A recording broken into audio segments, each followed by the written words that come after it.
Visit relieffactor.com or call 1-800-4RELIEF. That's 1-800-4RELIEF. And feel the difference of Relief Factor. The Morning Extra, only on Extra 106.3. Morning, y'all. We made it halfway through the work week. Thank you for being up early with us on the Morning Extra. Tug, Rhino, and Los 404-741-1230 is the number. We're going to get Rhino some Relief Factor. Yes. We're going to get me some Halls. And Los, what do you need? I just needed water. Water. We got him I just grabbed that out of the bag. Yeah. Just want to make sure I got one. Gigantic Dasani over there. So, and none of us obviously won the Mega Millions because we're all still here this morning. That's right. You know what? I think I'd Wait, still is that a come in. Wednesday drawing or is it Tuesday drawing? I don't know these things. It's Tuesday night. Because the other one is I think the other Powerball is. I don't know them either. Okay. I don't play. I just don't play enough. Yeah, but this is my own ignorance showing that I'm leaving $1 billion on the table. So it's the drawing tonight. Is that what you said? Well, they won. Somebody won the entire jackpot yesterday. 2 people in Atlanta won $1 million each. Okay. On the Mega Millions, which was over $1 billion. Is that tonight then? Because they just said Powerball's tonight. Powerball's tonight. Okay. Well, that's almost near $1 billion. Yeah. I feel like if I play it when it's that high, I have no shot. Like you're only going to win if you play like when it's like 20 million, a measly 20 million. Well, that's where you have better odds for sure. Right. Yeah. I only got 20 million out of it. Yeah. I don't know how I'm going to live. Well, more like 6 million by the time the government gets their cut. Yeah. Well, but still. I'll take 6. 6 million. 6 million. Yeah. I've been this morning looking at the mysteries of the Expos logo since we're a day away from Major League Baseball starting. Yeah, and it goes through all what the logo is actually about. I just found it weird to start with. Yeah, it's very strange. I like the whole thing, original one, like the 80s version. This one. Yeah, I love that one. That's this guy here. Oh, it's broken down there. It's like a diagram. But some of it is. Some of it is like people guessing, right? And then the other is the whole thing is in the shape of the M, even though it looks like ELB. Mm-hmm. The whole thing is in the shape of an M, which was M for Montreal. And then there's a whole bunch of other things in there. For by the way, he's talking about a defunct baseball team that existed like 25 years ago. Yes, that's right. It's the Washington Nationals. Expos were kind of like off the radar when they were playing. Yeah, I know, right? And now, like 25 years later, you're like, oh yeah, the Expos. But anybody who sees this logo knows it immediately. You can't help but know it. It doesn't matter how old you are. I think about Gary Carter. That's like the one Expo I think I really like. Andre Dawson. Andre Dawson was another one. I think about Pedro Martinez. Pedro Martinez is another one. Man, the Expos had great players, and I bet that team comes back in some form or fashion, whether it's like, Tampa moving to Montreal. I don't know. There's something about that logo that because it stood the test of being gone 25 years and people still talk about it. And people still recognize it. Somebody would be crazy not to use it. It's so well branded. The last time that they really mattered was the 1994 baseball strike. They were leading the NL East. That's right. They were ahead of the Braves. They had a great baseball team. And then the strike happens, everything dies, and they were no longer a factor at that point, eventually moving to Puerto Rico and then over to D.C. Yeah. Yeah. And now they're the Nationals, and we hate them. Yeah. I don't remember hating the Expos. I think it's because they were always bad. But I mean, not always, but traditionally, they're bad. So we didn't have a whole lot to hate them about. And then the Braves were in the NL West at that point. So I know they didn't. I mean, we played them, but it just wasn't a rivalry by any means. But anyway, the EB standing for Expos Baseball.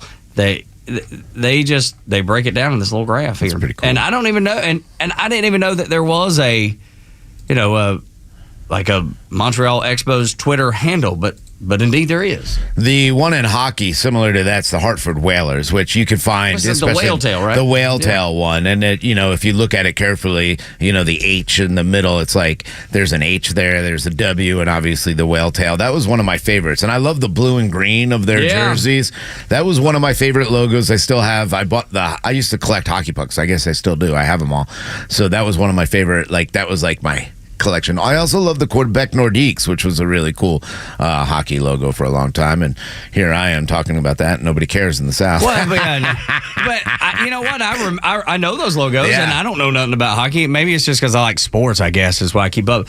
But another logo that I've always loved is the old school 80s Milwaukee Brewers, when it's the glove and it's MB, that makes out the glove. I always thought that was so clever. I always thought it was so cool. And that's another team nobody in Atlanta cares about. That's right. Well, not since 2021. Yeah, exactly right. Braves knocked them off in the opening round of the playoffs, and everyone went, "Oh, maybe they are going to make a run here." Yeah. And so I was reading about, I want to see if I can find it again. First known symbolic gesture observed in birds.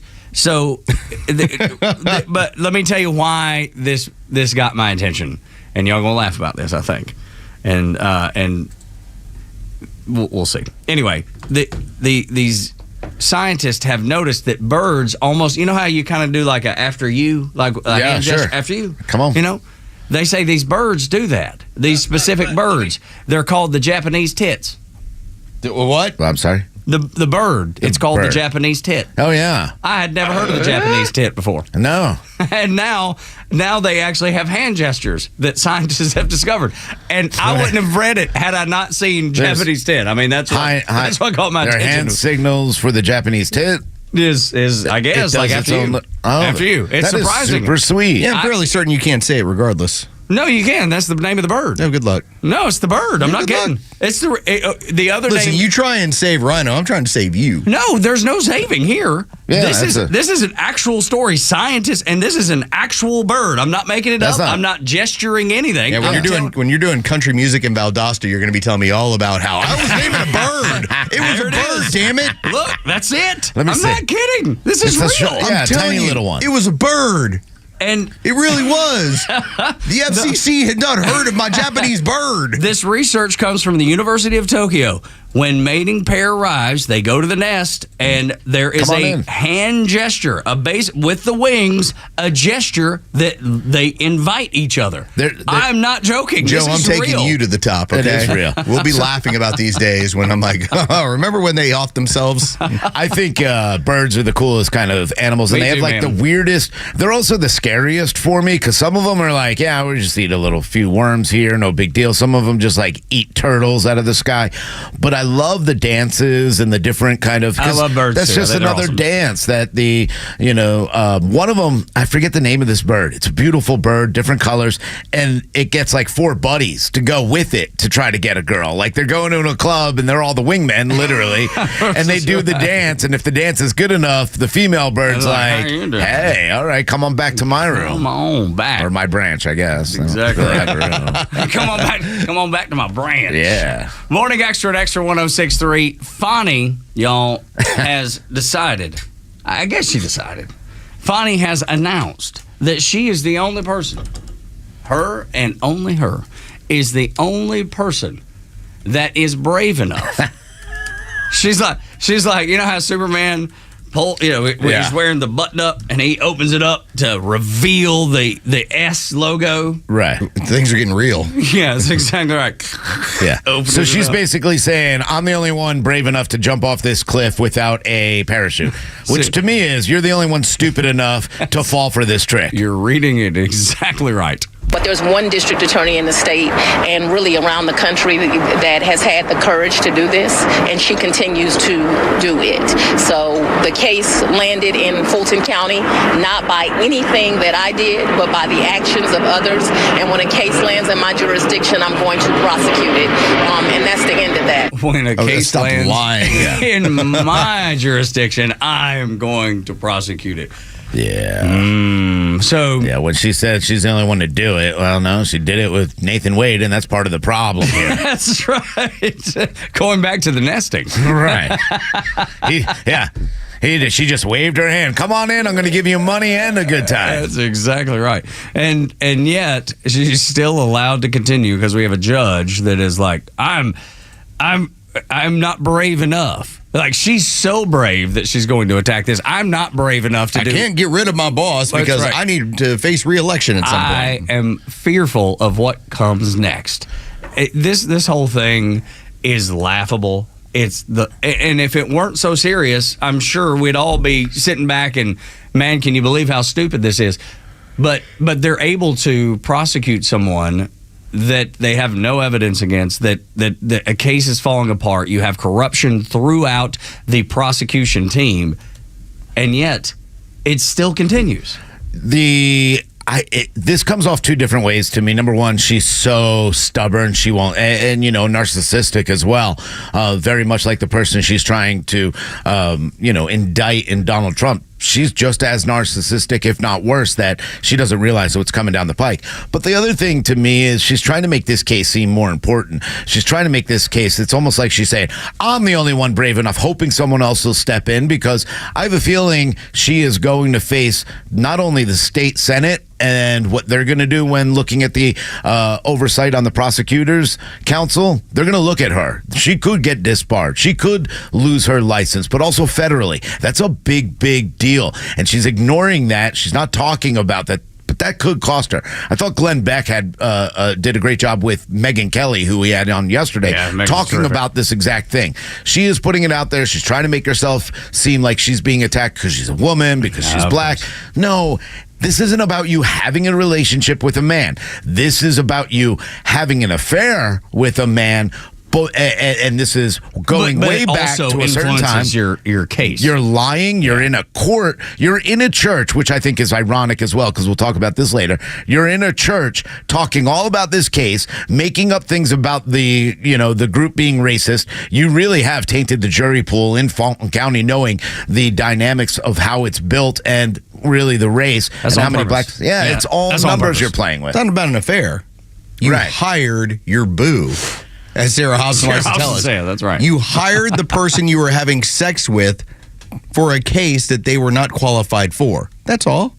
That's all you did. And you perjured. It'd be if, like, suddenly there was a space open on this show and I hired my wife to do it. My wife, there's no experience in broadcast at all. Which Nathan Wade had never even tried a felony case, much less the biggest case in the state of Georgia and the country. Y'all would be looking at me like I have two heads. Like, wait a minute, but she's never done this on a radio station before. Have you thought this through, Los? No, it sounds like a great idea. And oh, by the way, let's make sure she gets paid triple what anybody else in the building gets paid. All right, that was all into that part because, I'm all more than welcome. Your wife's fantastic. She didn't fit in just well, but then you get the numbers. Triple, no. And what happened with Nathan Wade? She's not qualified for the triple. Exactly.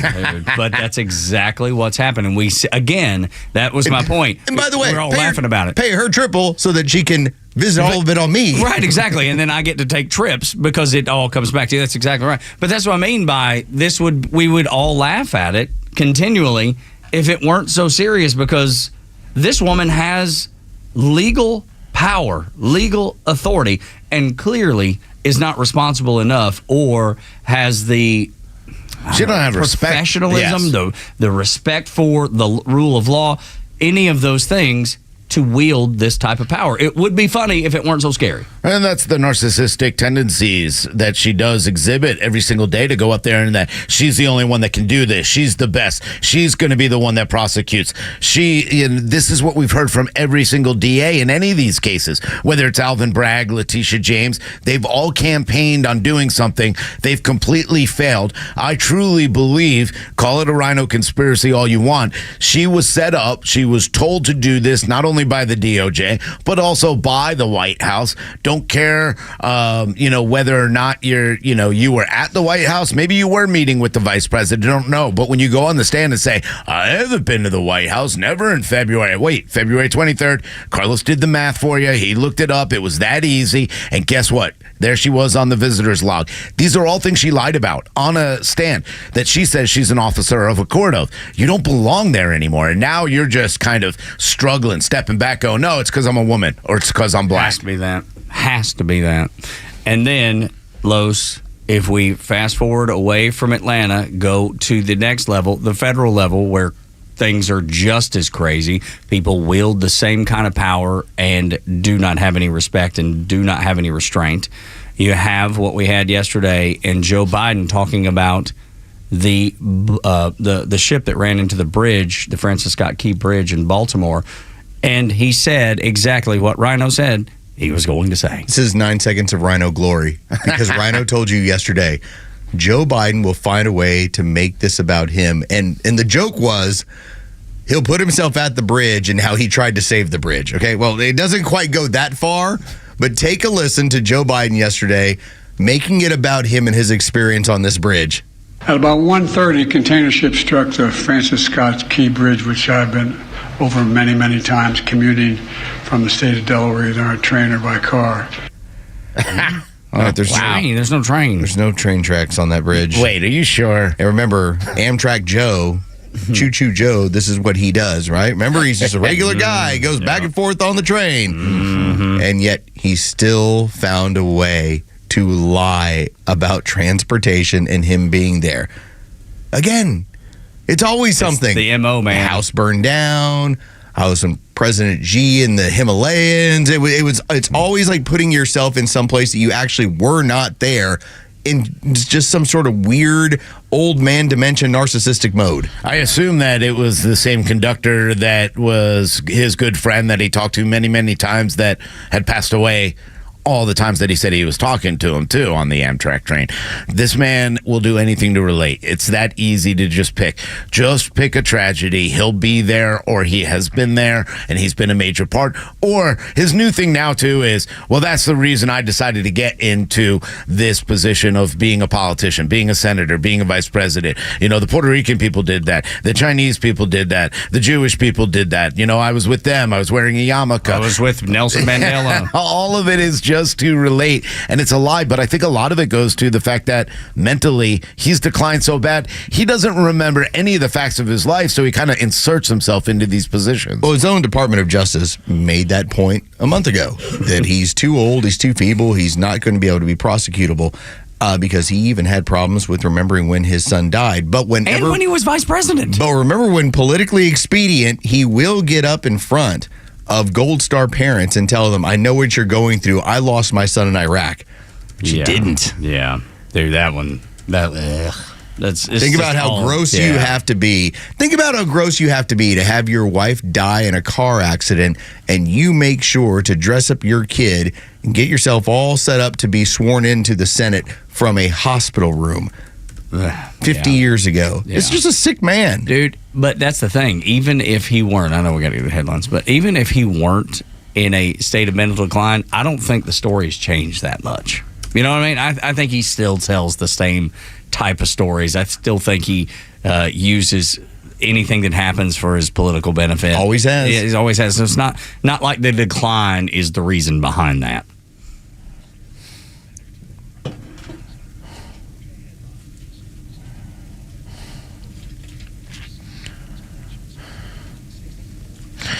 All right, here are your top stories in the state of Georgia for today, Wednesday, March 27th. This just breaking. Police have now blocked off a Midtown Atlanta intersection. Two activists or protesters or terrorists from Stop Cop City have climbed a huge crane in the middle of off of 11th Street and Bellingrath Avenue.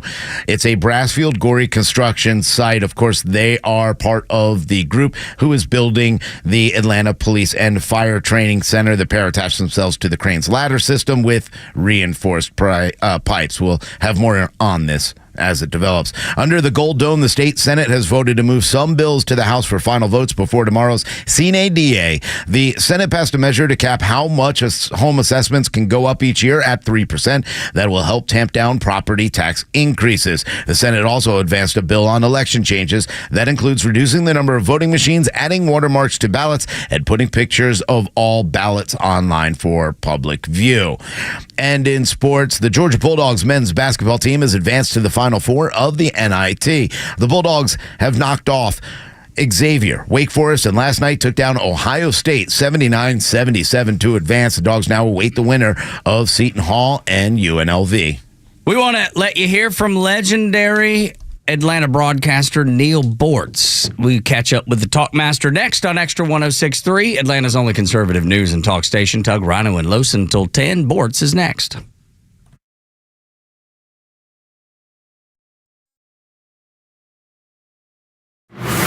Stream Clay Travis and Buck Sexton, Glenn Beck, Fox News, and even NASCAR on Sundays, anywhere on the Extra 106.3 app. Download the app now and get 24/7 access to the live stream, the latest news, and everything you need to know about Atlanta's only conservative talk station.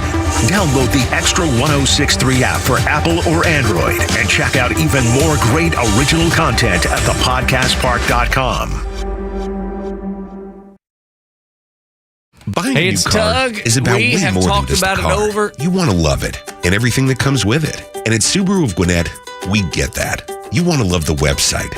Easy to browse, easy to shop, and an unrivaled selection so you can find the model that suits you. Like the 2024 Subaru Outback, Crosstrek, or Ascent. All offering impressive gas mileage, standard symmetrical all-wheel drive, and the tools to explore the things you love. You want to love the people. And know that every time you stop by the dealership on Satellite Boulevard in Duluth, they'll be there for you, ready to help in any way possible.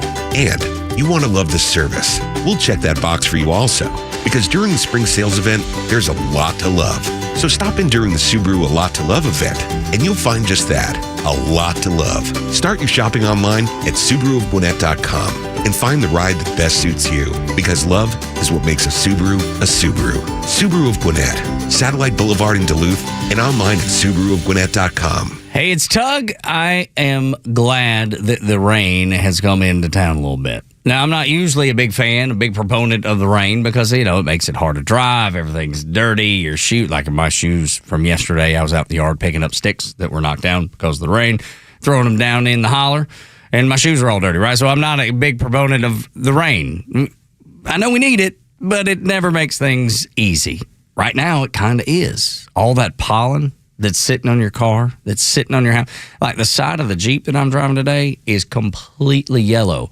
The pollen has just like almost ingrained itself in the fabric of the cover, the back part of the cover of our Jeep. So anytime you can knock that stuff down, it's a good day. Now, indoor air quality, even though the rain has knocked a bunch of it down, indoor air quality is an issue for everyone that has HVAC in their home. And I would bet that you have HVAC in your home. So that's something that Central Heating and Air Conditioning does better than anybody else. They focus on indoor air quality. And like you, like me, if it's not very, very good inside, the air quality is not good inside, you're going to be sneezing, you're going to be coughing, all those. Let Central Heating and Air Conditioning take care of that for you, along with the other things that they do with maintaining your heating and air system. Or if you need a new system, they've got these savings for springtime, 0% financing, 60 months. Save up to $1,700 in rebates on qualifying Carrier HVAC systems. Your Atlanta Carrier experts can do it all for you. Indoor air quality, maintenance, and a brand new system if you need it. Call them at 770-GET-HEAT or centralheat.com. Hey Atlanta, it's Ben, host of the Weekend Ben Burnett Show, proudly brought to you by Peach State Pride.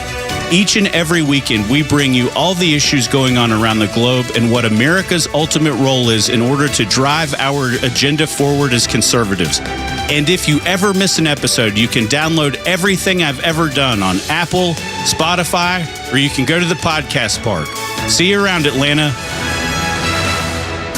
Hey there, it's Tara, owner and publisher of Our Town Monthly, where you'll find familiar faces, local voices, and community businesses like JRM Management. Thanks, Tara. I'm Missy Miller, event coordinator at JRM Management. We are your event specialist. We're excited to see you at the Georgia Food and Wine Festival, March 21st through the 24th. We'll have food, beverages, cooking demos, live music, shopping, and more. Or maybe you're looking for an event where you can bring the entire family. Join us at the Marietta Community Egg Hunt Friday, March 29th, and the Northeast Cobb Community Egg Drop Saturday, March 30th. There will be multiple egg hunts by age and lots of kid-friendly activities. Also, look out for the Kennesaw Big Shanty Festival, the Smyrna Spring Donquil Festival, and of course, the North Georgia State Fair. There's always something fun happening in our community, and we want you to know about it. That's why we love our partnership with Our Town Monthly. You are so right, Missy. If JRM is there, the fun follows. Friends, check out all the exciting community events hosted by JRM Management. And remember, Our Town is your town at Our Town Monthly. Millions of guys suffer from erectile dysfunction. That's 1 in 4 men. And I can tell you, I'm one of them. If you or someone you know suffer from ED, Peyronie's disease, or PE, here's 38-year emergency room doctor and founder of Total Body Therapy of Georgia, Dr. Eric Deal. Patients who enter my office are often frustrated, hopeless, depressed, and embarrassed. I understand the problem, and I'm going to help you fix it. There are lots of competitors that don't have the credentials that I have. When you go to other clinics, you're not going to see a board-certified physician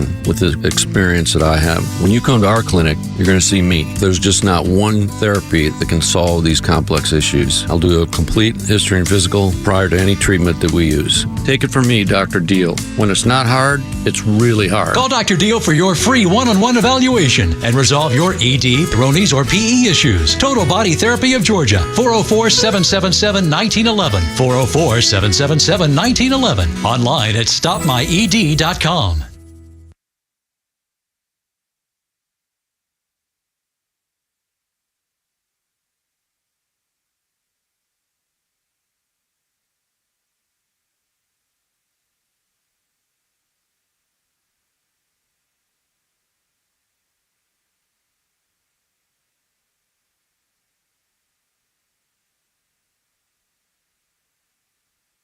The 2024 season is just around the corner, and the Braves' home schedule is jam-packed with great matchups and even better promotions. The Braves open at home against the defending NLCS champion Arizona Diamondbacks April 5th through the 7th, followed by the New York Mets April 8th through the 11th. The Braves will honor all of their 2023 award winners in a special pregame ceremony on April 6th, and on April 8th, the Braves will then honor the 50th anniversary of Hank Aaron's record-breaking 715th home run with a special Hank Aaron bobblehead giveaway together with Truist. There's a new home run champion of all time, and it's Henry Aaron. And the second half of April continues with another great giveaway featuring Ronald Acuna Jr.'s 2023 Stolen Bases record bobblehead giveaway presented by Xfinity on April 24th. And 2 Blooper Kids giveaways on April 21st and the 28th. Visit Braves.com/promos to get your tickets and check out all of the fun planned this April. Atlanta Braves baseball. We are Braves country.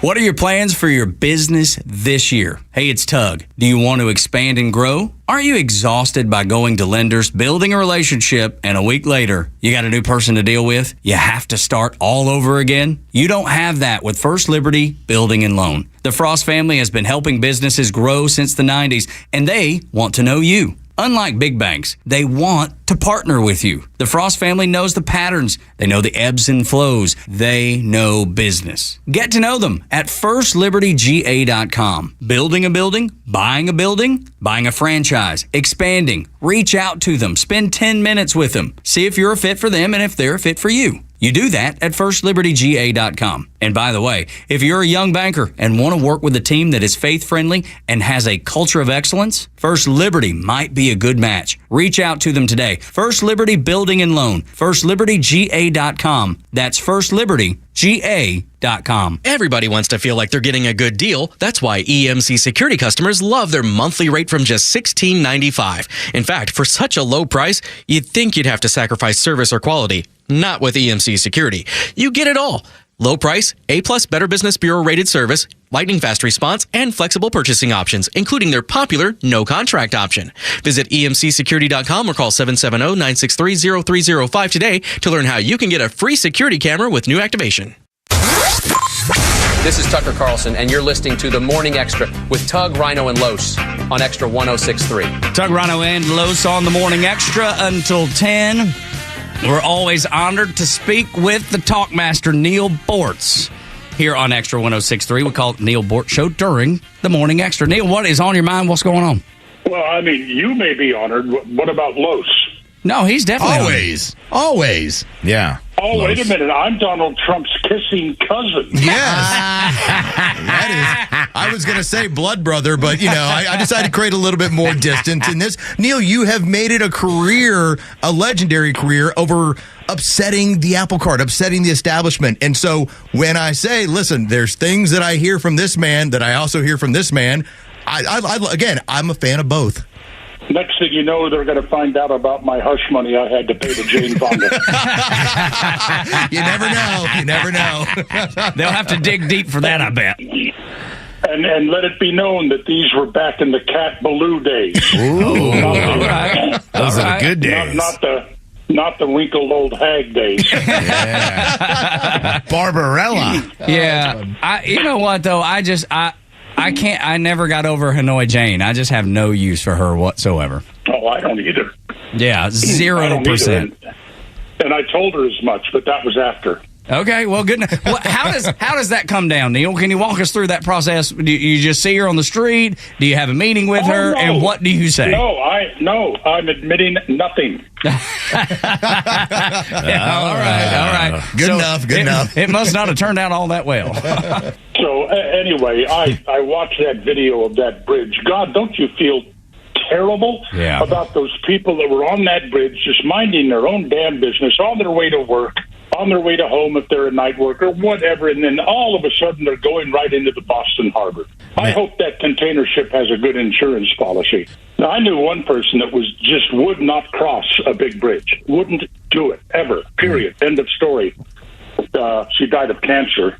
Oh. But at any rate, I mean, what? Then do you remember when that happened in Tampa Bay? Yes. The so-called Sunshine Skyway? Yes. Boy, what a... Now, I do have a question for you about that bridge. Now, you guys have to make up your mind right now on how that bridge is going to be repaired. Which would be best?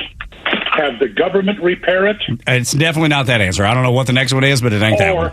Or turn the repair job over to the private sector, say, here's the money, get it done. Yeah, B. Yeah, B is definitely the best choice, and I think that's the best choice for a lot of things, including space travel at this point. I mean, everything we see that somebody privatizes, Neil, it gets better and better when someone else has the ability to do it, and they usually do it a lot quicker than the government. There's two cities after Hurricane Katrina along the Gulf Coast. One of them was Waveland. I'm pretty sure it was Waveland, Mississippi, and a city right next to us, and they were both devastated by Hurricane Katrina. And one of those cities said, the government is going to fix everything here. We're going to take care of it. Don't y'all worry. The other city said, we're going to let the private sector take care of this. We're going to fund it, but you private businessmen, get out there and get this done. Guess which one of those cities recovered from Hurricane Katrina faster? It's always going to be the private. Always going to be the private. But allowing the private sector to do that takes money away from government. You don't take money away from government. You get punished for taking money away from government. Okay, now I'm going to catch hell from Los again on this one. I'm going to throw a little bit more shade at Donald Trump. I'm just so damn tired of the narrative out there. I think I did a commentary within the last couple of days about the way CNN and various news outlets treated Bernie Sanders, Bill Clinton, Barack Obama, and Donald Trump, how they treated them all differently when they went to visit Mount Rushmore during their campaigns. And if you guys didn't hear it, and you've probably heard enough from me anyway, CNN and all of these news outlets full of praise for Mount Rushmore, full of praise for Obama, for Bernie Sanders, for Bill Clinton, for visiting this iconic symbol of American heritage and what have you. Then Donald Trump goes there, and then all of a sudden there's CNN, and there he was standing underneath the images of slaveholders. This is the way it is with Donald Trump. I'm not saying he isn't a jerk, or in Los's language, a pendejo. Both are accurate, Neil. Both are accurate. Getting Spanish lessons this morning. Yeah, but anyway, he's still a jerk. But the way the media treats him, the narrative is so different when it comes to Donald Trump. Like Drudge this morning, the headline has now disappeared. In red, in quotes, I am Christ. I saw this. So there's a Drudge report saying that Donald Trump claimed to be Christ. I read the story. Nowhere did he claim to be Jesus Christ. It wasn't there.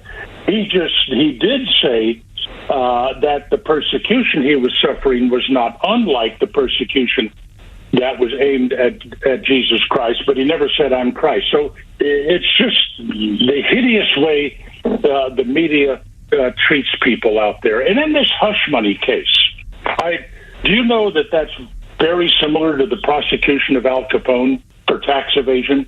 Yeah. I mean, so we paid. You know why? Let's compare that lovely lady to a hooker. You know why people pay hookers? Make them go away. To make them leave. Mm-hmm. Yeah. And I'm sure that Alvin Bragg or Letitia James or this weird Beetlejuice judge they have up there in New York,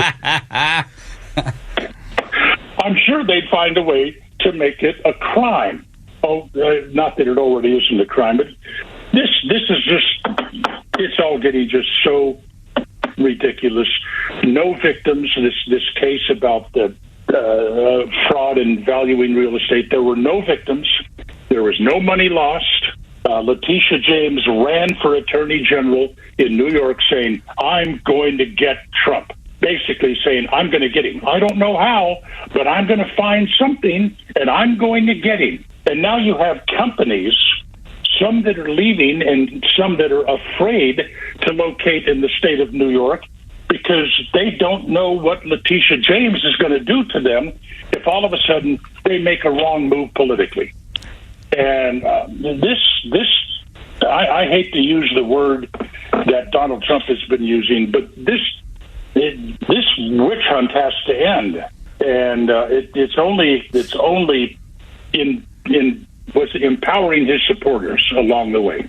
I have spoken. Go read Camp of the States. Neil Bortz is our guest on the Morning Extra. And Neil, I think this is a fine example of when you have these liberals, these statists, these communists, they want to be judged by what their intentions are and not the results. And so as much as they get to high five Letitia James over, look what you were able to do, look how you got him, watch how it affects business, watch how it changes how the country goes. These are the sorts of things that they get the momentary excitement, the high five moment, but they never see the forest beyond the trees at that point.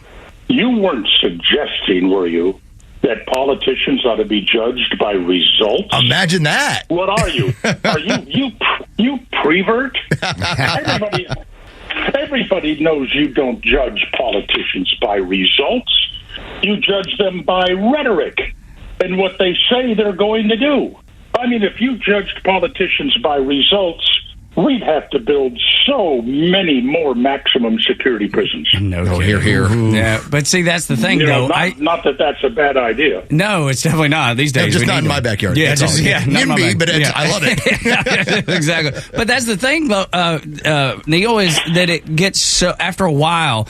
As soon as a politician says it, in this room, we the majority of the time we'll go, okay, here's what's going to happen when they do this. You can already tell people what's going to happen, and yet they'll still believe what whomever they see on CNN or Fox News or wherever is going to happen, and they get it wrong every time. And I bet you can predict what's going to happen with every statement too.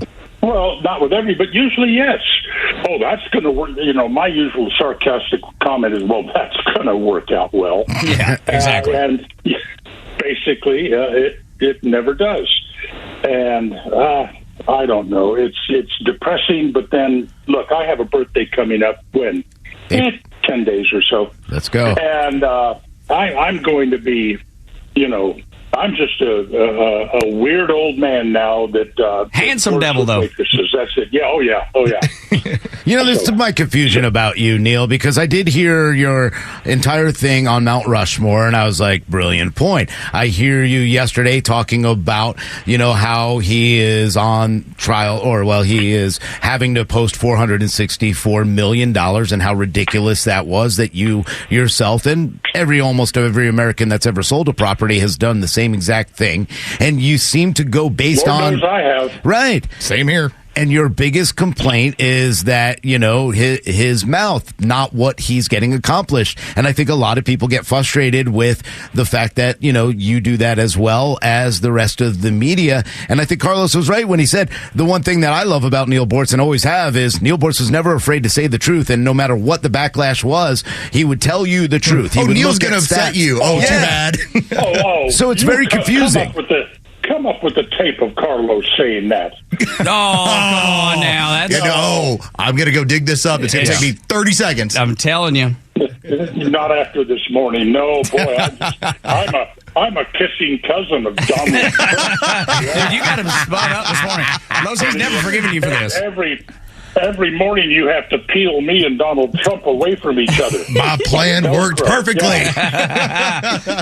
I love it.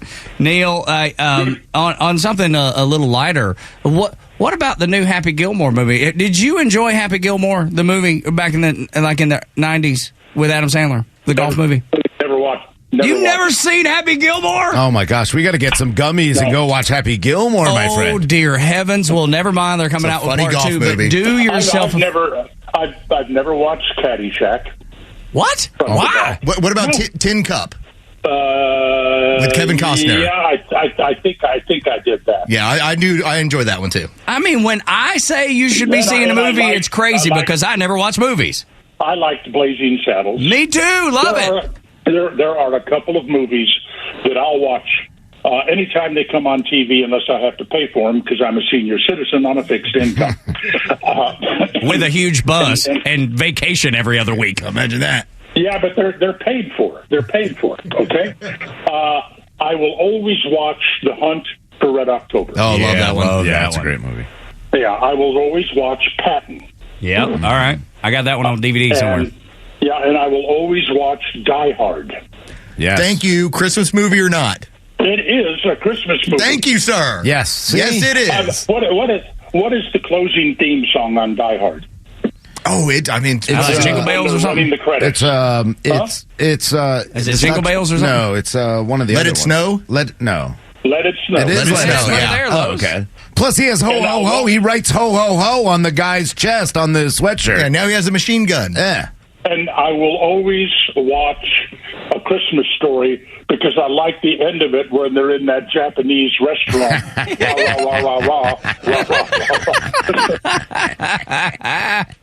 Now you sound like Donald Trump. You racist. Any of you speak Portuguese? No. I barely speak English. Okay, beija minha bunda. Oh, see, now, we're going to have to dump out of that. Is that a bad word in some other language we're going to get slapped on? Portuguese. I think it means happy birthday, Rhino. Oh, Yeah, well, see, there you go. That's much better. Peace and love to all of you. Yeah. That's right. Yeah, and I'll watch Airplane. Love it. I mean, the Hunt for Red October, what a classic that movie was. So good. Nobody could have played Captain Ramos better than James Bond did. Yeah, not a chance, man. There's so many good ones out there, and these guys give me a hard time about not watching enough movies, and it looks like you need to be added to the list of people that need to be yelled at and scoffed at and poked fun of because you've not seen enough movies. Yeah, but he does like classics. He does, which I like most classics. Well, the thing about Die Hard, and this in a very serious note. Oh. Bruce Wayne, whatever. Bruce Willis. Gummy's kicking in early. Yeah, he's been diagnosed with frontotemporal dementia. Yep. Right. And that gets very personal to me because my younger sister died several years ago with frontotemporal dementia. Wow. And let me tell you, it was horrible. And I still have nightmares about that. And I think also now Wendy Williams, she was in my same class in the Radio Hall of Fame. I think she's been diagnosed with FTD. She has, yes. It's just horrible. So, God bless the both of them and their families and the people that are trying to help them through this. But there is no help. Neil, do you suppose that it's just being publicized more, or is it happening more? What's your take on that disease? That's always a good question. I mean, I I don't know if it's being publicized more. I just think that they've taken a condition that has been around for a long time and finally put a name to it. Because I never heard of frontal temporal dementia before my sister got it. And I just, we've got 24/7 news cycles now. Yeah. So there are things that the American people are well aware of right now that in the age, and this is how far back I go, John Cameron Swayze with the 15-minute national newscast every night. And that was it. Unless people read newspapers. I used to bribe my parents. I can't go to bed until I've watched John Cameron Swayze do the news. Or as I like to say the news. Yeah, say the news. That's what my grandparents said too. We're going to go to bed after they say the news. Tug, Rhino, and Los on the Morning Extra. Hey, quick, wanted to remind you that Kimmer Show is going to be out broadcasting live on Friday. Nucky's Hoagies in Roswell. It's 1133 Roswell Road. I'm sorry, Woodstock Road in Roswell. I did that again yesterday, too. It's 1133 Woodstock Road in Roswell. So go by there. Kimmer Show from 3 until 7, 3 until 6. Man, I'm all over the map all of a sudden. I'm going to tell you about this later because I can't get it right now. When we come back on Extra 106.3, the one thing we can get right is the statist cannot understand value versus revenue. So we'll explain it on Extra 106.3. Tug, Rhino, and Los until 10.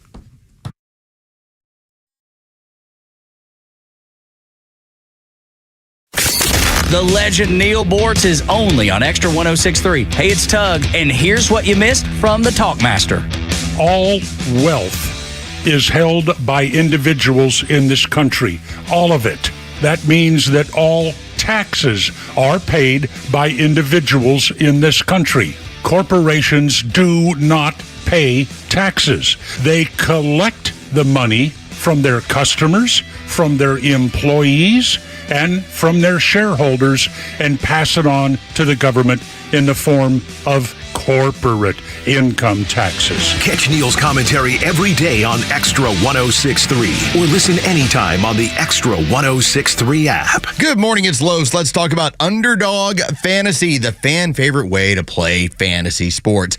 The tournament, it's going to be back tomorrow. Also keep in mind, Major League Baseball gets going tomorrow as well. You can take part in the Pick'em game. It's the easiest way to get in on all the action. Here is what you do. It's very simple. All you got to do is, obviously you're following along with these games. You decide, hey, I want to kind of enhance my entertainment value. Well, join in on a Pick'em game with Underdog Fantasy. Pick between 2 and 5 players. Build your Pick'em entry. Select higher or lower on the stats, and at that point, you can set yourself up to be a winner. How much are we talking? Up to 100 times your money in a single evening. Endless amounts of projections that are out there. They can be about points. It can be about rebounds. It can be about assists. It can be double-doubles. All sorts of crazy numbers are all out there, and you can choose higher or lower on your Pick'em entry. I've been able to do that last night. Okay, last night didn't go well. The weekend went really well, all right? So that happens, okay? That's part of the fun of Underdog Fantasy. What do? You can go and download the free app, get that taken care of, UnderdogFantasy.com, or you can go to UnderdogFantasy.com, sign up with the promo code LOS, L-O-S, that's L-O-S, and they will match up to your first deposit up to $100 and give you a mystery special pick as well. Again, that's Underdog Fantasy, promo code LOS for that match and that special pick. You must be 18 years or older, present in a state where Underdog Fantasy operates. Terms apply. Concern with your play? Call 1-800-GAMBLER or visit www.ncpgambling.org. Play Underdog Fantasy today, everybody. I enjoy a good night's sleep, and I like to breathe while I'm sleeping. My wife appreciates that, too. That's why I wear a CPAP. You want the right machine. You want expert advice. You want all the supplies that go with it. You get it all at CPAPs, etc. in Alpharetta. Machines, masks, tubing, filters, cleaning supplies, all of it, and they ship nationwide. Walk-ins, by the way, are welcome. CPAPs, etc. Alpharetta, CPAPSETC.com. Hear that? That's the sound of the annual Duck Pluck event, supporting Special Olympics Georgia athletes, and we need your help. Adopt a cute rubber duck today for just $7, and all proceeds will help provide everything from meals to housing for our Georgia athletes at the state games. Adopt your duck today at duckrace.com/Atlanta.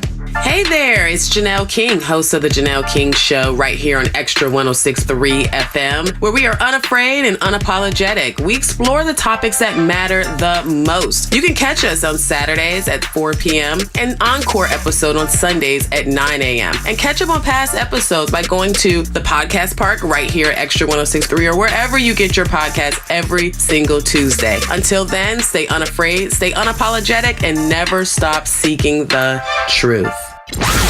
Your voice, your vote. And this year it matters more than ever.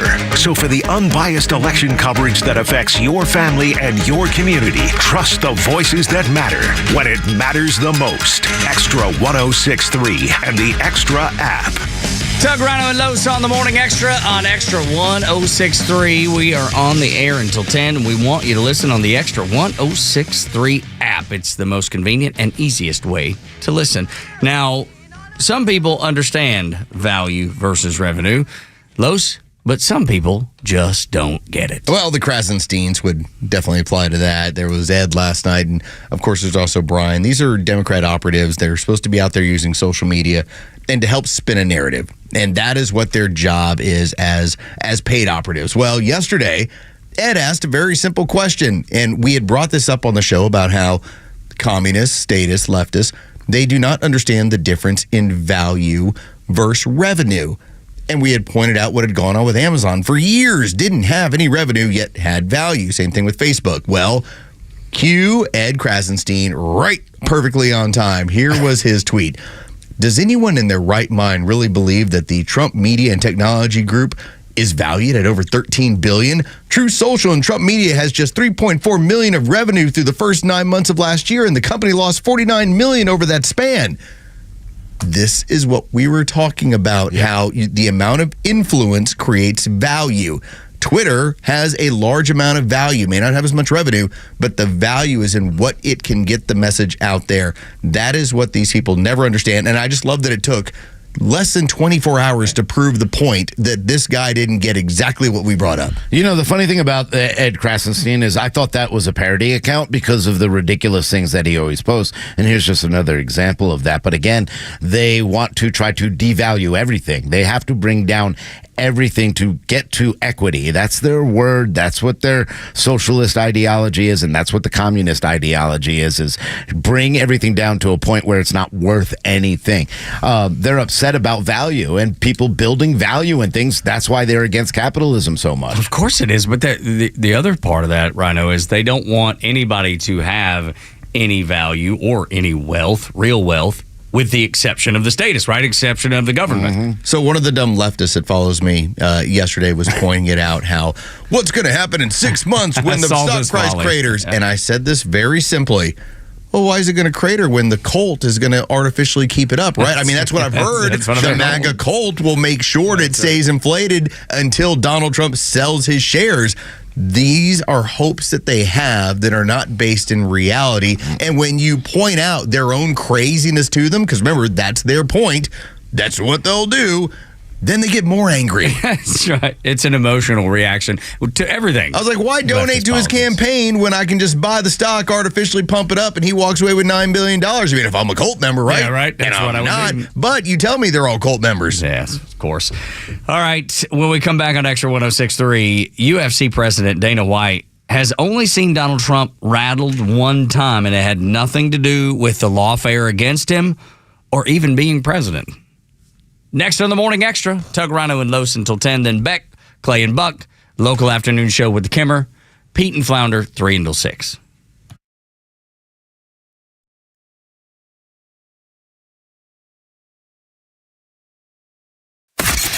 The legend Neil Bortz is only on Extra 106.3. Hey, it's the Kimmer. How's it going? Here's what you missed from the Talkmaster. We live in an America where the government borrows billions of dollars but can't bring itself to cut spending by 1%. And we live in an America where the people that brought this to us are lined up to be put in power yet again. Catch Neil's commentary every day on Extra 106.3 or listen anytime on the Extra 106.3 app.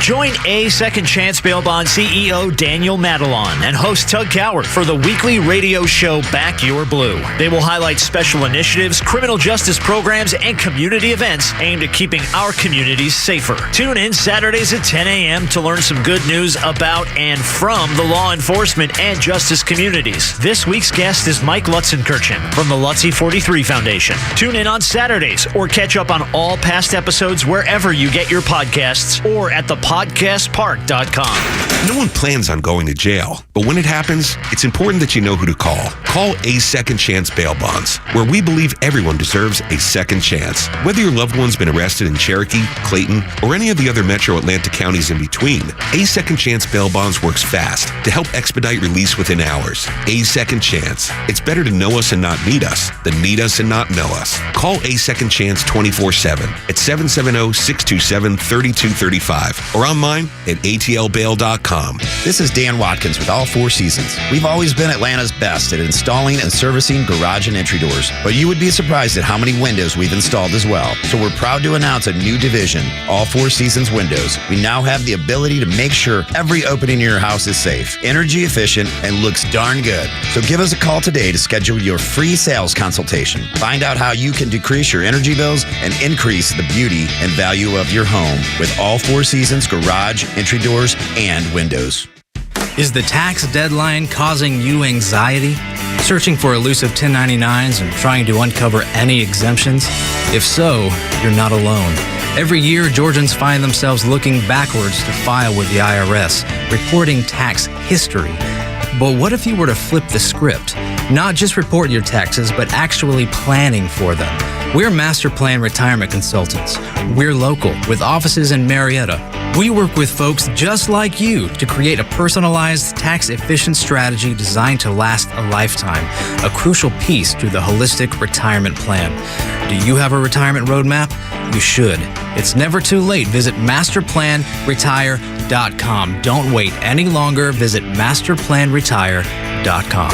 Advisory services offered through Master Plan Retirement Consultants Inc., a registered investment advisory in the state of Georgia. Insurance, tax, and commodity services offered through Fricks & Associates Inc., DBA Master Plan Retirement Consultants. The aforementioned are affiliated companies. It's a mad world out there, but one thing is certain, everyone is trying to market something. So tune in every Saturday at 3 p.m. to the Marketing Madmen, who, along with a variety of industry expert guests, can help you make sense of it all. Whether you own a business and want tips to scale, or are a fan of the finer things in life and want to know how restaurants, golf courses, and wine companies try to sell you stuff, the Marketing Madmen is your ultimate destination for all things marketing. Tune in right here on Extra 106.3 every Saturday at 3 p.m. or search online for more content. Join the madness with the Marketing Madmen. 5 stars. All rise for To Kill a Mockingbird. Unmissable and unforgettable. A mockingbird for our moment. Beautiful, elegiac, satisfying, even exhilarating. A New York Times critic's pick. Mockingbird is now the most successful American play in Broadway history. All rise for Aaron Sorkin's great play. Richard Thomas is Atticus Finch in Harper Lee's To Kill a Mockingbird. Playing at the Fox Theater May 7th through the 12th. For tickets, visit BroadwayInAtlanta.com. Start your day the right way with Tug, Rhino, and Los on the Morning Extra every morning from 6 to 10 a.m. on WFOM Marietta Extra 106.3. It's a recovery mission now.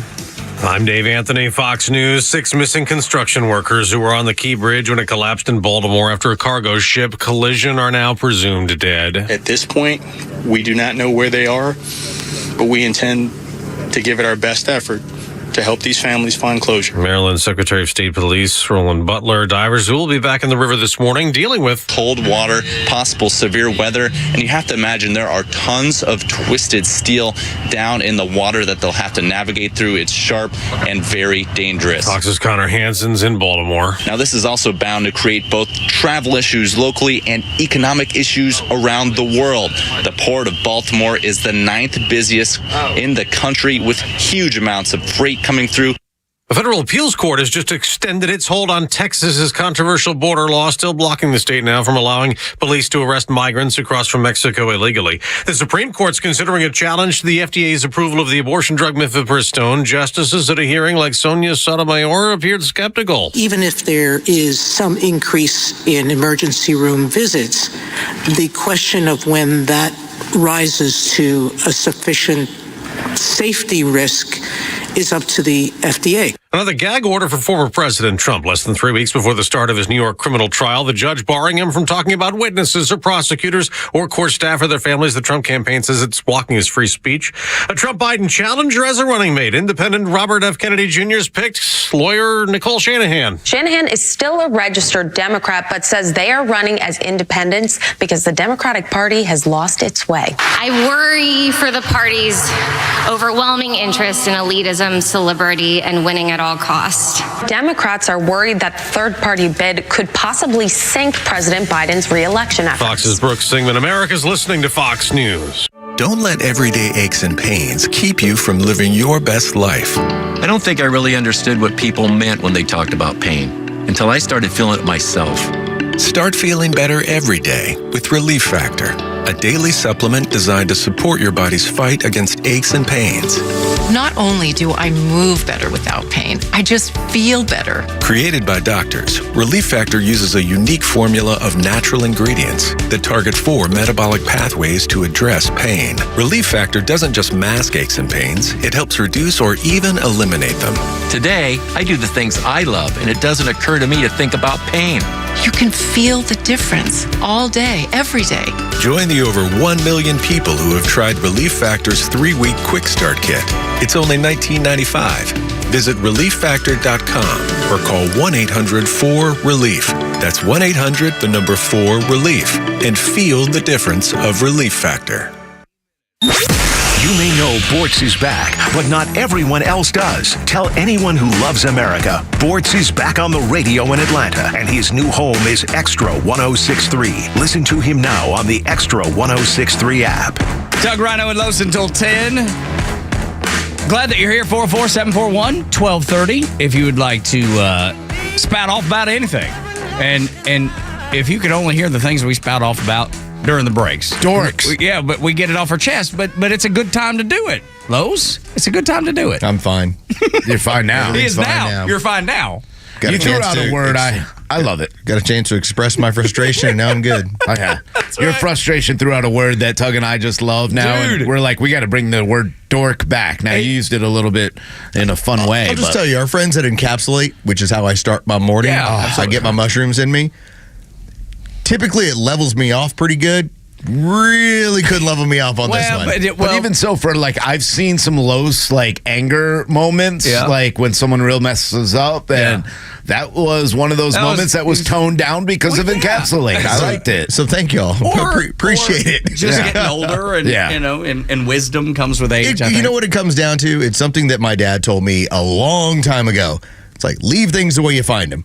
Okay, or even better. If you want to respect somebody, leave things the way you find them. Yeah. If you let me borrow something from you, I'm going to bring it back to you in the same condition. That's right.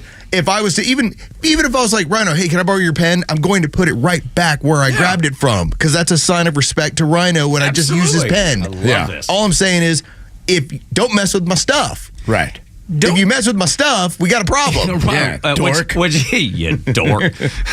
Dork is so good, man. I don't know. Was it 80s or 90s, dork? Or a little bit of both? It's got to be it. Yeah, 80s, a little bit of both, right? Feels about 80s. I think it was like dweeb and dork were two good ones. Yeah, well, I like dweeb. But no, I like what you bring up, though, the way your dad taught you, because I don't know that people teach this way anymore. And there's a little bit of me that wonders how my kid is going to fare in the future, because we're such a traditional family, right? We do things, those respectful things that matter and that set you apart. And Clarence Thomas says that your manners will get you places that your education can't. Correct.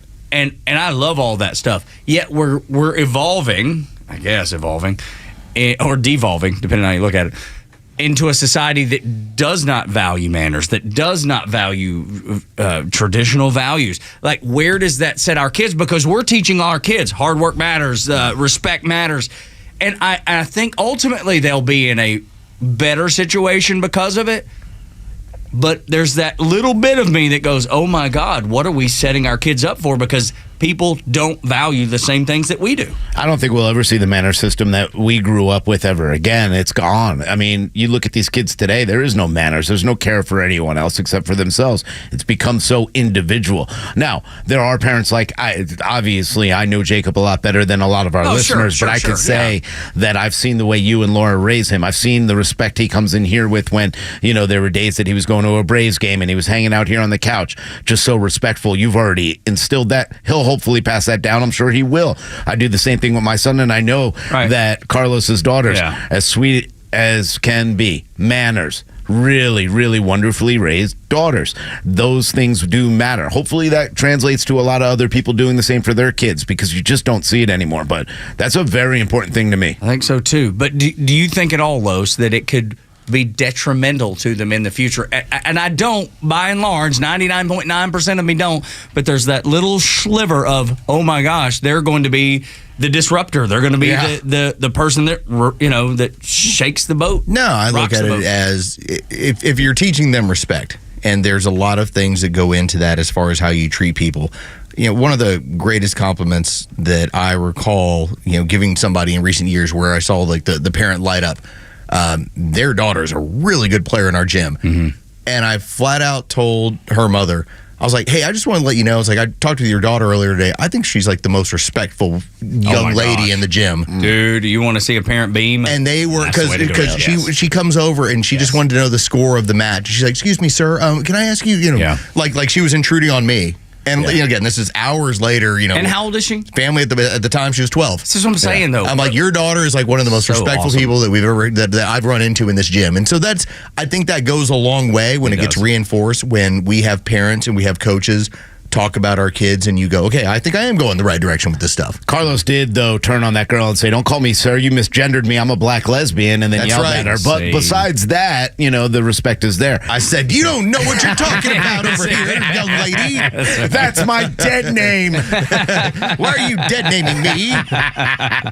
I love it, and I hope that it does continue, because I think it is very important for our kids to show those kind of manners. Absolutely And, it is. My father, going back to like Carlos saying, like my father always told me whenever I took a tool or borrowed a tool, put it exactly back. Now, I failed at that many, many times, but now I expect it the same way. Now I go to my son, I do the same thing my father did, and it's been passed down, and I think that's important, because if you pass down those kind of manners, that's great. You can also pass down the bad things, and we see that a lot in society now, and that's why I think our culture, is a problem. They're more violent than we've ever seen them. Our entire youth is very violent. That's why we're seeing these kind of things like at Stop Cop City, and these people who are so entitled climbing on a crane and shutting everything down. But even more than that, and Los, I know this is probably, it gets spotlighted for you because you have young girls, like the girls that are fighting, and there's the girl that had her head bashed against the sidewalk and she had brain swelling, and I think she's actually improving, and still in critical condition, but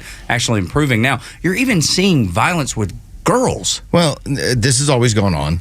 It's just that we now have social media. We now see this sort of stuff. You don't think it happens more than it used to? No. In fact, what I firmly believe I think we is see it more. We continue to see stuff that happens in poor communities. Okay? There is that. Poor communities have always been fighting like this. Poor communities have always had people that don't value these sorts of things. And so there's always this push in America to get beyond this. Like, I got to get my family out of this circumstance. Mm-hmm. You want to make it a point to get away from the people that don't have respect for others. And so America gives you the possibility, not the promise, but the possibility of upward mobility.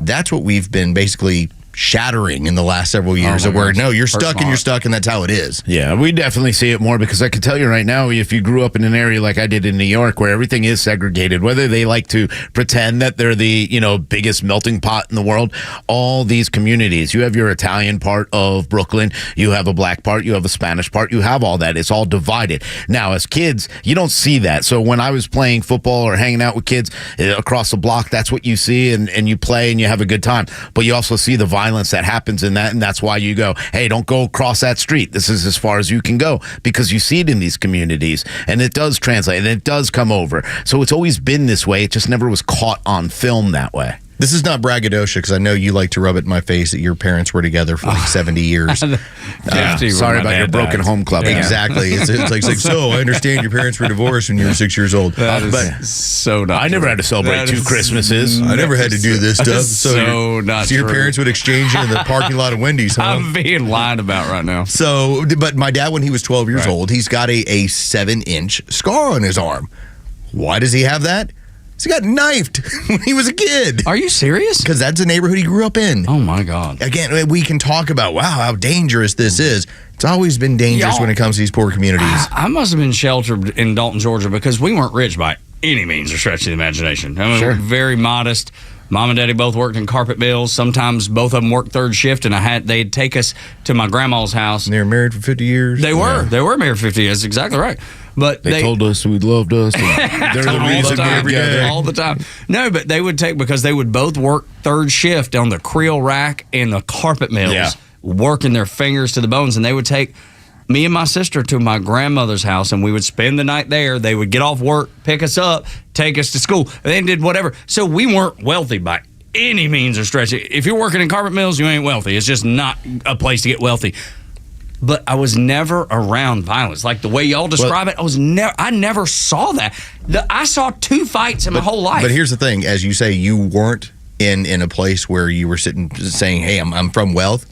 But you were from tradition. Yeah. Right. And I think that's a huge deal when you can run a traditional household. But you're also living in a like-minded society where, when I'm growing up in New York, I have an AOC, but I also have a conservative, and they also play each other. They play everybody against each other. The division that we see in the Democrat Party, it translates so much more on a local level. You get blamed, you're scapegoats for what might happen down the block or why this store is closing.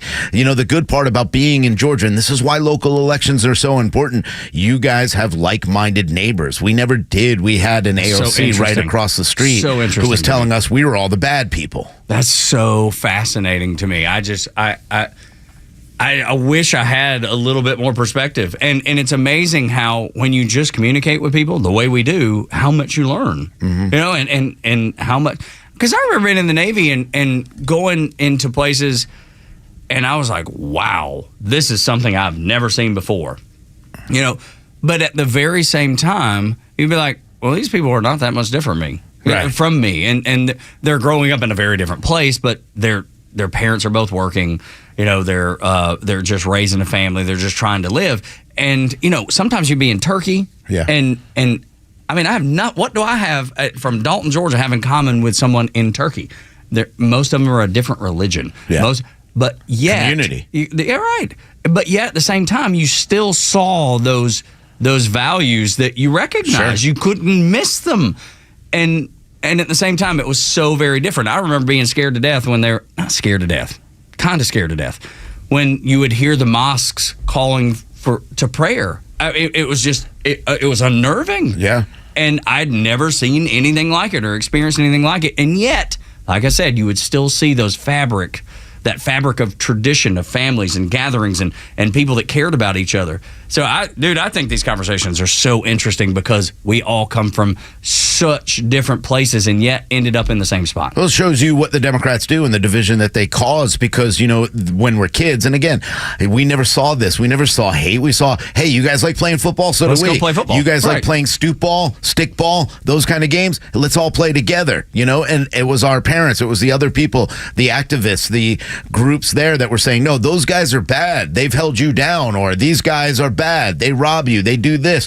All the division that they continue to create, they're doing the same thing right now. They're bringing them across the border, bringing them into the neighborhoods, and then saying, well, if you don't want to take care of them, then you're just wrong, and you're racist, and you're this. And it doesn't matter when black man stands up in Boston, Massachusetts, and says, you took away my community center, and you're allowing them to sleep there. They created that division. They want to talk about what we're doing here in Georgia by saying, hey, we want to make sure that Laken Riley doesn't get killed again. They're like, oh, that's against brown people. No, you're creating that. Oh, but now you're just murder. Right. Now you're going to just scapegoat and you're going to say, oh, you're going to profile these people. No, you're causing the profiling. You're causing the division and you're causing the hate, and you're doing it on purpose.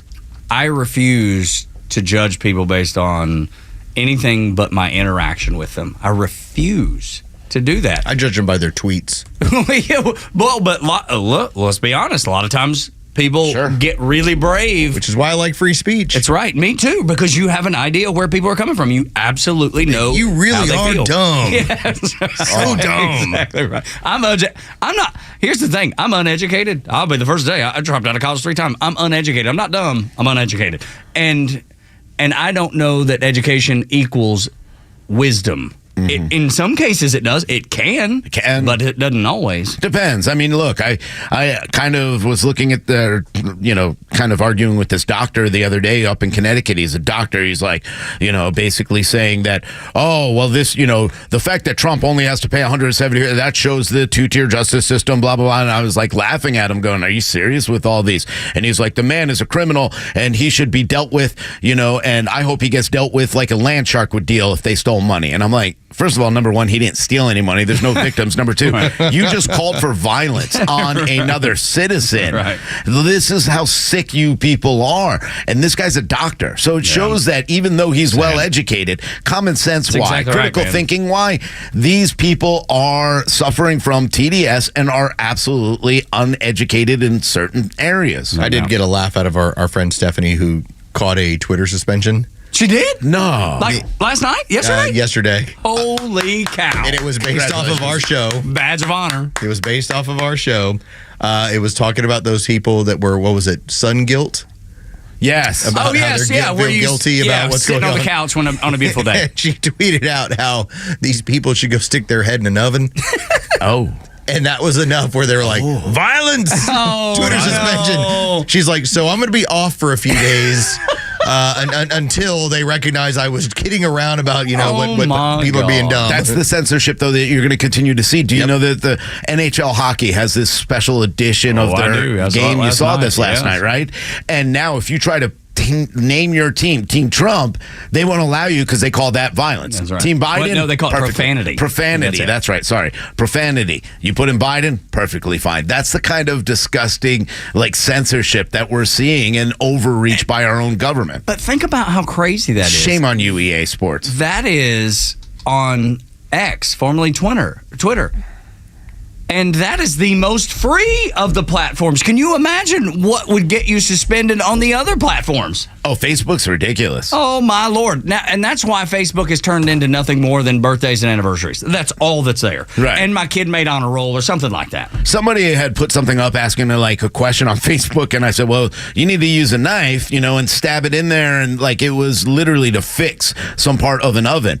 And they're like, the violence, and they would not let me respond. And I was talking about a butter knife, get it in there, stick it in there real good, and you'll get it loose. And I was like, really? Okay, never mind. Sorry. Crazy. Hey, I wanted to play something for you just because it struck me when I heard it. Dana White, and y'all know much more about Dana White than I do, being fans of Ultimate Fighting, because I've never really watched it. He said he's only seen Donald Trump rattled one time, and it has nothing to do with the lawfare that you would expect. It has nothing to do with the pressures of being president. He's only been rattled that Dana White has seen one time. I'll call him on the phone as a friend and be like, hey, you good? How you doing? Unfazed. Like nothing's going on. And he'll start talking to me about this and that and all this other shit. One time. There's only been one time. I've never talked about this publicly, but one time I called him and he was not good. He was a mess, and I've never heard him like that, and I've never seen him like that when Ivana died. The only time I've ever seen him up. Obviously, as soon as I heard it, I reached out, and I have never. Look at all the stuff that's gone on with Trump, all the bad stuff that they say. They're trying to attack him. They're trying to ruin him. Unfazed. I called him that day, and that's the first time I've ever seen that guy busted up and not good. But that says something that's the only time. 100%. That guy's, walking through the fire. He does not get rattled. He will walk through fire. He's an absolute savage. And I love that. I love that he's so steady when things are... But to me, when I hear that, all I hear and see is, oh, he's human. Yeah. Even though the left would love to make him unhuman and be able to attack him because he's not worthy of your sympathy in any reason or any way, And yet, all that tells me is the man is human. There's a part of me that when you listen to certain people who have been around him and they just talk about how loyalty is first and foremost everything with that man, that if you are loyal to him, he's typically loyal to you. Now, that's the thing. As soon as you are not loyal or as soon as he perceives you to not be, it's full guns a-blazing. But like if you're in the circle, you're in the circle. Mm-hmm. And I don't know if that's really a thing that you see with a lot, of politicians where they're more than willing to throw each other away like Kleenex. Yeah. People want to pretend like the word being loyal to Donald Trump or loyal is bad. And, his people are loyal for a reason. The people that work for him, which is very diverse. It's a huge, diverse group. I know that CNN and others want to paint it as all he does is employ white supremacists. Completely false. But that's who people are attracted to, that kind of strength that Donald Trump does put out there. Dana White's the same. Dana White does not care. We remember what he said about, if someone told him like, hey, you're not going to do this. He's like, bye. Talking about an advertiser. Goodbye. Like, get out don't of here. care. Don't Peloton. You can kick rocks. That's exactly right. Awesome. It's the same kind of look. Dana White, great VP pick. I wish he'd pick him. That'd be awesome. That would be awesome. And I'll tell you, man, back to the loyalty thing for just a second, is I see that in my wife and son. They are loyal to a fault. They will defend you knowing you're wrong. That's the kind of loyalty they have. And I so admire it. That must be nice. Yeah, it is the truth, man. It is the truth, man. I've never seen anything quite like it. It's unreal, the amount of loyalty that those two have. You ever seen when they do like Civil War reenactments when people like turn and run from the battlefield? Yeah. That's my wife. Yeah? I might be wrong. Oh, where are you? Yeah. So good for you, Doug. No, but the funny thing is, you didn't grow up with wealth, but you got loyalty. Yeah, we got that because Laura didn't grow up from wealth either, by any means. But that's the thing. Like that's the thing that I feel like that they have that nobody else has. And like me, I'm super loyal as well, but I'm going to try to talk through it. I'm going to be like, okay, let's think about this. Let's make sure we make the right choice. Let's make sure we're making the right decision. Those two are, let's walk through the wall. Let's go. Let's walk through the fire. It does not matter. I'm on team you, whoever you are. And you can tell, like Laura, I don't want to ever see her mad. Because she already can set you straight when she's being smart and straightforward with you. I've seen her mad. Ooh. Maybe 3 times, and we've been married 23 years next month. What'd you do? Yeah. Dork. It's funny that I know of, she's never been mad at me. That I know of. That's just the kind of relationship we have. But anyway. All right, when we come back, unions continue to do the exact opposite of what they're designed to do. On Extra 106.3, Atlanta's only conservative news and talk station. Get the app. It's the best way to listen. You can listen live and on demand.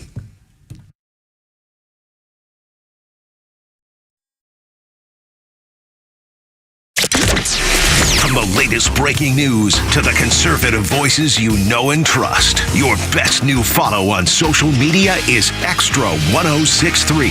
We're at XTRA 1063 on Twitter, Facebook, TikTok, Threads, and LinkedIn, and pretty much any social media you scroll through every day. And we drop exclusive giveaways, new daily content, and the latest breaking news from Georgia and across this great nation. Interact with your favorite Extra personalities. Get the latest on our live events and so much more. Follow at Extra 1063 across all your social media and keep up with Atlanta's only conservative voice. Is this the year you want to grow your business? Do you want to expand your team?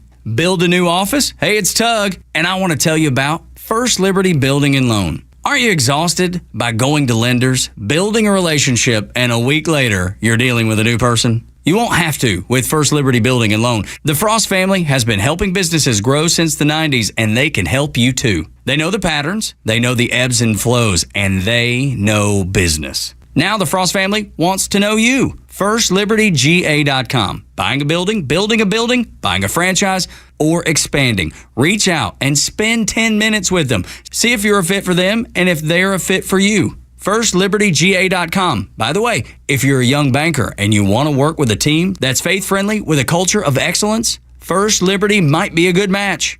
Reach out to First Liberty Building and Loan at FirstLibertyGA.com. That's FirstLibertyGA.com.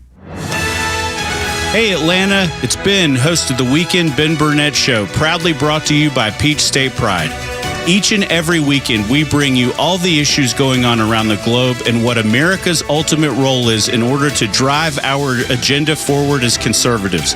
And if you ever miss an episode, you can download everything I've ever done on Apple, Spotify, or you can go to the podcast park. See you around, Atlanta. Lee Brandt Jewelry and Watch Company, where quality and value make the difference. Locally owned and located in Sandy Springs, offering you the finest selection of unique diamonds, sapphires, rubies, and emerald jewelry, as well as other fine gemstones. Lee Brandt Jewelry and Watches has been servicing Rolex watches for over 30 years, and their Rolex-trained watchmaker will service your watch in their state-of-the-art Rolex service center in their store.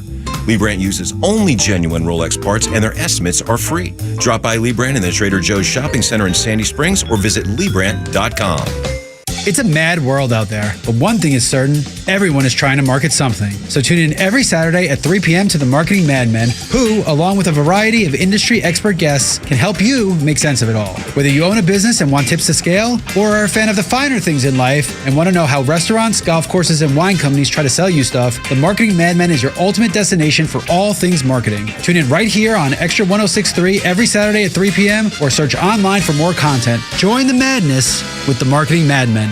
Introducing Sonder Health Plans, your trusted local partner for Medicare Advantage in Georgia. Only in Georgia. With Sonder, you'll get comprehensive coverage that's tailored to your needs. They offer $0 primary care visits, $0 premiums, and access to a wide network of Georgia healthcare providers. Visit SonderHealthPlans.com now to learn more about their value-based care that won't break the bank. Or call 888-428-4440. Sonder Health Plans, your doctors, your neighbors, your friends. At the Piedmont Bank, we're proud to be one of Georgia's largest community banks, focusing on serving businesses and the communities they serve. With headquarters right here in Metro Atlanta, our tailored banking expertise and solutions help meet the diverse needs of our customers so they have what it takes to grow, expand, and thrive. It's what elevates us above the rest. Find a location near you at Piedmont.bank and experience elevated banking for you and your business. The Piedmont Bank. Banking elevated. Member FDIC and equal housing lender. Stop dreaming. Start driving. Get the gift that keeps on giving with the RBM of Atlanta's Certified Pre-Owned Sales Event. Each of our certified pre-owned vehicles undergoes an exhaustive process of analysis, inspection, and reconditioning until it meets the uncompromising standards of RBM of Atlanta and Mercedes-Benz. For a limited time, get special financing from as low as 2.99% APR. In addition, you'll receive unlimited confidence with Mercedes-Benz's unlimited mileage warranty, delivering continued assurance for up to 7 years. Contact RBM of Atlanta for details and see how to qualify. We'd love to welcome you to the RBM of Atlanta family. We're proud to be Atlanta's Mercedes-Benz connection since 1964. Not all offers apply to all vehicles, and special financing available to qualified customers exclusively from Mercedes-Benz Financial Services through April 1st, 2024. Contact RBM of Atlanta for details on this and other exciting offers. Visit us at rbmofatlanta.com or call 770-390-0700 for details. No traffic, no big deal. It's the Morning Extra on 106.3. Morning Extra, Extra 106.3, Tug, Rhino, and Los. I can tell you that drinking Coca-Cola is bad for you. The calories, the sugar. I love Coca-Cola. My grandmother, Ma Brown, used to put Coca-Cola in my bottle when I was an infant. My teeth rotted out as they came in. Not Coke Cherry, though, because that has fruit in it. That's right. Right? I think Ma Brown probably thought that. There's a little bit of it. I'm not kidding her. I am not kidding. When I was a when my teeth were just coming in and they all rotted out immediately because Ma Brown gave me Coca-Cola in my bottle. That's the God's honest truth. I swear to the good Lord in heaven. May I ask a question that may sound disrespectful? Yeah. How long did Ma Brown last? She lived into her 90s. Okay. That's pretty impressive. When she was onto the right stuff, even though it rotted your teeth out. Yeah, I don't know if, I'm just saying there's a certain age of people where they do, and it goes against conventional wisdom. Absolutely. But they're the ones kicking it to 90. Yeah, but she did pass ultimately. She had dementia and Alzheimer's. They're late in her life. That's not the Coke fault. No, it's just happens. That we know of. Why are you blaming Coke? Yeah. I love Sprite Zero. Listen, she put it in your bottle. It used to have Coke in it, and look how you turned out. She would tell me, she was like, if you have a tummy ache, drink a little Coca-Cola. Absolutely. And little ginger ale, little Sprite, little Coca-Cola. Whatever it takes. Coca-Cola's been used to clean blood off the highway. That's right. And let me tell you, if you know how you get that weird film it's like dirt, but it's just road grime film on your windshield. Yeah. And you have to get out there and if you pour some Coca-Cola right on. Gone. Yep. Gone. Gone. So think what it's doing to your insides. Yeah, it's cleaning you right out. Yeah, right out. It's good. But the sugar can't be good for you. And the reason I bring this up is there is an overweight alligator that has been found behind a former Coca-Cola plant. It was captured and relocated and is now on a diet to try and shed 400 pounds. Here are some of the neighbors where the gator was caught and used to live. And a guy from Croc Encounters, he's the director. His name is John Panner, and he's talking about the gator's new diet. All the kids know there's a gator there. Don't feed them. Don't mess with them. I don't even allow them over here. I just hope nobody don't, jump the fence or it don't come out and somebody get attacked. That's a little heavy for that animal. The trapper caught the alligator and brought him over. It really isn't far away, probably 3-4 miles away. All of our alligators get a mix of pelleted diet. There's a diet made by Missouri. That's the Purina company. That's made just for alligators and crocodiles. We feed a lot of that. We also feed fish. We also feed chicken. So we'll do that on a regular basis. And hopefully with time, he'll slender down a little bit. 9-foot alligator weighs over 4. God. He's 400 pounds overweight. It's a huge alligator. I want to know. At it now. That's a big boy. How many missing pet signs were in that neighborhood too, though? Lots of them. Oh my goodness! Stop feeding it your cats and dogs. Well, but that and the Coca-Cola. I mean, let's be honest, dude. He's living behind a Coca-Cola plant. He got some Coca-Cola from here and there. Oh, some good Coke. And he would just down it, and he gained so much weight. That's why you have to be careful, man. You need to drink Coke Zero or Diet Coke or something. Absolutely. Take some of the sugar out. Give him Coke Zero. Let's just put that out back. I'm just telling you, man. I can attest to the fact that I struggle because I love a good cocktail with Coca-Cola in there. I have to really rotate between them because there for a while I saw my weight going up. And I was like, I got to back off of this. Mm-hmm. That alligator's in the same boat I was in. I think I got rid of, because I used to just love regular Sprite. About 20 years ago, I went to Sprite Zeros. Yeah. And yeah, it did make just a wild difference in not having to be like, hey, why am I up 3 pounds over the weekend? Like, oh, exactly. It's like you realize that amount of sugar really does mess with you. And who would have thought, though, an alligator? You know what I mean? It's just so random. Sugar is such a pain in the butt to deal with. If it was created or discovered today, it would be regulated no different than any other drug. Addictive, and that's what it does to you. Exactly right. Yep. Yeah, absolutely. Animals love that kind of. Look, I love those videos of raccoons getting drunk. Yeah, find beer and stuff. That. Oh my God! They'll pick up bottles of whiskey and just get drunk and then fall over and try to run away. It's great. Oh, we got to find some. Where do I find those? I'll get them. I'm gonna put them up on Twitter. Tag you and everyone. They're amazing. Please, I love watching animals drink beer and. I don't know that I've ever seen it. Anything like that. Well, it's funny because when we were up in Edenton, my friend Blaine there. North Carolina. Yeah, so his 2 dogs, he's got 2 retrievers, Benny and Poppy, and every time he grabs some whiskey, they run They're over. Like, let's go, So he'll stick his finger in his glass and then they'll lick it off. No way. And they love it. That and coffee. They love coffee too. So it's funny, my mama had a little Chihuahua dog that when she would go get it a biscuit in the morning at Hardee's, she would also buy it a small cup of coffee. And that little Chihuahua, which, I mean, they're high strung to begin with, did not need coffee with cream and sugar and caffeine. And that dog, it didn't last, as you might imagine, didn't last as long as other dogs that are of the same breed or whatever. 3 years? Yeah. Boom. For sure. Sure. I was like, Mama, you gonna kill that dog? Nah. And she was like, no, he really likes his coffee. And I was like, well, Mama, I don't. And then sure enough, dog died. Oh. So I told her it was coming. Yeah. And she didn't listen to me. The one time Mama was wrong. So she bought an alligator. And that was prior to. Alligator was prior to. But she would have fed that alligator Coca-Cola. There's no doubt in my mind. There's not a doubt in my mind. Like your friend with the whiskey and the coffee. It's the same. I don't know what it is about people giving their dogs and animals crazy foods. But this alligator, hopefully it'll lose 400 pounds and get healthy.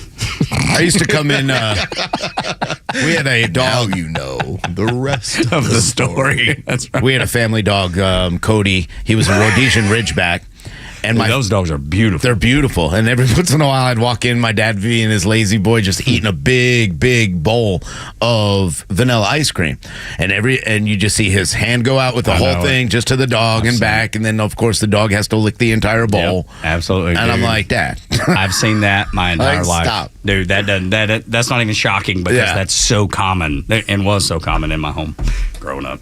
All right. Unions, they're supposed to be this organization that will keep people employed. That's the point of the union. I'm not a union guy. Don't really support unions necessarily. If you like unions, fine. I'm just not. It's just not my thing. I think private unions are at least okay. I think public unions, like with government unions, are just sinful. But I'm just not a union guy. I think you do better on your own. And unions are doing exactly opposite of what they're designed to do lately, Rhino. Well, we've already talked about UPS and the problems that they've been having, and now they've realized, hey, after what we went through, and let's not forget what they did, but this is a Sandy Springs-based UPS company. Now they are going to be cutting out a lot of jobs and closing facilities all over the country. They're about to close 200 of the 1,000 facilities that they have, and then they are going to eliminate a lot of those jobs. I find it extremely funny. Now, we may remember the name Sean O'Brien. You've probably saw him up in the Biden administration welcoming President Biden as he fell down the stairs coming out of the plane.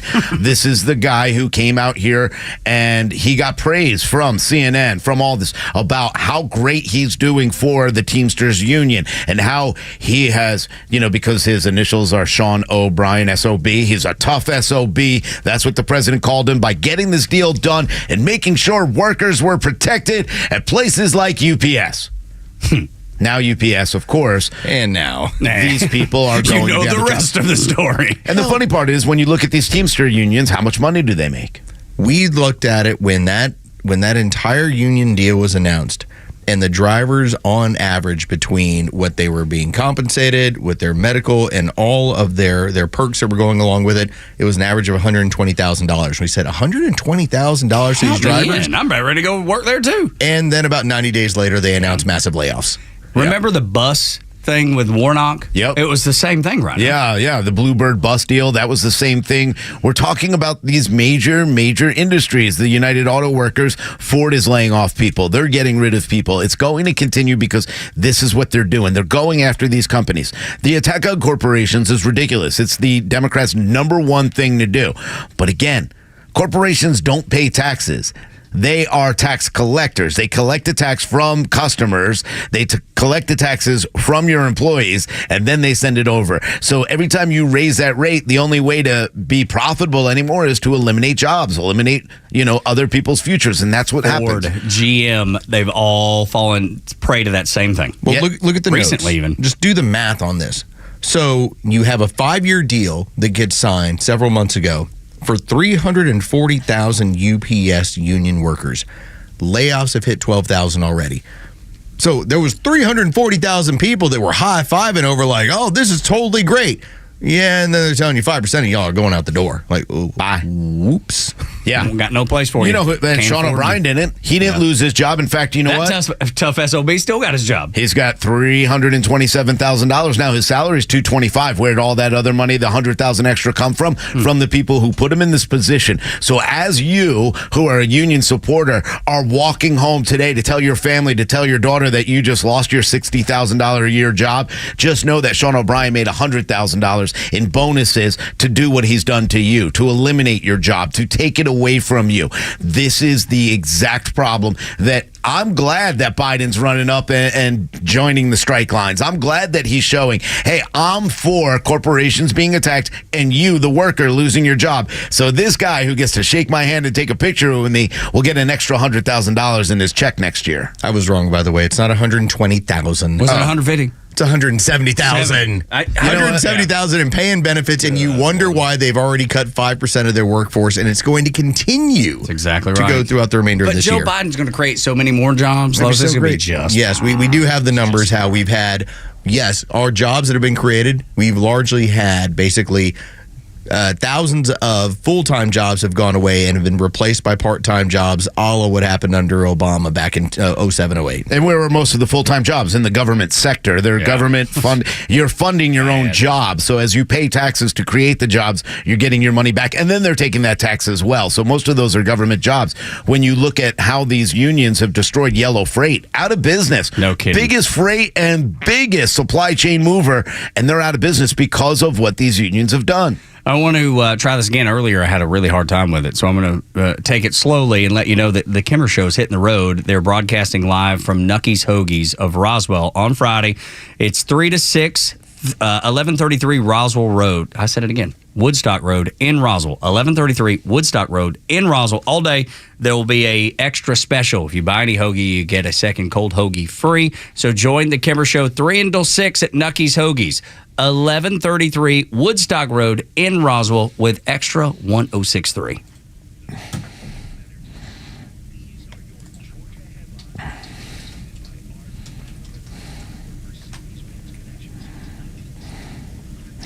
It's also Kimmer's birthday on Friday, so make sure you go down there and happy birthday. Wants everybody did he want everybody to? No, of course he didn't want anybody to. Didn't tell everybody. So I'm telling everybody. That's the reason to do it. Yeah, go down there, bring cakes, throw things at them, whatever. All right, here are your top stories in the state of Georgia for today, Wednesday, March 27th. Atlanta police are on scene in Midtown Atlanta. In fact, they've blocked off an intersection after 2 Stop Cop City protesters have attached themselves to a cranes ladder with reinforced pipe. Of course, they have a big sign up there saying to Stop Cop City. Other protesters have gathered on 11th Street with signs drivers should avoid the area or prepare for major delays. Under the Gold Dome, the state Senate has voted and moved some of bills to the House for final votes before tomorrow's Sine Die. The Senate passed a measure to cap how much home assessments can go up each year at 3% to help tamp down property tax increases. The Senate also advanced a bill on election changes that includes reducing the number of voting machines, adding watermarks to ballots, and putting pictures of all ballots online for public view. And in sports, the Georgia Bulldogs men's basketball team has advanced to the Final Four of the NIT. The Bulldogs have knocked out Xavier, Wake Forest, and last night took down Ohio State 79-77 to advance. Woohoo! It's like the second place trophy. You know, even if you win the whole thing, it's the second place trophy. But, you know, I mean, it also shows that team has grown a lot. And you saw it late in the season, and they've got some good players. So, hey, for recruitment deals, this might be a good opportunity for them. Look at there. Rhino with the glass half full. I like it. I don't like saying it about him, but no, hey, I know as a Florida fan, but former Florida coach, too. Yeah, got to be honest. I mean, when you see something that's looking good, hopefully that's good for the team. They need a good basketball team. Yeah, it's unbelievable. And, Lowe's, you can probably speak to this better than anybody else. Unbelievable that Georgia Tech doesn't have incredible basketball. Knowing how many kids play Division I and go pro from this area. Everybody goes elsewhere. Yeah, there's been no reason to stay. Anthony Edwards is the only one that stayed, and he stayed for a cup of coffee. And now it's dunking over so everybody. Many programs in the area you can go to that aren't Georgia Tech, and that's unfortunate. Yeah, it is, for sure. When we come back, rapper 50 Cent recalls the moment he knew P. Diddy, the other rapper that had his homes raided by the feds, was a weirdo. Next on Extra 1063, Atlanta's only conservative news and talk station. It's the Kimmer. Look out. The Kimmer Show is live every afternoon from 3 to 6, just like the Kimmer. I have a question for you. Yeah. Should I be concerned, what's a bank good for? Numbers. Numbers, yeah. Numbers, money's numbers, right? Right. So I go to my bank today, and according to their old desk calendar, it's still Monday, March 6th. So I'm a little worried about their ability to... Was there anybody in the bank at all? Yeah, there's people there. They're nice and friendly people. It's right down the street here. Well, they probably had to fire their calendar guy. Calendar guy's been laid off? Well, yeah. The Kimmer Show, every afternoon from 3 to 6 p.m. on Extra 106.3 and the Extra app. You know, I can't wait to go camping this week with my son. It's one of those opportunities that you get to spend time, really talk to your son and show him all about the great outdoors and how to stay safe. And, well, one way to stay safe is by going to True Prep, getting everything I need for my camping trip. But it's also a place that I love to go to make sure that I got all the essentials in case of any kind of emergency, like freeze-dried food. Like I said, it's going to be great to be bringing freeze-dried food on the camping trip, making it easier for me. I can't wait, but you can't wait either. You need to start thinking about preparing for any kind of emergency. We see the prices of essentials going up. We see what's going on in this country. We see these natural disasters that happen. What if you're out of water?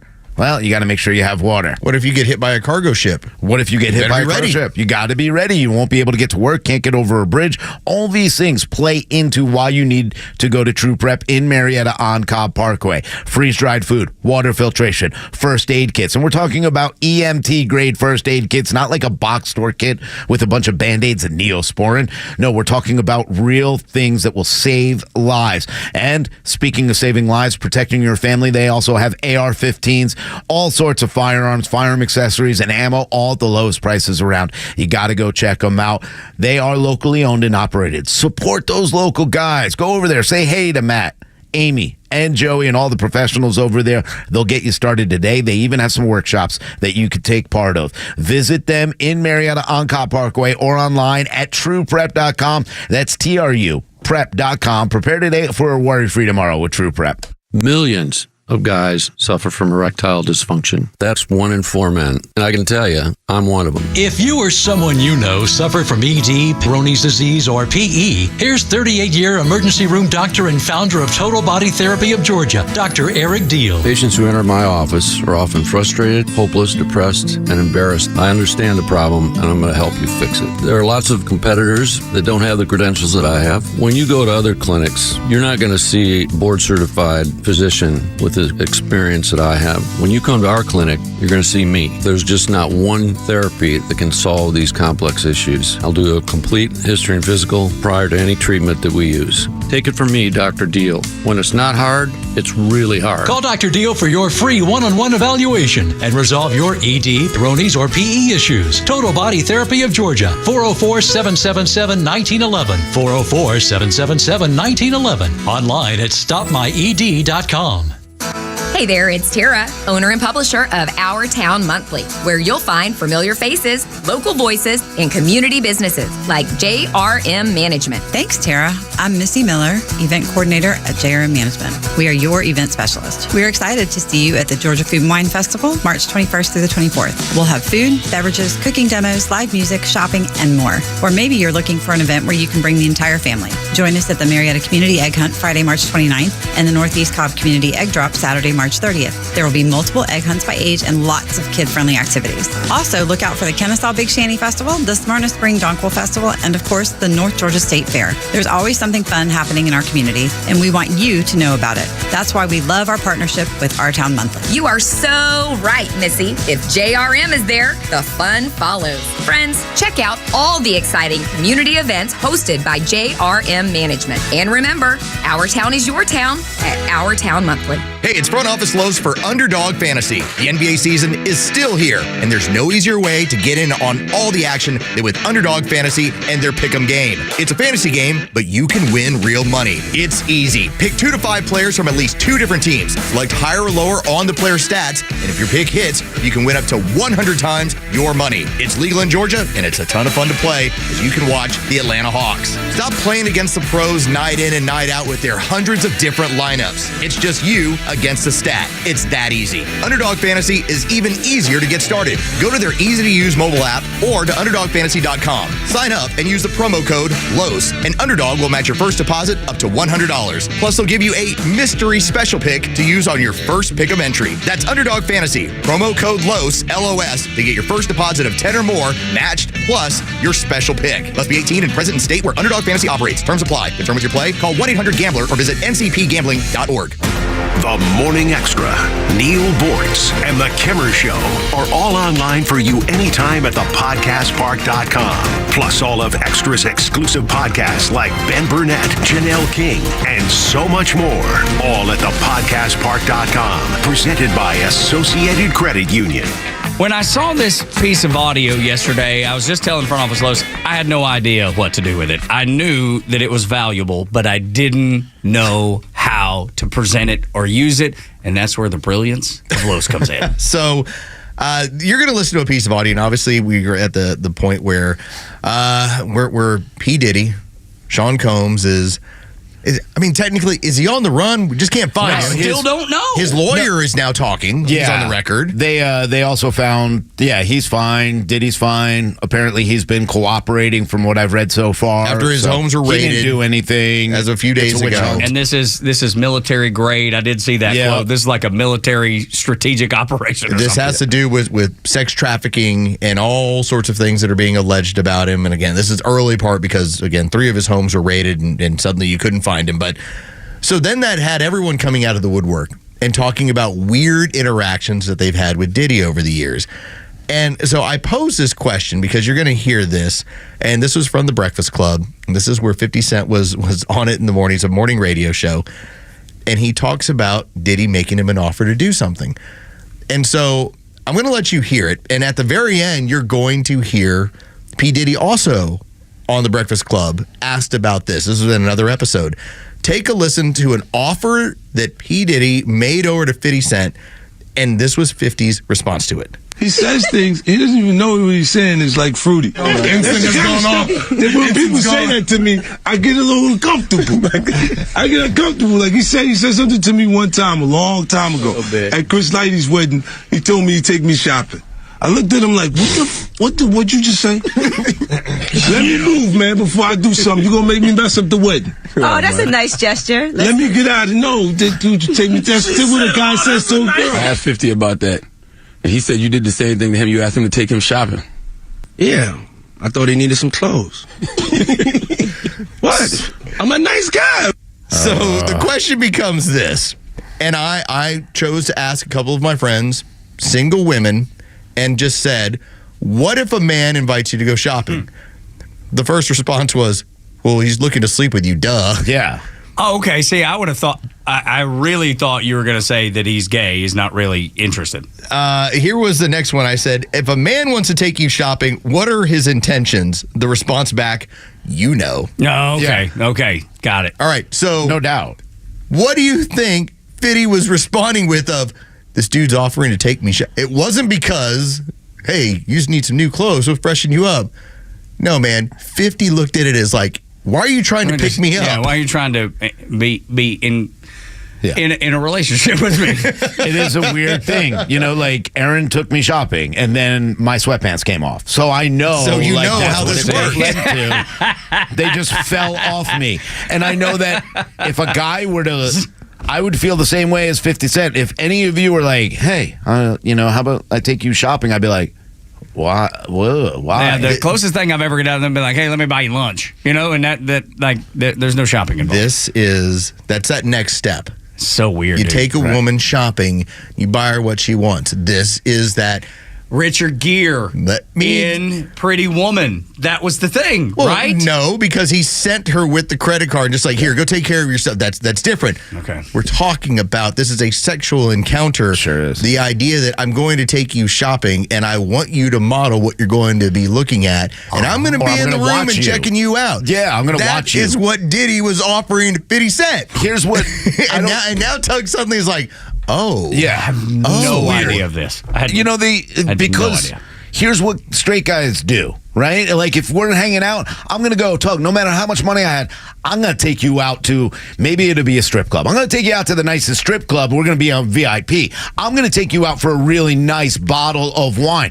Or, hey, we're going to this really cool restaurant, then we're going to party after. We're going to the That's casino, what straight dude. guys do. Yeah. Casino. Yeah. All that makes sense to me. Now, if I told you, Tug, I'm going to take you shopping tomorrow. Don't get me wrong. Immediately, I'll be like, Los, you going to do what now? Where do you want to go? Listen, you just need some clothes. Yeah. I'm going to take you shopping. Yeah, see, I would know that it was, I don't know that I would recognize what you were getting at, but I would recognize that it's weird. See, every single woman, when you point it out to them, they immediately know exactly what Fitty is talking about, where they're like, so funny. Yeah, that dude's trying to pick up on that other dude. Now, Tug, I'm going to go ahead and get some measurements right now. Put your arms up for me. See what I mean? I would immediately be like, I tell you what, when we hit this top of the hour break, you go ask your wife, hey, if you were single and a man said he wanted to take you shopping, all right, I'll do it. What is he looking to accomplish there? I have no doubt that you're right. As soon as you explain it, it makes perfect sense. But I look at it, but I never would have picked up on it. From the women I know, and we've gotten to the point now where these are like divorcee friends, but when you ask them, this is what goes on, This is part of the, listen, I'm willing to spend some money on, I'm going to take you shopping. Yeah. This is part of the courtship here. It is kind of weird. Now, I do want to, let someone know who I might be listening. He did offer to give me his 15-year-old's clothes that he grew out of, but that was only because of the height thing. Oh, yeah. I don't think he was trying to hit on me. This went weird quick. Yeah, he was just like, hey, to save some money, I got some overalls for my 15-year-old. If you were to show up to work and you're like, hey, Joe, I got some extra equipment. I can let you have it. You can set up your home studio. If you were to tell Joe, I'm going to take you shopping. Would you have known Joe? I'd just say no. He'd be weirded out. I would be weirded out. Because he'd be like, he's hitting on me. Let's go to the spa, Tug. Get massages. No, that's what I'm saying. It'd be weird. But I would have been weirded out. If you would have said, hey, can I take you shopping? I would have been weirded out. I wouldn't have known what you're trying to accomplish, but I would have been Hey, I got a open part in a foursome that we're playing at golf. You'd be like, cool, yeah, sounds good. Let's go play golf. No, I'm going to take you shopping. Yeah, I would have been like, I don't know about that. That's what Diddy had. Biden couldn't resist doing exactly what Rhino said he would in reference to the bridge disaster in Baltimore. Next on Extra 106.3 after Neil Bort's report, the Fox News Update. It's time for the Bort's Report, exclusively on Atlanta's only conservative news and talk station, Extra 106.3. Sometimes it only takes about one sentence for a presidential aspirant to tell you what they're all about. Hillary Clinton did it when she said we have to stop worrying about the rights of individuals and start worrying about what's good for society. And now it's Michelle Obama's turn. Okay, I know she says she doesn't want to be a candidate. That's out of respect to Joe. If Joe has to step out, look for Michelle. And what is her one statement? Someone is going to have to give up their piece of the pie so that others can have more. How do you feel about that statement? Now, Michelle and her husband, $12 million home, Martha's Vineyard, $9 million home, Hawaii, $8 million home in Washington, and a $2 million cottage in Chicago. Which piece of her pie does she want to give up? Here's Michelle telling you her basic philosophy. No matter how smart, no matter how hard, how long you work to accumulate your pie, you're just going to have to give up some of it so that other people can have more pie. Doesn't that sound suspiciously like from each according to their ability, to each according to their needs? Here's Big Mike telling you, no matter how hard you worked, how long you worked, how good your decision-making process was, you're just going to have to give up some of it so that people that didn't work or wouldn't work as hard as you can have some of it. Do you like that as a philosophy of government? Now, what Michelle does not understand, or won't admit to, is that if you want bigger pieces of the pie, you bake a bigger pie. You create an economy that allows everybody to grow. The bake a bigger pie people, usually conservatives, Republicans. The divide up the pie we already have, Democrats. Gotta love them. Neil Bortz, Extra 106.3. Hey there, it's Janelle King, host of The Janelle King Show, right here on Extra 106.3 FM, where we are unafraid and unapologetic. We explore the topics that matter the most. You can catch us on Saturdays at 4 p.m. and encore episode on Sundays at 9 a.m. And catch up on past episodes by going to the podcast park right here at Extra 106.3 or wherever you get your podcasts every single Tuesday. Until then, stay unafraid, stay unapologetic, and never stop seeking the truth. Lee Brandt Jewelry and Watch Company, where quality and value make the difference. Locally owned and located in Sandy Springs, offering you the finest selection of unique diamonds, sapphires, rubies, and emerald jewelry, as well as other fine gemstones. Lee Brandt Jewelry and Watches has been servicing Rolex watches for over 30 years, and their Rolex-trained watchmaker will service your watch in their state-of-the-art Rolex service center in their store.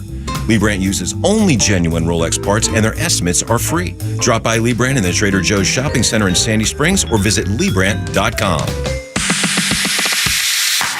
If you love news and talk, you have to connect with the biggest personalities in the South at thepodcastpark.com. It's more original Atlanta content from Atlanta's hometown talk crew. From legal news to sports and politics, and even archives of interviews from years past. Find the podcast that you love and subscribe everywhere you get podcasts. WFOM and W292EV Marietta, a Dickey Broadcasting Station. The 8 a.m. hour is brought to you by Central Heating and Air. Divers keep searching a river in Baltimore. I'm Dave Anthony, Fox News, but it is not a search for bridge collapse survivors. At this point, we do not believe that we're going to find any of these individuals still alive. So Coast Guard Rear Admiral Shannon Gilreath says it's a recovery mission now for 6 construction workers who were on the Key Bridge when a cargo ship collision brought it crashing down. Why is still a big question. National Transportation Safety Board Chair Jennifer Homendy just told Fox. We've seen the reports about power issues. We do need to verify that. We do have the voyage data recorder right now. Fox's Griff Jenkins reports from Baltimore. This is also a big deal this morning. The voice transmission with the dispatch of the Maryland Transportation Authorities after that Mayday call went out. They're hailing those individuals as heroes because they stopped the traffic and saved countless lives on this bridge by stopping cars from coming onto it at 1:30 in the morning. While the U.S. and Israeli relations are strained over the war in Gaza, Israel's dealing now with militants at its northern border. Hezbollah says 3 of its members were killed in Israeli airstrikes in northeast Lebanon. Israel says its aircraft attacked Hezbollah in response to a rocket attack. The Iran-backed group in turn claims to have launched dozens more rockets at an Israeli border town. One man's reported to have died as a result. Fox's Jonathan Savage. A controversial Texas border law remains blocked by an appeals court ruling this morning. Texas Senate Bill 4 would make it a crime to cross the Texas-Mexico border between points of entry. It allows police to question and arrest anyone believed to have entered Texas through Mexico illegally who does not have immigration status. The Department of Justice says the law runs afoul of the federal government's authority over immigration and will lead to racial profiling. Fox's Tanya J. Powers. Somebody's life changed overnight in New Jersey, winning a fortune. The $1.1 billion Mega Millions jackpot, the 8th largest U.S. lottery prize of all time. America's listening to Fox News. Don't let everyday aches and pains keep you from living your best life. I don't think I really understood what people meant when they talked about pain until I started feeling it myself. Start feeling better every day with Relief Factor, a daily supplement designed to support your body's fight against aches and pains. Not only do I move better without pain, I just feel better. Created by doctors, Relief Factor uses a unique formula of natural ingredients that target 4 metabolic pathways to address pain. Relief Factor doesn't just mask aches and pains, it helps reduce or even eliminate them. Today, I do the things I love, and it doesn't occur to me to think about pain. You can feel the difference all day, every day. Join the over 1 million people who have tried Relief Factor's 3-week Quick Start Kit. It's only $19.95. Visit ReliefFactor.com or call 1-800-4RELIEF. That's 1-800-4RELIEF. And feel the difference of Relief Factor. Start your mornings the right way with Doug, Rhino, and Los on the Morning Extra. Atlanta's only conservative news and talk station is Extra 106.3. The brilliance of Rhino in front of us, Los, oftentimes is so impressive to me. They pick up on things that I just don't get. And they're able to spell it out and make it make sense, even when I'm either dumb to it, naive to it, whatever it is. So much so that in the last segment, we were talking about the whole 50 Cent and P. Diddy thing, where 50 says it was so weird, P. Diddy offered to take him shopping. These two knew exactly what was going on. I just thought it was weird. I was like, this makes no sense. Why would any dude ask another dude to go shop? It's weird. I'm so glad that there were no windowless vans offering ice cream in your neighborhood when you were growing up. Free puppy, or Right. maybe free monkey, Right. free alligator. Yep. I did exactly what Lois asked me to do. I went and asked my wife. I said, if you're single, there's a dude that's talking to you a little bit, and he says, I want to take you shopping. She goes, that means he wants something. And I was like, exactly. That means he wants something. There's something in return that is expected for this. Yeah. So immediately, I mean, just seconds. And then she smiled and said, why you want to take me shopping? She immediately was like, exactly. I know what, She knew you want exactly. something for this. Exactly and you know right. what the something is. Yes. So I reached out to my wife and I's friend Lauren, and I asked her about it last night when I sent the audio clip and everything else. I was like, what do you think about this? And as she said, if you were to be a man and ask to go take shopping, it's like, what are my intentions? She's like, Then she followed it up by going in reverse. She says, if a woman wants to take a man shopping, she hates how he dresses and is tired of being icked out by it. Correct. Hashtag upgrade you. It's not sexual in that regard. She's like, I'm 100%. I'm going to fix you up. I'm going to help you out. The reason I know that, my wife, there's a pair of shoes that I have that she hates. Yeah. And she tells me, she's like, I hate those shoes. I wish you wouldn't wear them. And I like them, so I still wear them, being the idiot that I am. And she ordered, like, they showed up at the house, and I was like, she's replaced my shoes. And it's exactly what it was, Los. Smart. It was nothing more than she didn't like the pair of shoes that I was wearing, and Los's friend described it to a T. It was basically, I'm upgrading you because you're too stupid to upgrade yourself. The only other man that can take you shopping is your father. Like, my father came up to me when I was younger. Totally. That's Said, totally different. You're getting a good job. You're dressing like a slob. Let me show you how to do this. And he took me shopping. Here's what I want you to do next. You already did the test with Laura. What I want you to do is go over to John Michaels. I want you to put your hand right on his shoulder. Oh, no. Our friend down the hall. Yeah. I will not. Who will not handle this well. I will not. I wouldn't do that regardless of who it was. I wouldn't do it to either of you. John, I want to take you shopping. I want to get you some more University of Miami stuff. He might hit me in the mouth. Like a tracksuit. Even if it were just a goof and a test, I'd get punched out. The same response as and again, that's why Fiddy's on the Breakfast Club and he's going, am I going to have to tear this whole wedding up because P. Diddy just hit on me? We should make this a poll on Twitter. Can we make this a poll on Twitter? Absolutely. I'm going to make this a poll on Twitter. Go to Twitter, find Extra 1063 Tug Howard. Yeah. If a man offers you to take you shopping, what does he want? Is there an expectation? Take you to church, take you shopping, take you to bed. Yeah. Trying to get you in bed. Yeah. It seems pretty straightforward. Like I said, I knew it was weird. It just didn't occur to me how weird.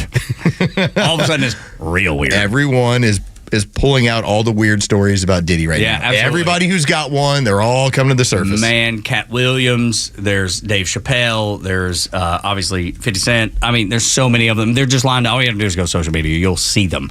And people have clipped them out in different interviews. I think even Ice Cube has been in one.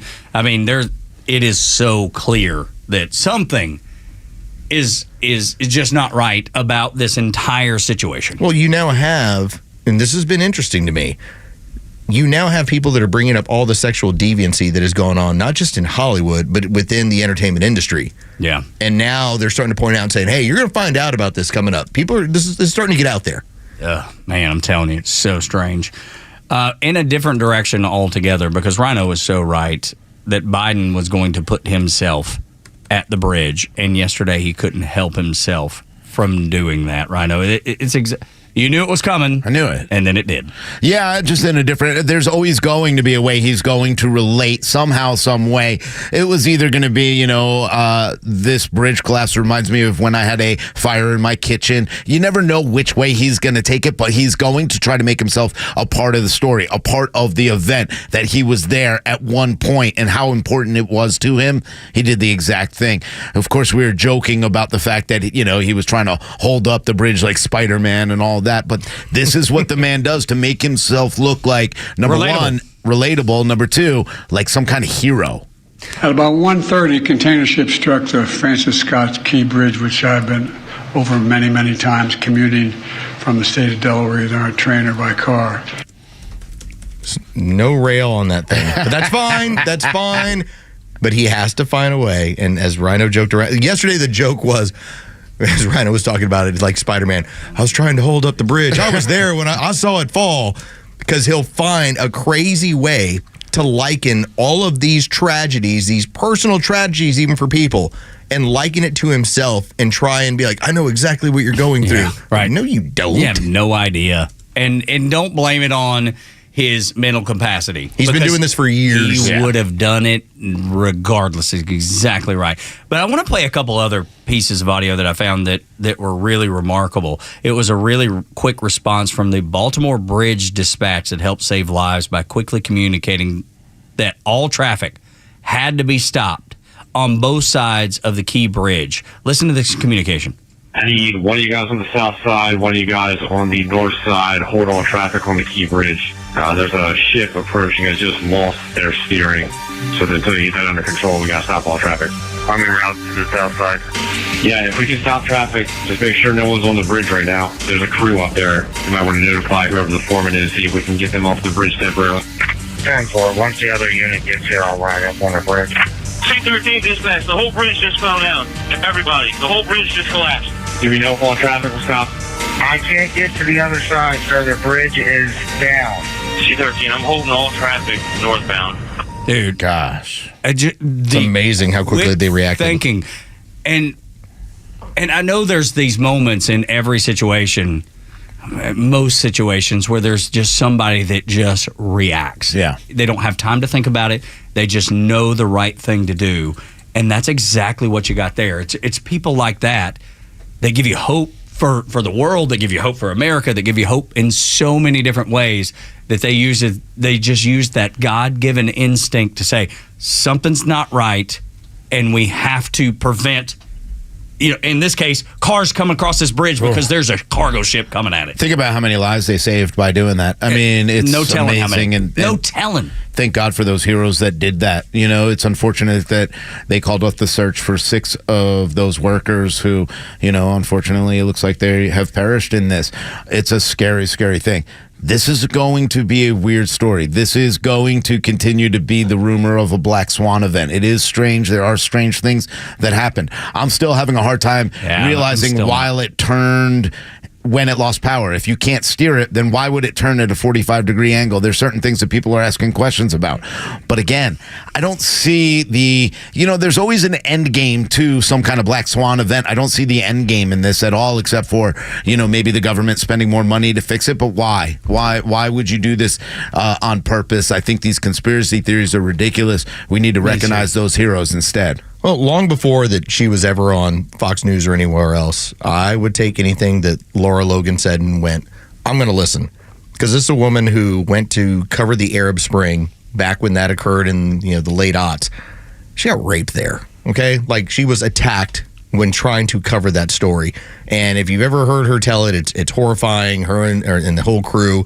And they thought, hey, look, we're just the friendly leftist Americans and we're coming in to tell your story. And they were all victimized. So when she starts getting serious about stories, I listen, okay? Like, you're a frontline journalist. When she spent last night telling you that her contacts within the intelligence industry are looking into this and saying, we think this is some sort of event that occurred where this was sabotage to do this. She's the only one who's saying it. No, that's right. She's the only one who's bringing it up. I mean, who's a legitimate journalist. Sure. Right. I'm willing to listen. I'm not buying into it yet, but I'm willing to listen. Absolutely. Yeah. It's okay to listen. I don't think I think you question everything. You know what bothered me about it? That she brought something up, and when you look at some of the video reenactment of what's going on, she brought up how far it is out of the regular channel. That it wasn't just a matter of this thing drifted over into this pylon, and here's what it did. It knocked everything down. She's bringing up this was well outside the grounds where it was supposed to be, well before it lost power. Yeah. I was like, all right, well, tell me more. And so, again, I ain't buying into it yet, but I'm willing to listen. Absolutely. I think listening is fine. I think questioning is fine. Right now, as it sits, I was reading a maritime journalist's account and understanding of what happened, and it pretty much summarized the way I felt about everything. And this is a guy that writes about maritime, because he even wrote, look, with this happening in Baltimore, get ready for Charleston and Savannah to really have a whole lot more business just because of the availability. He went through a lot of that stuff, but everything he said kind of matched up the way I interpreted everything. So right now, as it sits right now, I don't feel like it's some crazy conspiracy. I don't feel like there's more to it. However, the more that becomes available, I'm not saying I can't change my mind. Just like Los is saying, I'm willing to listen because I want to know the truth. And if you don't question everything these days, you're going to be misled. Yeah, there are a lot of things that I think deserve questioning. Again, I don't know why that ship turned the way it did, and then stayed straight right for it if they lost power? How did they do that? How did they reset it? I don't know any of these things. I'm not any kind of expert on it, but I think that's a question that people can ask.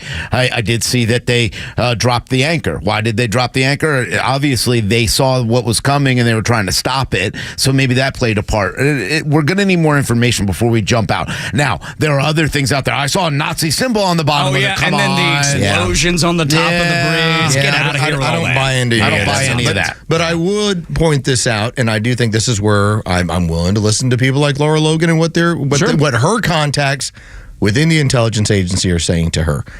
When you look at the strategic damage it does do the United States. Absolutely. Talking about shipping and the fact that you're going to put incredible strain on the tunnel system to transport any type of good or chemicals, because that port is specifically used for dangerous chemicals. And as she brought it up, because of, as you said, this tunnel system, they're not actually able to, because of our federal regulations and the size of these things, they're not able to transport them through there. So she talked about the amount of damage it does to the American economy when you can't operate in this port. Yeah. This is the sort of thing that happens if you happen to be in a proxy war.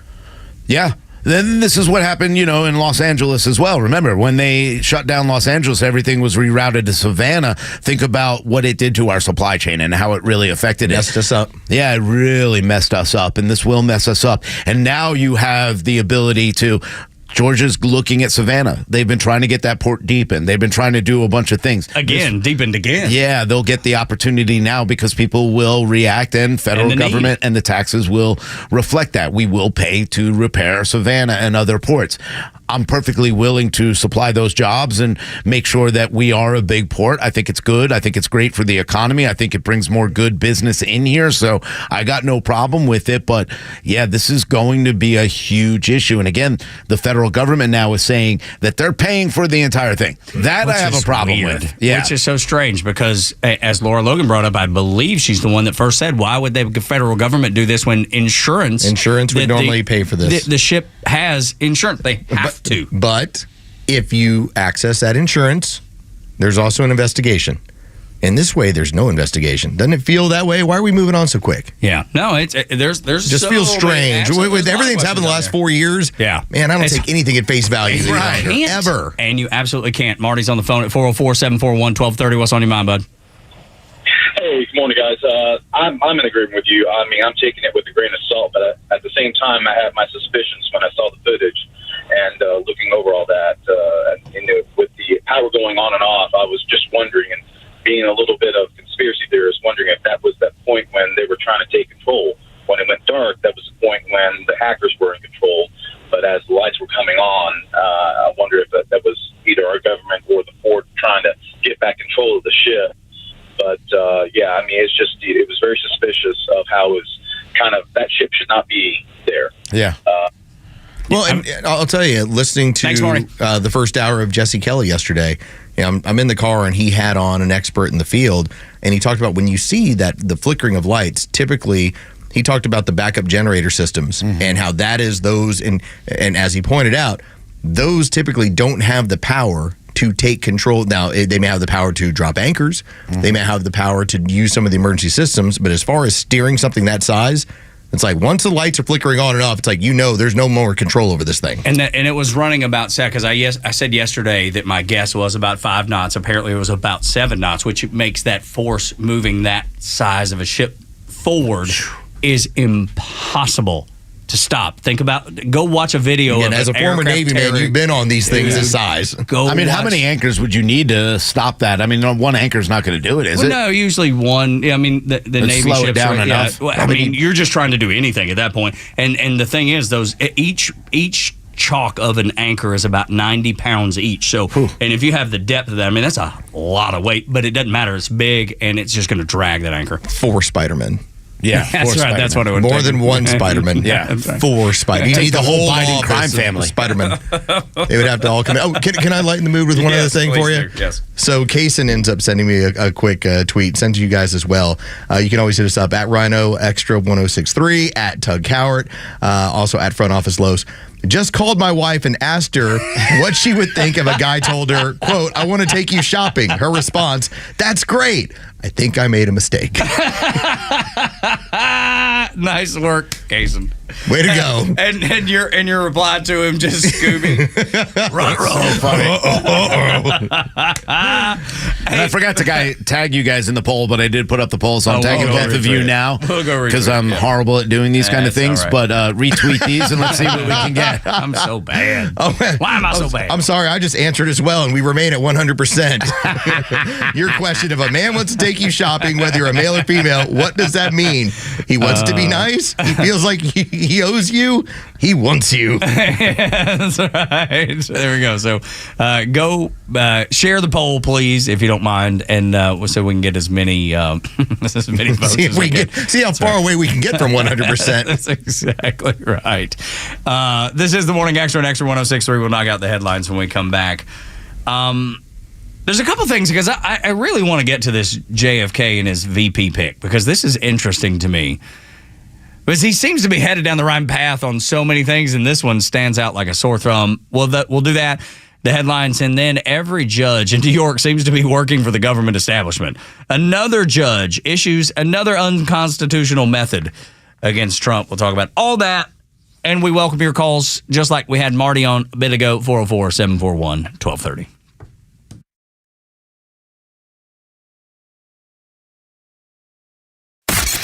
The legend Neil Bortz is only on Extra 106.3. Hey, it's the camera. How's it going? Here's what you missed from the Talkmaster.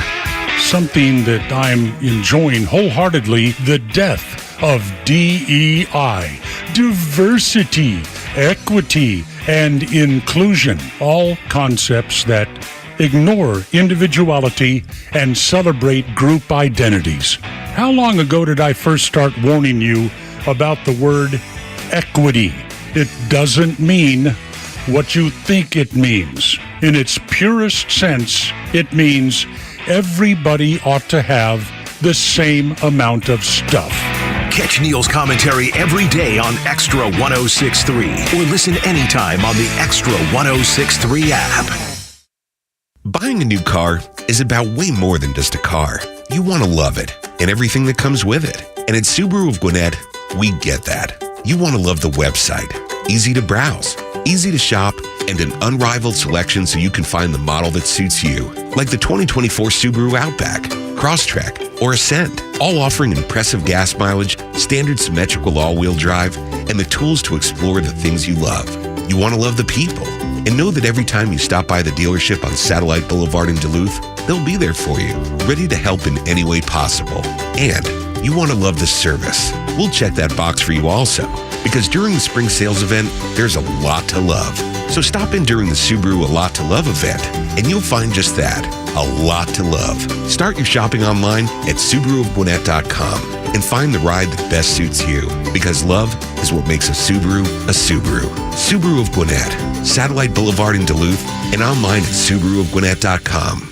Hey sandwich lovers, today's your lucky day. There's a whole new way to roll for lunch or dinner delight with Nucky's Hoagies in the Roswell Corners Shopping Center. Now open. Nucky's Hoagies in Roswell is family owned and operated by the Sub-Sisters, Stacy and Shannon, whose love language is food and Nucky's Hoagies, their passion. When you bite into a Nucky's Hoagie, you'll taste the difference. The softest hoagie rolls ever, along with hunger-quenching sandwich combinations. Make Nucky's Hoagies in Roswell on Woodstock Road your new favorite spot for lunch or dinner. Hey Atlanta, it's Ben, host of the Weekend Ben Burnett Show, proudly brought to you by Peach State Pride.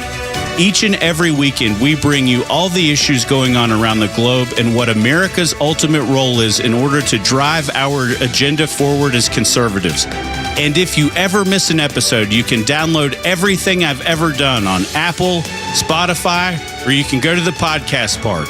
See you around, Atlanta. Neil Bortz here. Maybe you've already taken the steps to improve your health, maybe save your life. You're using a CPAP for your sleep apnea. I've been using one for well over 20 years. So right now I'm here to tell you about a source for CPAPs and CPAP supplies here in the Atlanta area. CPAPs, etc. They're in Alpharetta. They have whatever you need. Roddy and Sharon are your CPAP experts, and they'll ship nationwide. More information, CPAPs, etc. SBC.com. 5 stars. All rise for To Kill a Mockingbird. Unmissable and unforgettable. A mockingbird for our moment. Beautiful, elegiac, satisfying, even exhilarating. A New York Times critic's pick. Mockingbird is now the most successful American play in Broadway history. All rise for Aaron Sorkin's great play. Richard Thomas is Atticus Finch in Harper Lee's To Kill a Mockingbird. Playing at the Fox Theater May 7th through the 12th. For tickets, visit BroadwayInAtlanta.com. Is the tax deadline causing you anxiety? Searching for elusive 1099s and trying to uncover any exemptions? If so, you're not alone. Every year, Georgians find themselves looking backwards to file with the IRS, reporting tax history. But what if you were to flip the script? Not just report your taxes, but actually planning for them. We're Master Plan Retirement Consultants. We're local, with offices in Marietta. We work with folks just like you to create a personalized, tax-efficient strategy designed to last a lifetime, a crucial piece to the holistic retirement plan. Do you have a retirement roadmap? You should. It's never too late. Visit masterplanretire.com. Don't wait any longer. Visit masterplanretire.com. Advisory services offered through Master Plan Retirement Consultants, Inc., a registered investment advisory in the state of Georgia. Insurance, tax, and commodity services offered through Fricks & Associates, Inc., DBA Master Plan Retirement Consultants. The aforementioned are affiliated companies. Get the Extra 106.3 app. Yeah, I got your app. I live out here 30 miles west of Augusta. I'm so glad Conservative Talk is back on the air. We want you to listen no matter where you are, and you can do that on the Extra 106.3 app. Download it free for Apple or Android by searching simply for XTRA 106.3 FM Atlanta. And you can listen live and on demand. 8 o'clock hour is brought to you by Central Heating and Air Conditioning, your Atlanta carrier experts, 770-GET-HEAT or centralheat.com. We've talked about this before, and the reason it stands out to me is because yesterday I went out in our front yard and our little Schnauzer dog Cash had dug a huge hole. I mean, this thing was big around as a basketball or a beach ball. I'm like, what in the world are you doing, dog? Good Lord. And, you know, he's got mud all, because it's been raining. Yeah. He's got mud all over him, so you got to take him in and give him a bath. I mean, yeah, he's living his best life. Yeah. I'm telling you. But what happens is we have discovered we have a mole problem. And so he's chasing the moles. He's chasing the chipmunks, which we have a lot of too, but the moles lately, and he'll see them moving or whatever, and he's just he's going to find them. He's like, I am. Good for him. That's what those dogs are bred to do to begin with on farms. And so I ran across this story, and I know we've talked about something like this before because our friend, I think all of us are friends with Jen Hobby, she was digging up a garden at their old house, which was over like at Peachtree Battle, somewhere around that area, and had found some cannonballs. They called a historian out, and they had to call someone out because they discovered that these cannonballs were live. Yeah. I mean, they were actual Civil War cannonballs that had just been, left there from 150 years ago or longer. There was a dog in Florida that was doing what my dog Cash was doing, digging up the front yard, and it ran across unexploded military ordnance. Okay, is this live? You panic, and then you drop it. You couldn't really tell what it was until you started to pull it up. And then once I got it like halfway out, I was like, oh, I know what this is. Let me just gently put this back down. I want to show you. Let me gently put this back down. It's like World War or Vietnam style. Those mortars. Yeah, it's a mortar. Yeah, and look at this, Loves. That's what the dog found in this dude's backyard in Florida. Could you imagine if he picked it up and just carried it around the neighborhood like a bone in his mouth? Yeah, man. And this thing is live. They had to call ordnance out. I mean, unbelievable the things that people find in the front yard. I don't expect Cash is going to find anything in our front yard. No. Digging up the moles and everything. But if you do, which neighbor are you going to throw it at? Exactly. No, you know what? All of our neighbors now. There would have been a time. There would have been one neighbor that might have gotten the. We got two houses down there that I'd throw it on there back. Hide this landmine in theirs. Yeah. Lowe's, you got anything? You hit him with a mortar? No, I mean, I just remember the one weird thing I ever found, and this is when we were trying to do some landscaping work, and it was all the stakes on the property when they were building, the home, and everything had been taken up except one. There was like this giant, long marker stake that was in the ground. I had to dig the wood thing out of there. But that's like it. I don't ever deal with mortars or grenades or cannonballs. But think about the people that live in like Cartersville, because I had a great uncle, and he's passed on. he had a little metal detector, and he would get out in his front yard, and he had a complete room in his home dedicated to muskets and rifles and belt buckles and arrowheads. He found all kinds of stuff. I would love to know, and I'm sure it's all been passed down or donated or whatever. I would just love. I remember seeing this room as a child, but I mean, it's been, I was less than 10, so it's very young. I would love to know where all that stuff is because I'm so fascinated, and I know, Rhino, you are too. Yeah. I think it'd be amazing. You know that there's some guy out there who is just losing his mind saying, I'm going to start collecting weapons to go up against the guy. Well, yeah, I'm going to take away my guns. Too, yeah. I'm going to bury it in the front yard. They're never going to find it. Yeah, this dog dug this up in Jacksonville. He's trying to get a hold of Matthew Sims, whose dog did awesome. this. The only thing that we ever had that was kind of cool, whenever they would drown or drain the San Antonio River to clean out the Riverwalk, they would find stuff from like the Battle of the Alamo. Yeah. They would find stuff from the Texas Revolutionary cool. War. And so there's still like those archaeological finds in that area. Cool, man. But there's, that's not grenades. What?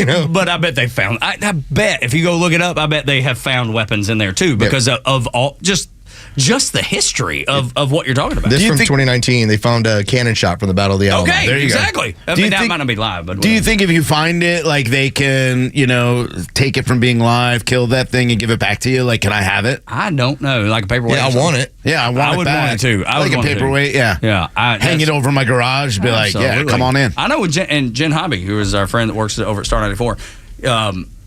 I think they found 3 total cannonballs. That's awesome. And I was texting her. She's not texting me back, but I was texting her to ask her what ultimately happened to those. Ask her if she wants to go shopping too. I want to take you shopping. No, now that I know this is for research, Todd. I have too much respect for her husband Grant to do that. And Grant will be like, "What the hell?" Yeah, because he'd be like, "Hang on, Tug asked you to go shopping with you? That's weird." Yeah, I may have to go whoop Tug's ass. Might have to go have a talk with him. It'd be great if I just saw him banging on the glass here at the front. I heard you want to take her shopping. I know what you're trying to do. Pretend like you don't know. Poor Tug. Now he knows. Yeah, now he's like, I'm never going to ask anyone to go shopping ever. Not that I ever have anyway. That's I would like to put that out there. Just to get that on the record. I've never done that. Like I've helped people when they're looking for like a TV or some sort of piece of equipment where I'll help you out. Or I have a friend of mine. I went to college with her. She's now engaged, soon to be married. She wanted to get more into podcasting, and so I was trying to help her with, pick out these sort of microphones. But all I did was send her links to Amazon. Yeah, but that's very different. Very different. But if she said, hey, can you go with me to Best Buy and help me pick one out? I'd be like, okay, but I'm not taking her shopping. Yeah, no. Yeah, now that we know that that P. Diddy was trying to take dude shopping, we know there's something. To take dude shopping. Something else. 50 Cent was having none of it, too, by the way. Let's knock out the headlines quick. 8 o'clock hour brought to you by Central Heating and Air Conditioning, your Atlanta carrier expert. 770-GET-HEAT or centralheat.com.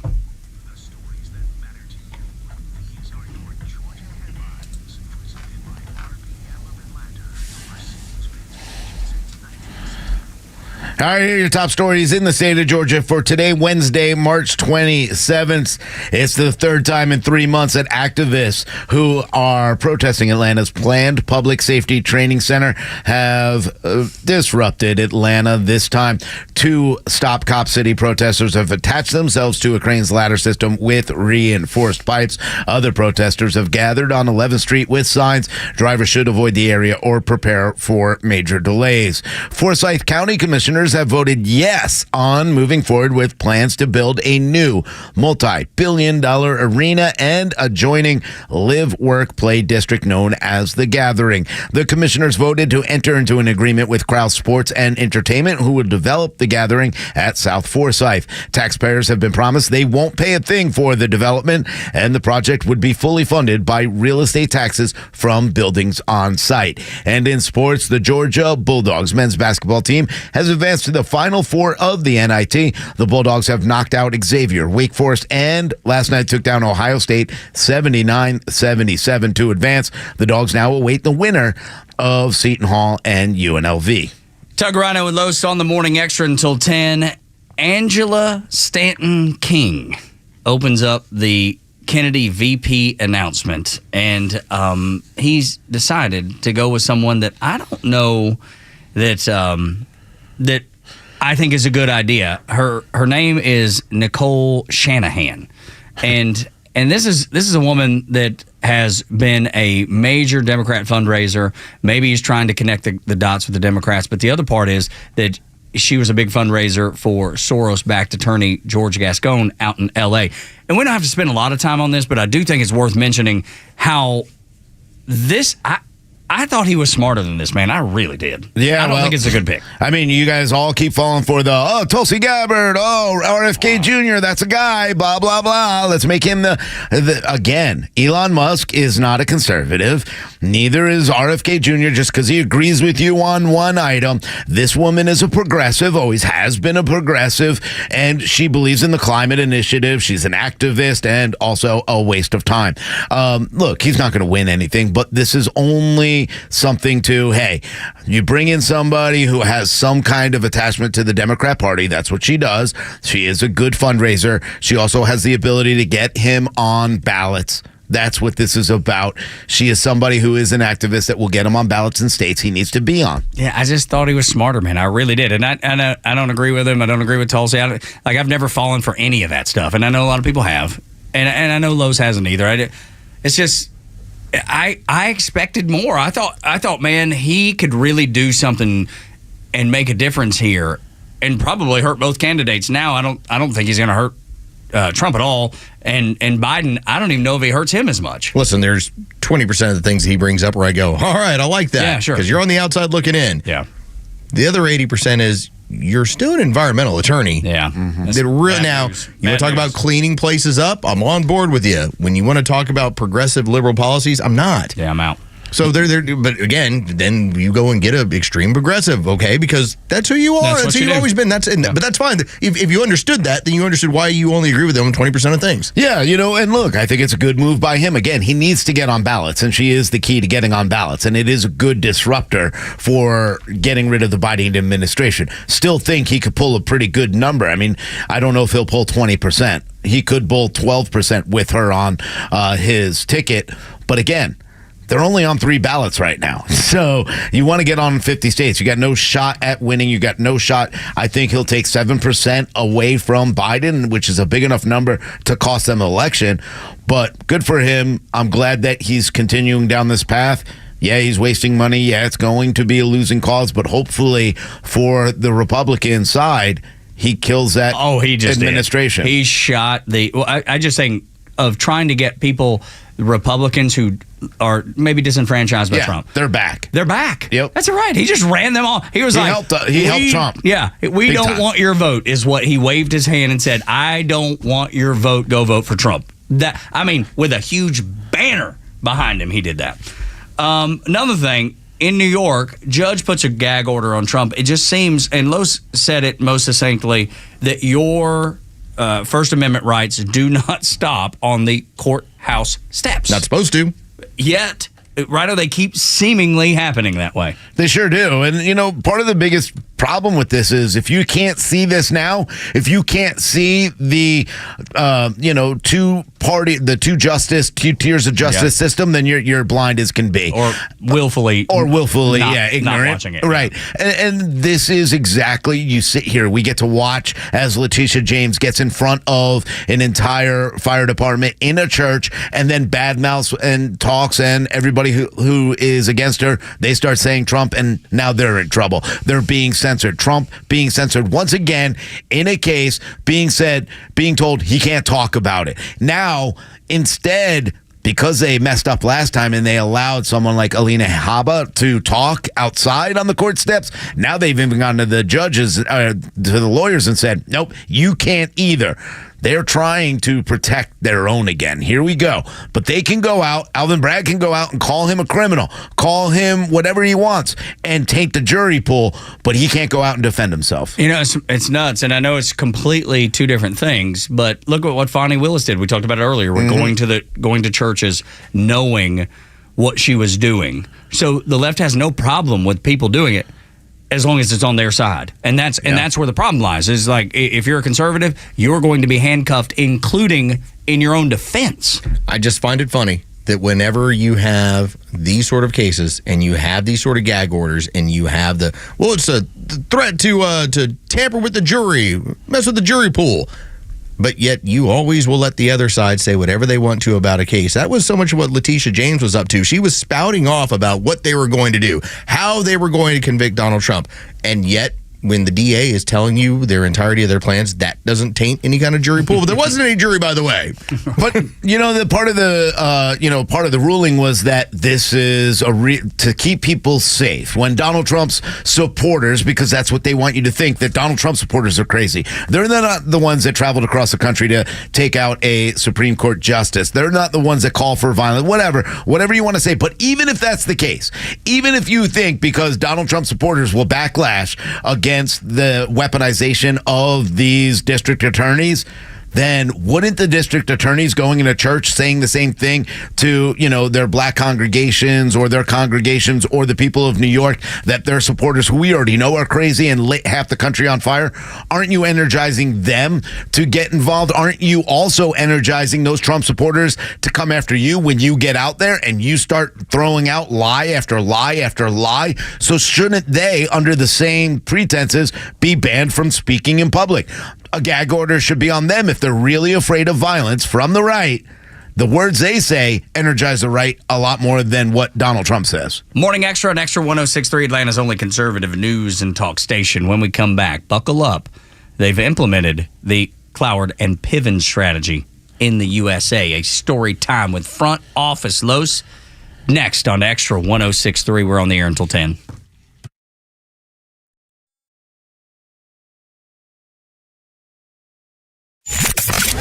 The Kimmer Show is only live on Xtra 106.3 every weekday afternoon on your drive home. We have a surprise guest on the phone. We have Stacy, who is one of the sub-sisters. Oh, my God. And she just heard you mentioning about a kissing booth. Hugging, Hi. Let me tell you something. I'm going to tell all my mom's friends that you are going to be there having a kissing booth. Oh, I'm so very popular. Your mom. Well, you had me going there until you said you were going to call all your mom's friends. I was kind of hoping you could say you would call all your friends, Stacy. Thinking about that, sir. Oh, sir, here we go. The Kimmer Show, every afternoon from 3 to 6 p.m. on Xtra 106.3 and the Xtra app.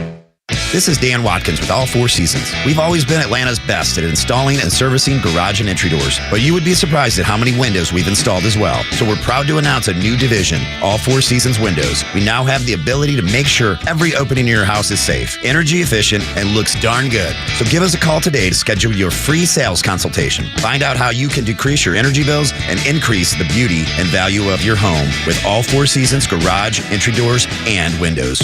Hey there, it's Janelle King, host of The Janelle King Show, right here on Xtra 106.3 FM, where we are unafraid and unapologetic. We explore the topics that matter the most. You can catch us on Saturdays at 4 p.m. and encore episode on Sundays at 9 a.m. And catch up on past episodes by going to the podcast park right here at Xtra 106.3 or wherever you get your podcasts every single Tuesday. Until then, stay unafraid, stay unapologetic, and never stop seeking the truth. What are your plans for your business this year? Hey, it's Tug. Do you want to expand and grow? Aren't you exhausted by going to lenders, building a relationship, and a week later, you got a new person to deal with? You have to start all over again? You don't have that with First Liberty Building and Loan. The Frost family has been helping businesses grow since the 90s, and they want to know you. Unlike big banks, they want to partner with you. The Frost family knows the patterns. They know the ebbs and flows. They know business. Get to know them at firstlibertyga.com. Building a building, buying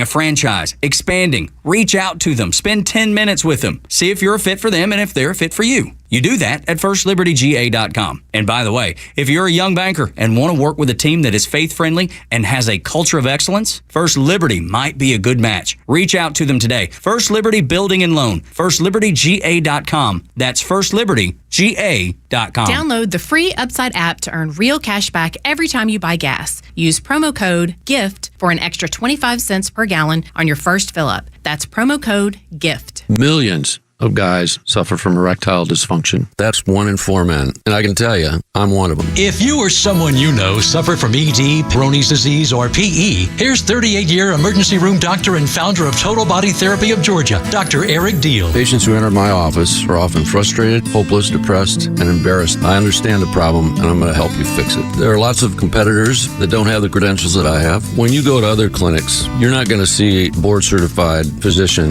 with the experience that I have. When you come to our clinic, you're going to see me. There's just not one therapy that can solve these complex issues. I'll do a complete history and physical prior to any treatment that we use. Take it from me, Dr. Deal. When it's not hard, it's really hard. Call Dr. Deal for your free one-on-one evaluation and resolve your ED, Peyronie's, or PE issues. Total Body Therapy of Georgia, 404-777-1911, 404-777-1911. Online at stopmyed.com. This is the Morning Extra, bringing you Atlanta's best local conservative talk. And it rolls on from 3 to 6 p.m. with a Kimmer Show on your ride home, only on Extra 106.3. Your weekly classes in session segment on Extra 106.3's Morning Extra. And it's all brought to you by Atlanta Ramjack, your local foundation repair experts. AtlantaRamjack.com.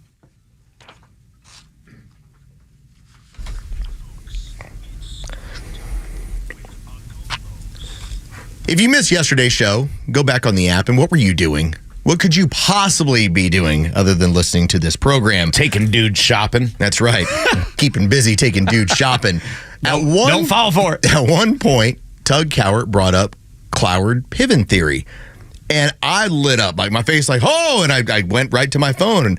And Tug, what did I already have? I've been sitting on my phone for weeks. The Cloward Piven strategy, and it was, I think, if I'm not mistaken, it was the Wikipedia page that you showed me. I had that. I've had it on my phone for weeks, because if you want to understand the overall theory of how to destroy American society, it started in 1966. Now, there's some reasons behind it, and that's what we want to get into right here. So if you're not familiar with how this works, this is from Richard Cloward and Francis Fox Piven. And they wrote this article that showed up in The Nation, this very progressive magazine at the time, and it was called The Way to the Poor, A Strategy to End Poverty. Now, these two guys were not dummies, okay? We're talking about a couple of people that worked at Columbia University, and there was part of the School of Social Work. Remember, we're talking about the 1960s. We're at the height right now of counterculture. You have the civil rights movement and everything going on in American society. And what Cloward and Piven were looking at was, how do you take the have-nots and get them to haves as quickly as possible? And that's what they were trying to kind of figure out within American society. Remember, everything's changing. And so their idea initially started by taking militant groups, namely militant black groups, and telling them, flood the welfare system. Start asking for more things that can be given to you. And so this started over in the Northeast, most notably in New York, where these militant groups would show up at the welfare offices and be like, pay me my check, give it to me now, here's what I'm expecting, and would overwhelm the system. Their entire idea was do that, but do it across the country. And eventually what would occur is that the system, and they looked at it, and they looked at the welfare system as being damaging to all poor people, which we've talked about how it's destroyed the black family, and it's destroyed families across the country. What they looked at it as, the sooner we can destroy it, the sooner we can really build a cost of living, general wage for everyone. Yeah, a federal takeover. Yeah, they really wanted a federal takeover of all of the money, and the important part about it is socialism, and that's the idea, was really a transfer of wealth. That was the idea: to take from the rich, throw it through the welfare system, allow them to take it, and then we control it. But mostly, though, if I'm not mistaken about this, it's all about that, the government giving you that. What do they call it in California, where they're just giving you a weekly or a monthly type of living wage? Yeah, but it's based on nothing. But the idea of what they were looking to do was to remake American society by taking our own systems and turning them on their ear and destroying them from within. And so fast forward. I love when we get a chance to fast forward to like what's happening today and why Cloward Piven theory does continue to show up. When we are flooding this country with illegals and having them take part in our systems and having them draw on our money, eventually it's going to cause this moment of catastrophe. This is what they were pushing for in the 1960s, was that if we can get enough people demanding so many things, it's going to remake American society by tearing it down. It's just taken 60 years for them to figure out, okay, well, how exactly do we do this in a way that Americans will be asleep at the wheel and they won't be paying attention to it? And for 60 years, the woke tentacles based on the Cloward-Piven strategy has continued to embed itself into the government and into American life. And it has become something that the mainstream media talks about with normalcy. They don't look at welfare. They don't look at those living wages where they just send you a check each month for $1,000, $1,200, whatever it is, as even odd anymore. It's become so mainstream. Well, let's take a look at what happened in the late 90s, where we'll go to New York, where Rudy Giuliani, as the mayor, brought up this entire system and the history of how it got going in New York. And he brought this to the attention of the people there when he was giving a speech. He talked about how it wasn't an atmospheric thing. It wasn't supernatural. This was the result of policies and programs designed to have the maximum number of people get on welfare. Basically, destroy the entirety of the system so that you can remake all American systems.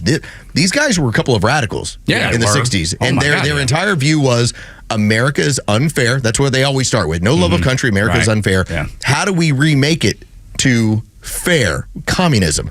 And so the idea was overwhelm all the systems break down, and now there'll be a call from regular Americans to their government of saying, fix this any way you can. You create desperation, and desperation then creates opportunity for the communists. And the strategy has been used so many different times in different scenarios. When you look at like the 2008 financial crisis, that's a big one. And what they talked about borrowing and lending and coming up with the, Ethics and Public Policy Center saying that, hey, we need to go ahead and make sure that some subprime mortgages are available for these low-income Americans.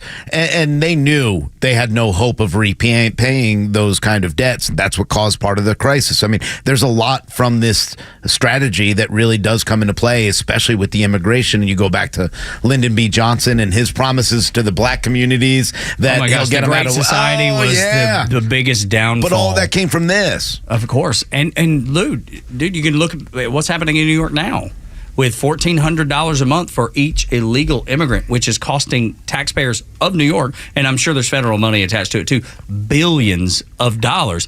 This is playing out in front of our eyes. So The Nation ended up having a follow-up article. It mentioned our very own Glenn Beck at one point of being one of the people who's criticized this and who's brought this to people's attention. You talked about Bill O'Reilly. Bill was on it in the early 2000s. Holy cow. That's where I learned of it. One of the areas that is pointed out within these articles is how these people who now belong to this Cloward-Piven theory, this is what they're looking to do. One of their focuses is on overwhelming elections.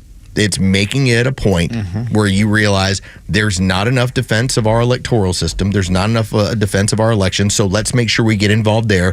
Let's tear the system down from there and let's move forward. It also points out that when it comes to the living wage or voting rights, these are also largely funded by Soros-backed companies. Of course, every one of them, man, because none of them make sense. They go against your common sense altogether.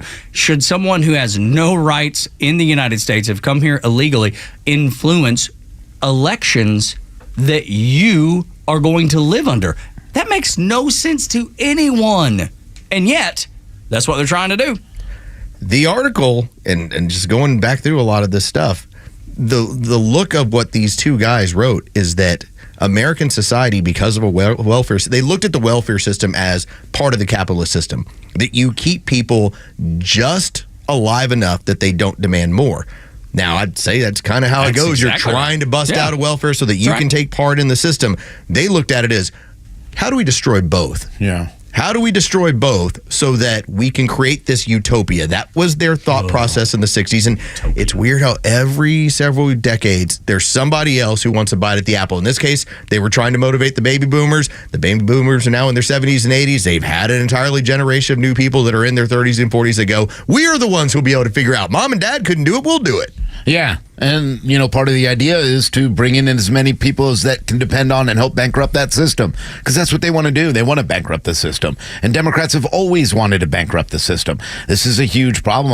I love that you brought this up yesterday, and I love that this became a story time because I think a lot of people need to pay attention to it. Go back, read the original article, see what's said in there, and see how it relates today. It's amazing to see that the strategy seems eerily similar to what they want to do. You'll love this, Rhino, and you lead me perfectly right into this. So within their original article in the 1966, during the 1960s, it wrote about what they were going to need in order to get this thing done. And it would require this: a carefully orchestrated media campaign carried out by friendly left-wing journalists that would float the idea of a federal program of income redistribution in the form of a guaranteed living income for all, working and non-working people alike. There you go. The prepaid cards are intended to be used for groceries, diapers, baby formula, and other necessities. That's in New York. That's what they're telling you. It's just like when they sent $6 billion to Iran, and they say, they're only using that for humanitarian needs.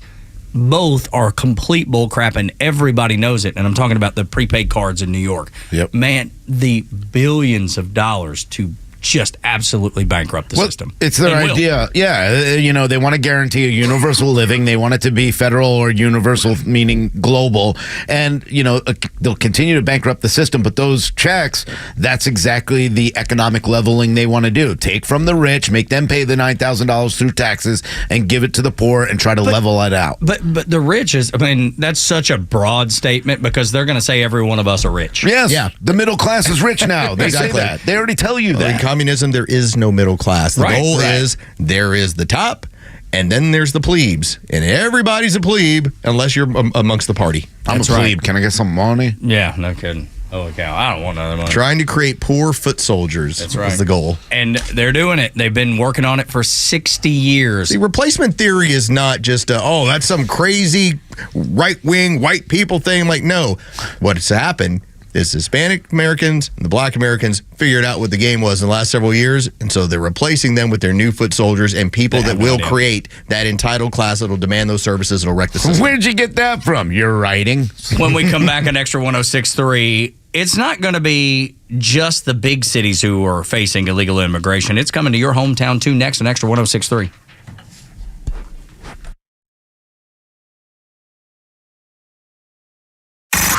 It's time for the Bortz Report, exclusively on Atlanta's only conservative news and talk station, Extra 106.3. Sometimes it only takes about one sentence for a presidential aspirant to tell you what they're all about. Hillary Clinton did it when she said we have to stop worrying about the rights of individuals and start worrying about what's good for society. And now it's Michelle Obama's turn. Okay, I know she says she doesn't want to be a candidate. That's out of respect to Joe. If Joe has to step out, look for Michelle. And what is her one statement?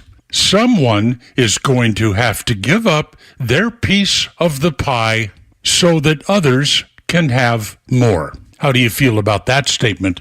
Now, Michelle and her husband, $12 million home, Martha's Vineyard, $9 million home, Hawaii, $8 million home in Washington, and a $2 million cottage in Chicago.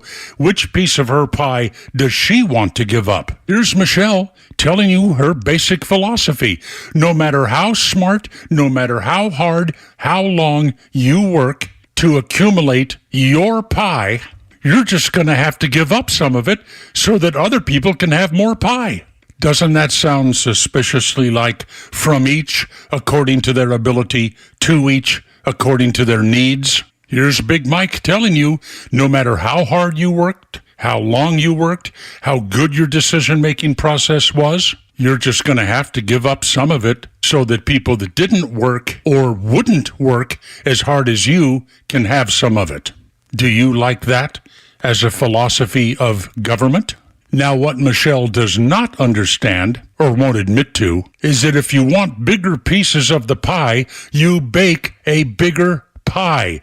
You create an economy that allows everybody to grow. The bake a bigger pie people usually conservatives, Republicans, the divide up the pie we already have, Democrats, gotta love them, Neil Bortz, Extra 106.3. It's a mad world out there, but one thing is certain, everyone is trying to market something. So tune in every Saturday at 3 p.m. to the Marketing Madmen, who, along with a variety of industry expert guests, can help you make sense of it all. Whether you own a business and want tips to scale, or are a fan of the finer things in life and want to know how restaurants, golf courses, and wine companies try to sell you stuff, the Marketing Madmen is your ultimate destination for all things marketing. Tune in right here on Extra 106.3 every Saturday at 3 p.m. or search online for more content. Join the madness with the Marketing Madmen. No one plans on going to jail, but when it happens, it's important that you know who to call. Call A Second Chance Bail Bonds, where we believe everyone deserves a second chance. Whether your loved one has been arrested in Cherokee, Clayton, or any of the other metro Atlanta counties in between, A Second Chance Bail Bonds works fast to help expedite release within hours. A Second Chance. It's better to know us and not need us than need us and not know us. Call A Second Chance 24/7 at 404-BAIL-OUT. That's 404-BAIL-OUT. Or online at atlbail.com. Hey, it's a Kimmer. Look out. The Kimmer Show is live every afternoon from 3 to 6, just like the Kimmer. We were the last generation that could disappear. Do you know that? No one today can disappear. That's right. You can be tracked. Get in your car and leave and start a new life across the country. You can't do that anymore. The Kimmer Show, every afternoon from 3 to 6 p.m. on Extra 106.3 and the Extra app. WFOM and W292EV Marietta, a Dickey Broadcasting Station. The 9 a.m. hour is presented by Southern Exteriors. Quality and precision you can rely on. They still haven't found 6 bridge collapse victims in Baltimore. I'm Dave Anthony, Fox News. They are presumed dead now. I spent a good part of yesterday with the families, praying with them, praying for them, and praying for their peace. Maryland Governor Wes Moore just told Fox divers will keep working to find the construction workers in a recovery mission, but it'll take a long time to rebuild the bridge. The economic impact that this is having, not just on the state of Maryland, but on the entire country, is staggering. We're talking about a port that's responsible for over 51 million tons of foreign cargo. That's the largest in the country. The National Transportation Safety Board has the voyage data recorder from the cargo ship that crashed into the bridge, trying to determine what went wrong and why. Texas's controversial border law remains blocked. A federal appeals court extended its hold on the law as the federal government calls it an overreach into immigration authority. Texas's Republican governor says they have the right to stop an invasion, with the law allowing police to arrest migrants who cross the border illegally. The Trump campaign's angry. A judge in New York City issued a gag order before the former president's first criminal trial, claiming it unconstitutionally blocks his free speech rights. He's not allowed to make public statements about witnesses, court staff, jurors, and others in his case, with an upcoming trial date set for April 15th. The former president's charged with filing false business records when he reimbursed his then personal attorney for hush money payments to an adult film star who alleged an affair. Fox's Jessica Rosenthal and other Republicans have been taken off the air. NBC News is dropping Ronna McDaniel days after hiring the former Republican National Committee chair, which upset MSNBC viewers and hosts. Many anchors sounding off in lockstep, including President Biden's former press secretary. This is about truth versus lies. Jen Psaki also warned democracy was in danger after McDaniel was hired. The chairman of NBC Universal issued a mea culpa while announcing the termination of McDaniel. Quote, "No organization, particularly a newsroom, can succeed unless it is cohesive and aligned." Well, it's Fox's Lucas Tomlinson. America's listening to Fox News. Don't let everyday aches and pains keep you from living your best life. I don't think I really understood what people meant when they talked about pain until I started feeling it myself. Start feeling better every day with Relief Factor, a daily supplement designed to support your body's fight against aches and pains. Not only do I move better without pain, I just feel better. Created by doctors, Relief Factor uses a unique formula of natural ingredients that target 4 metabolic pathways to address pain. Relief Factor doesn't just mask aches and pains, it helps reduce or even eliminate them. Today, I do the things I love, and it doesn't occur to me to think about pain. You can feel the difference all day, every day. Join the over 1 million people who have tried Relief Factor's 3-week Quick Start Kit. It's only $19.95.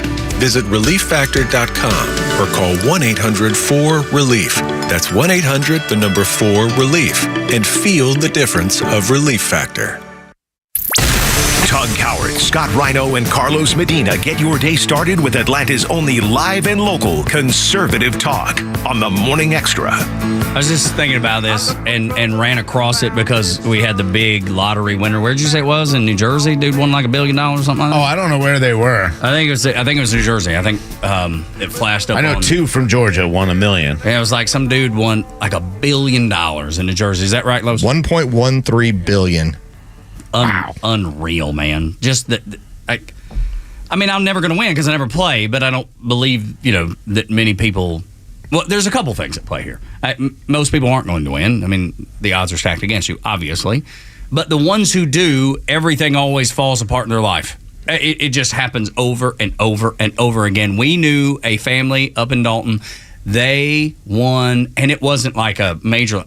It was $1 million or something. You know what I mean? When it comes to, I know it's a lot of money, but when it comes to these $1 billion, right? You could win $50 million. Yeah, exactly, or $1 billion, like this guy. And this family won $1 million, and they ended up divorced. The kids were all, I mean, it was bad news, everything that happened to this family. And from then on, because I was always like, come on, who's going to screw things up when you get win $1 million? Sure enough. So, because I'm in NFL draft mode, there was always something we said back when I worked in the whole combine business in the late aughts, that you had teams that recognized they wanted to know who you were character-wise, because they all believe that whenever you get money, it's just going to accentuate whatever you are. Yeah, the problems. If you're a charitable person, you're going to be more charitable. If you're a nice person, you're probably going to be nicer. If you're frivolous, problematic, you'll be more frivolous. Yeah. And so that family you're talking about probably already had some stuff going on. Sure. The money just accentuated and made it happen faster. All right. So knowing all that, would you rather? Oh, here we go. Hold on. Hypothetical. It's a choose your own adventure. I'm ready. Right. Have a 100% chance of winning $1 million or a 75% chance at winning $100 billion? Oh, man. Give me the $1 million. I say take the $1 million, I'm taking it, man. And Joe's looking at us like we got four heads. 75% for $100 billion? Or the guarantee of $1 million. No, I'll take the bet.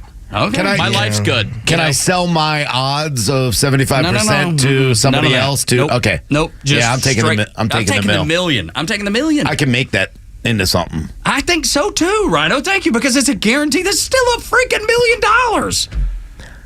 Los is the gambler. That's why if I take that, yes, both girls are in college and both girls' weddings, whatever extravagance they want to pay for with money set aside. But your alternative with a 75% chance is generational wealth. Yeah. As in like my grandchildren. Right, which is correct. But you got a 25% chance. I got nothing. Yeah, but the way you make money in this world is by taking chances. That's right. A fair point. It's really a fair point. Scared money don't make any money. That's why I don't make no money, because I'm scared to death of losing. I ain't got enough to lose. I'm too Jewish to give up $1 million, man. I'm not lying. Like, that would be too hard. Like, I want the 75. Absolutely. I want to take that, but like, just heritage in me just says, be Jewish. Take the $1 million. You're smart enough to turn this $1 million into $5. I would take the $1 million too. Yeah. Without a doubt. So it's funny that we're Plus, divided I don't care about 50-50. I don't care about Liam's kids. Yes, you that's do. his problem. Whatever you're doing. Yeah, that's his problem. But even like, and I'll just give you an example. We took a couple of bonuses and a little bit of money we had off the sale of a home and rolled that into a small community in Florida that we believed in, and then it turned into what it turned into. Honestly, it wasn't the greatest bet in the world, but it was a bet. Yeah. And it was a chance. And so that's where that mentality of, can you spot, I would just say this, can you spot moments in the marketplace where you go, I can see some sort of potential there? And the potential you're giving me is a 75% chance, and I'll take the chance. Absolutely. I love it. I'm with Rhino, though. Yeah. I'm with Rhino. I would take the guaranteed money. I would take the guaranteed bet. I wouldn't be able to, because can you imagine? Here's the thing. I'd have bought True Social stock right there and turned it into a fortune. Because if the 25% rolls around, dude, I would be banging my head against the wall.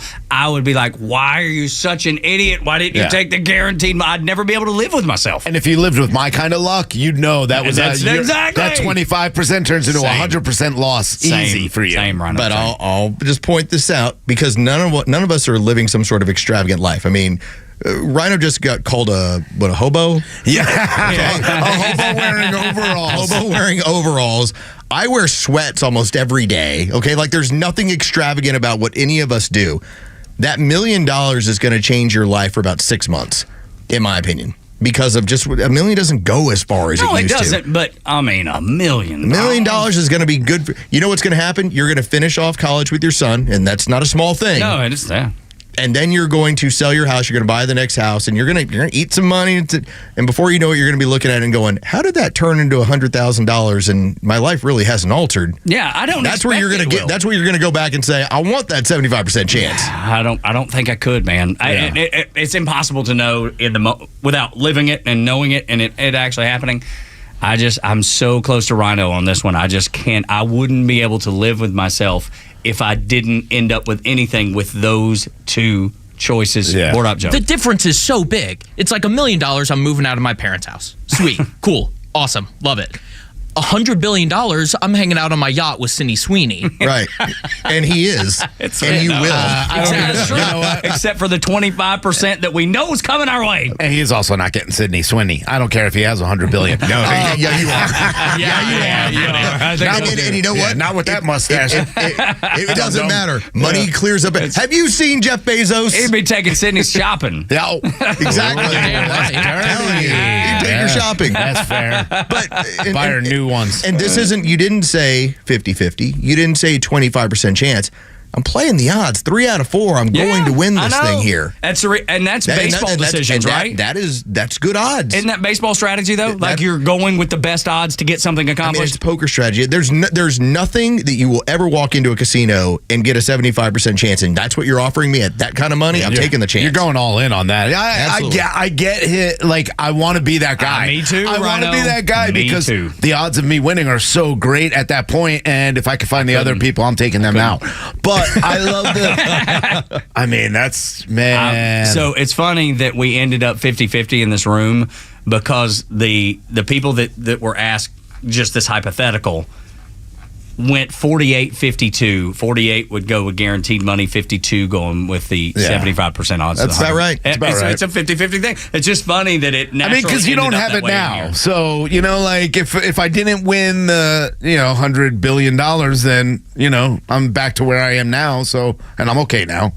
But my mind says take the mill. Me too. But, man.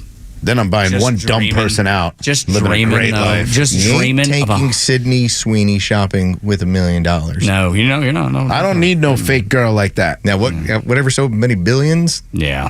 Anybody want to take shopping? Yeah, sorry. Anyone? You should go through the battery. Yeah, probably. 50 Cent, I don't He'd be like, that's cool. I'll go shopping with you. 100 million? Hold on. Yeah. If P. Diddy can't get you to go shopping, no, you're right. I don't know little if P. Diddy's short worth 100 hobo million. in overalls with 100 billion ain't bringing you shopping either. You could also have the nicest hobo overalls they make. Oh my God, I'd have diamonds. There wouldn't be just little diamonds on the straps. Oh no, I would actually have the thread made of diamonds. So or golden thread. Oh, gold thread. That's the way to do it, right? Man, because it's already gold color anyway, especially Liberty overalls. So you're not dreaming like this at $1 million. No, you're right. I'm right, but you because at that point but that point it's frivolous. I know. Well, yes, you're right. Like your Dalton country folk. They got frivolous with it. They did. That's the truth. But there is a reason why. Sad story. And I wonder if that 1.1 billion is this.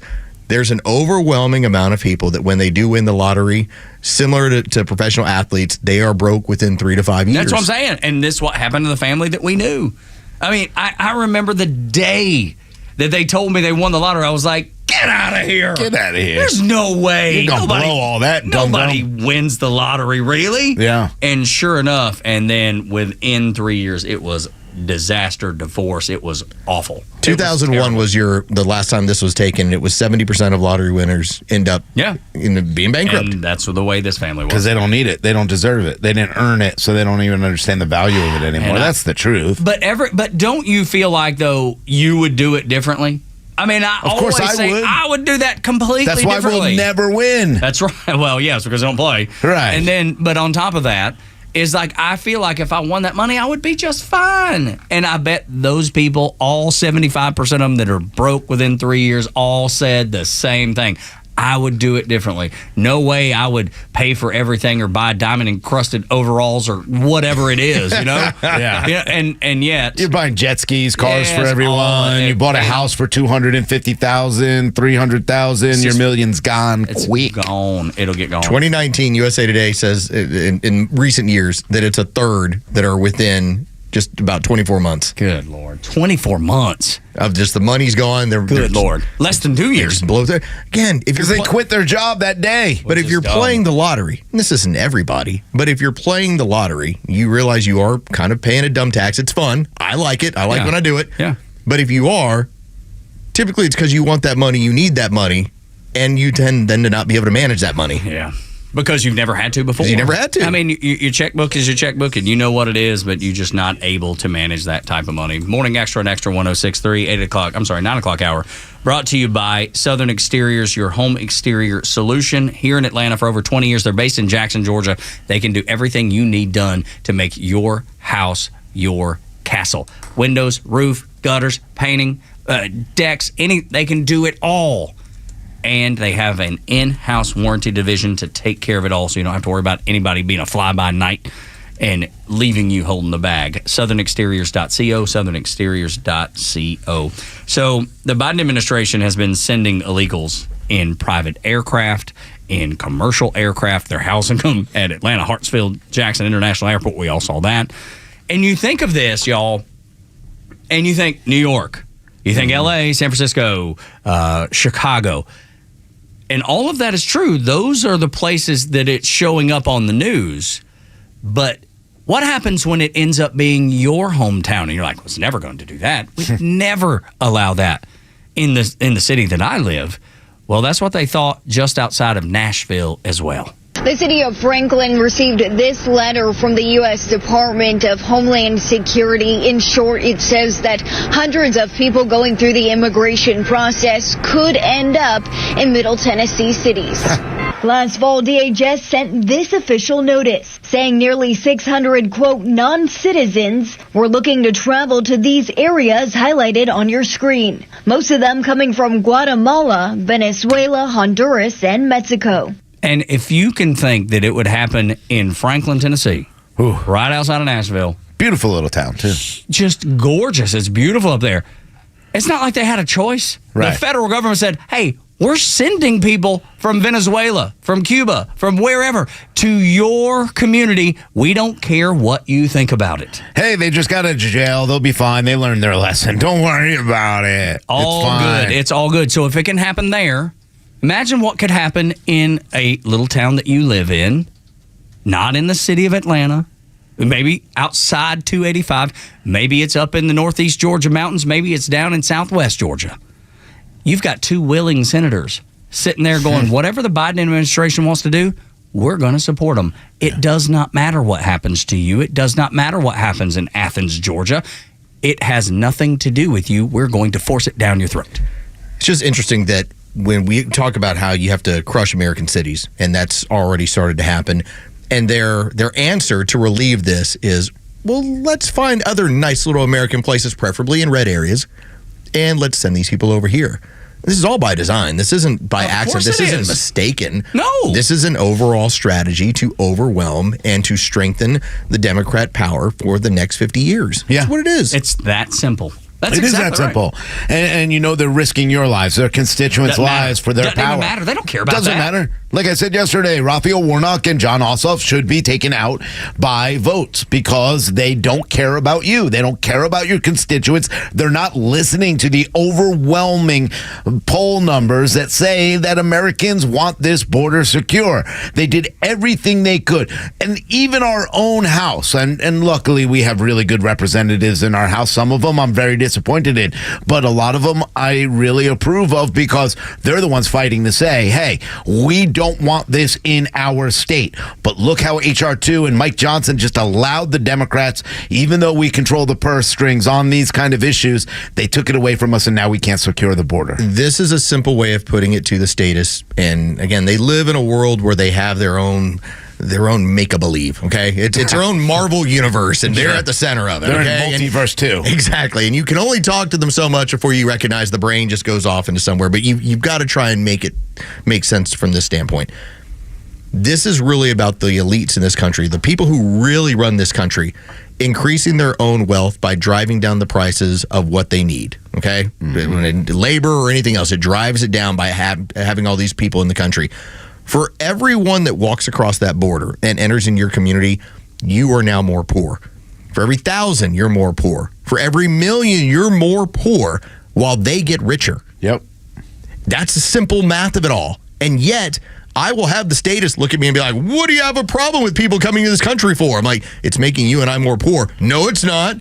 You don't get the game. Right. You clearly You're voting to be poor. You're never going to, it's very important to understand what equity is. Equity doesn't mean you're going to make more money and a ton of more money and you're going to be a millionaire and be able to buy the things you want. You're not going to be able to get the jet ski. You're not going to be able to get the lake house. What equity means is we're going to take everybody else down and take opportunity away so that everybody feels equal, even though you're not anymore, because there'll always be the elite that control everything. You continue to vote for your own poorness. You continue to vote for union leaders that'll walk away with $125,000 of bonuses while you now have to go home and say you lost your job at UPS because you're the fall guy. So good luck to you. Keep voting that way. Keep voting for crooks like Ossoff and Warnock. Good luck to you. Think about this.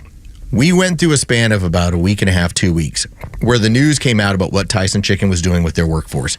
And people on the right, conservatives, like, that's not right. You're going to terminate this workforce. You're going to then find a new immigrant workforce that's going to cost less money. Again, the elites are going to make their money on that. You get more poor. Nothing changes for them. You had the better part of a week of people telling you, including Reuters and other ones, fact-checking it. That's not true. That's not happening. And this is false. And then you have this article from Salon.com. Republicans would rather boycott Tyson Foods and acknowledge how essential immigrant workers are. Propping it up. Propping it up because they think they're going to be part of the system. They think they're going to be part of the ruling class. They're not. Not a chance. None of y'all are. Okay? This is how. The elites are getting richer. We will all get poorer, and it's going to be on the backs and with the help of the thousands and millions of people that are coming in here illegally. Amen. Hallelujah. Preach it, Brother Medina. This is exactly right. And then you throw on top of it, as we said in the census, they don't count citizens, they count people.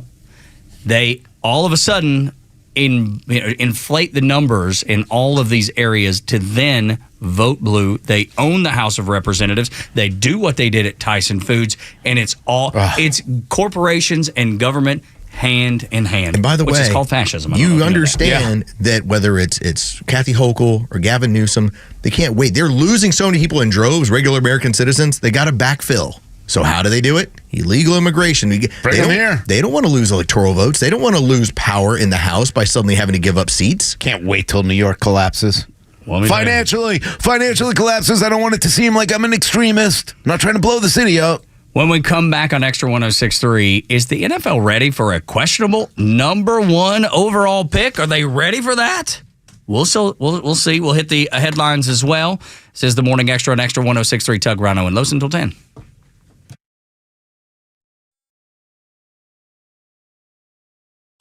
Atlanta radio legends collide on Xtra 106.3.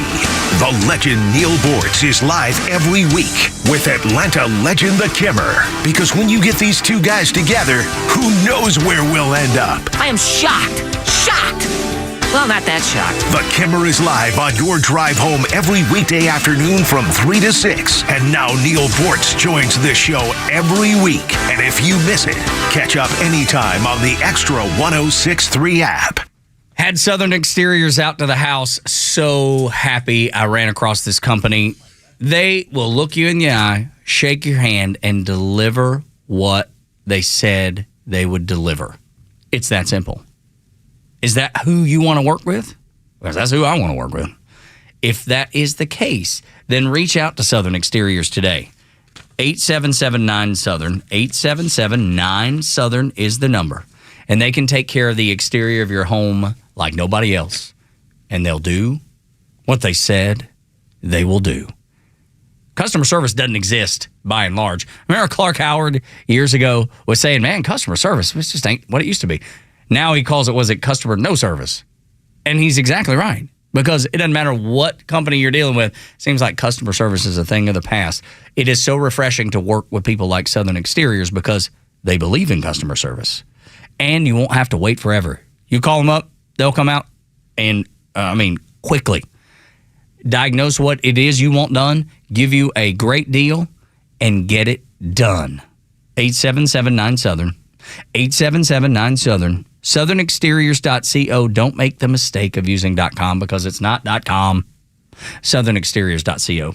The 2024 season is just around the corner, and the Braves' home schedule is jam-packed with great matchups and even better promotions. The Braves open at home against the defending NLCS champion Arizona Diamondbacks April 5th through the 7th, followed by the New York Mets April 8th through the 11th. The Braves will honor all of their 2023 award winners in a special pregame ceremony on April 6th, and on April 8th, the Braves will then honor the 50th anniversary of Hank Aaron's record-breaking 715th home run with a special Hank Aaron bobblehead giveaway together with Truist. There's a new home run champion of all time, and it's Henry Aaron. And the second half of April continues with another great giveaway featuring Ronald Acuna Jr.'s 2023 Stolen Bases record bobblehead giveaway presented by Xfinity on April 24th. And 2 Blooper Kids giveaways on April 21st and the 28th. Visit Braves.com/promos to get your tickets and check out all of the fun planned this April. Atlanta Braves baseball. We are Braves country. Introducing Sonder Health Plans, your trusted local partner for Medicare Advantage in Georgia. Only in Georgia. With Sonder, you'll get comprehensive coverage that's tailored to your needs. They offer $0 primary care visits, $0 premiums, and access to a wide network of Georgia healthcare providers. Visit SonderHealthPlans.com now to learn more about their valued-based care that won't break the bank. Or call 888-428-4440. Sonder Health Plans, your doctor, your neighbors, your friends. Hey Atlanta, it's Ben, host of the Weekend Ben Burnett Show, proudly brought to you by Peach State Pride.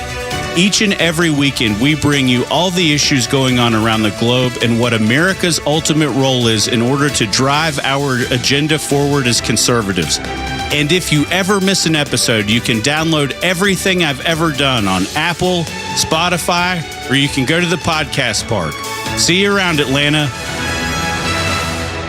Convenience is defined as the state of being able to proceed with something with little effort or difficulty. Well, at RBM of Atlanta, we embody this philosophy. Meet our Mercedes-Benz pickup and delivery service. It gives you back time and money. Does your Mercedes-Benz need service? If so, we'll pick up your vehicle that's requiring service from your home or office and bring it back to our dealership for the required service. With over 100 appointments available every weekday, over 50 appointments on Saturdays, and more than 200 courtesy vehicles in our fleet, we're here to serve. We'll work around your schedule. We're here to save you time, energy, and money. RBM of Atlanta is a J.D. Power 2023 Diamond Dealer of Excellence for the customer sales experience and Georgia's only 9-time Mercedes-Benz Best of the Best winner. We're proud to be Atlanta's Mercedes-Benz connection since 1964. Pickup and delivery service restrictions do apply. Ask your service coordinator or service advisor for details.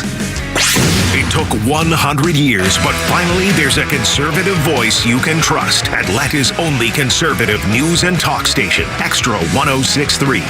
Who would have thought a random off-the-cuff hypothetical would lead to a good half hour of conversation on and off the air? The hypothetical, in case you weren't here for the last segment in the beginning, about 25 minutes ago, was, okay, you have a 100% chance of winning $1 million or a 75% chance of winning $100 billion, and the room was split. It was 50-50. Joe, after the last break, Board Op Joe Virgin River came in, and he was reading me the riot act of reasons that he needed to not take the million, but go after the 75% chance on the $100 billion. Me and Rhino are holding firm. We'll take what we've been given, and Los is an analytical guy. He sees things so much differently than everybody else. Smart numbers gambler. Absolutely. I get him. I understand him, but for me, there's no way I could do that. All I said was, at $1 million, you can't buy a plane. Nope. I have a 75% chance of being able to buy a plane, a boat. I said, I put your whole family in indentured servitude. That's right. That's fair. I got $100 billion. You'd have the best blood boys. That's right. See, I was going to say, Rhino, I'd get you a blood boy. Oh, look, I'm rooting for you. I want to go that route. See, the funny thing is my mom's more of a Jew, but she's also a numbers gambler. She would go for the 75% chance. I'm going to go for the 100%. Give me $1 million because I know, like Joe thinks, like Joe's dreams are Sydney Sweeney. That's it. Like everything you're revolves around her. Place. That's where his focus is. Wrong place. Here's that's what happens when you're 24. Though. So when he loses, because that 25% chance, it's probably going to get him that way. That's his luck too. I can see it by his stupid mustache. But what's going to end up happening is he's going to continue to live in his parents' basement. And then I'm going to buy my land for $1 million and have a happy life. Less than $1 million. Oh, yeah, definitely less than $1 million. I'm buying but I want 100 acres at that point. Yeah. But sure, nowadays, it's ridiculous. You'll have something tangible. Yeah. You'll have something that will be worth. And Joe will still be living there with a poster of Sydney Sweeney. But I'll send the poster. I promise I'll buy that for I actually have a Farrah Fawcett one in my room. Oh, hello. That's old school. And rightfully so. Joe, don't worry about it. So. Tug will that $1 million will go right up his nose in no time. No problem. Like pollen. Right. Cocaine is a hell of a drug. He'll be like, how did I go through this money so quickly? I wish I had $100 billion. Right. But I didn't because I was afraid there would be a 25% chance I wasn't going to get any of my my specialness. You'll just be thinking about I had so much fun with $1 million. That's right. It's gone quick. It's gone. I'll be flipping houses. Absolutely. Aaron and I would have $10 million in a few months. Morning Xtra and Xtra 106.3. The 9 o'clock hour is brought to you. And by the way, did we put up that poll? Yes, we did. Yeah. Like which one would you do? You want me to go check it real quick? Absolutely. You go ahead and do your thing. And okay. 9 o'clock hour is brought to you by Southern Exteriors. They are your home exterior solution. Call them today at 877-9-SOUTHERN or southernexteriors.co, not .com, southernexteriors.co. All right, here's our update. If a man wants to take you shopping, whether you are male or female, what does that mean? He wants to be nice. 6.8% have voted for that. He feels like he owes you. 9% have voted that. He wants you. 84.1%. No doubt about it. This is like Trump versus Haley. I mean, it's not even close. Yeah, and he wants you. Now we need to put up a second poll on this. Which one do you take? Maybe we'll wait till tomorrow to do that one since we're going to pull it today. Get it going in the morning, 6 a.m. That's right. Exactly. This is Rhino's We the People. If you'd like to sponsor this new edition of our show. We the People. We the People. Right. That doesn't sound creepy at all. Not at when all. You run it like that, that sounds like P. Diddy. All of a sudden, we're back to P. Diddy. I don't want to go that route. No doubt. He's innocent until proven guilty. Well, don't ask dudes to go shopping. Because that's where this all started, of Diddy telling 50 Cent, hey, I want to take you shopping. 50's like, you're not taking me shopping. Especially in that culture, right? Like, more than anything else, in that culture, like, dude, are you my dad? You're not my dad. Yeah. What are you taking me shopping for? Where are you taking me after that? Freaking creep. Weird, man. Freaking weird. It's all freaking weird. I know that for sure. If Kimmer came up to you and was like, hey, son Tug. Well, but he's going to marry my mama. Mama said to take you shopping. It's a little different. If he marries his mama, it'd be different. Yeah. It wouldn't be creepy. Now, if he doesn't know mama, like he doesn't now, and he asked me. Now, what if he asked, hey, Tug, can you take me to help try on some of these old whitey tighties? They're not fitting quite. You can see they're dropping in the back now that I lost weight. Will you go with me? How you feeling about that? Well, that's tough. Is that like cross the line? Yeah, a little bit. But you want to help the elderly at the same time. See, that's what I'm saying. Yeah. There is that little bit of that call to duty that I have. What if he wasn't going to take you shopping, but he needed your help, your expertise? He was like, you know what? I really want to get myself some really new, nice belt buckles because I'm going to be, putting myself out there. Pressure, mama. And let's say he's like modeling them in front of you.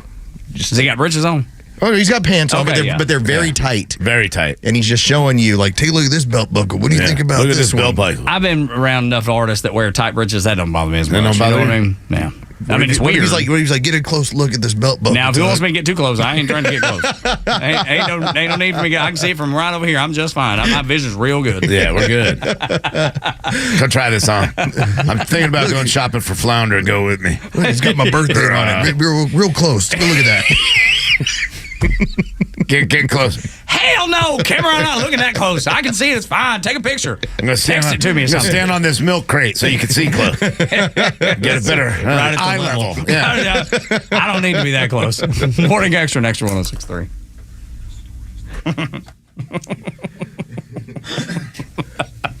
I got this pudge here with this hair. All right, here are your top stories in the state of Georgia. Why are you looking like you have to squint to see it? What are you saying about the belt buckle? Belt buckle, It's yeah. not quite as big as. Got my binoculars out. I'm like, I see it fine. Yeah, You thought Kimmer would have a bigger belt buckle than he does, huh? Yes, a little I shocked. thought for sure. Ah, what a disappointment. It is, really. Sorry, ladies. Sorry, Mama. I kid. Mama. I kid. It's awful. Try to make and Mama funny. smile now. Look. It's awful and funny. Tiny belt buckle. All right, here are your top stories in the state of Georgia for today, Wednesday, March 27th.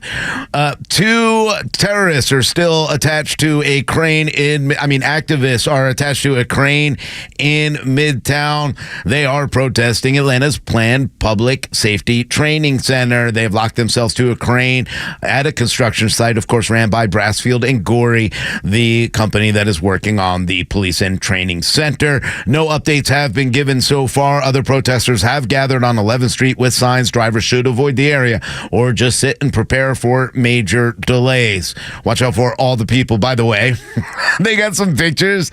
Everybody's standing in the street, all the protesters with their sign. Number 1, none of them are probably from here. Number 2, they're all wearing masks.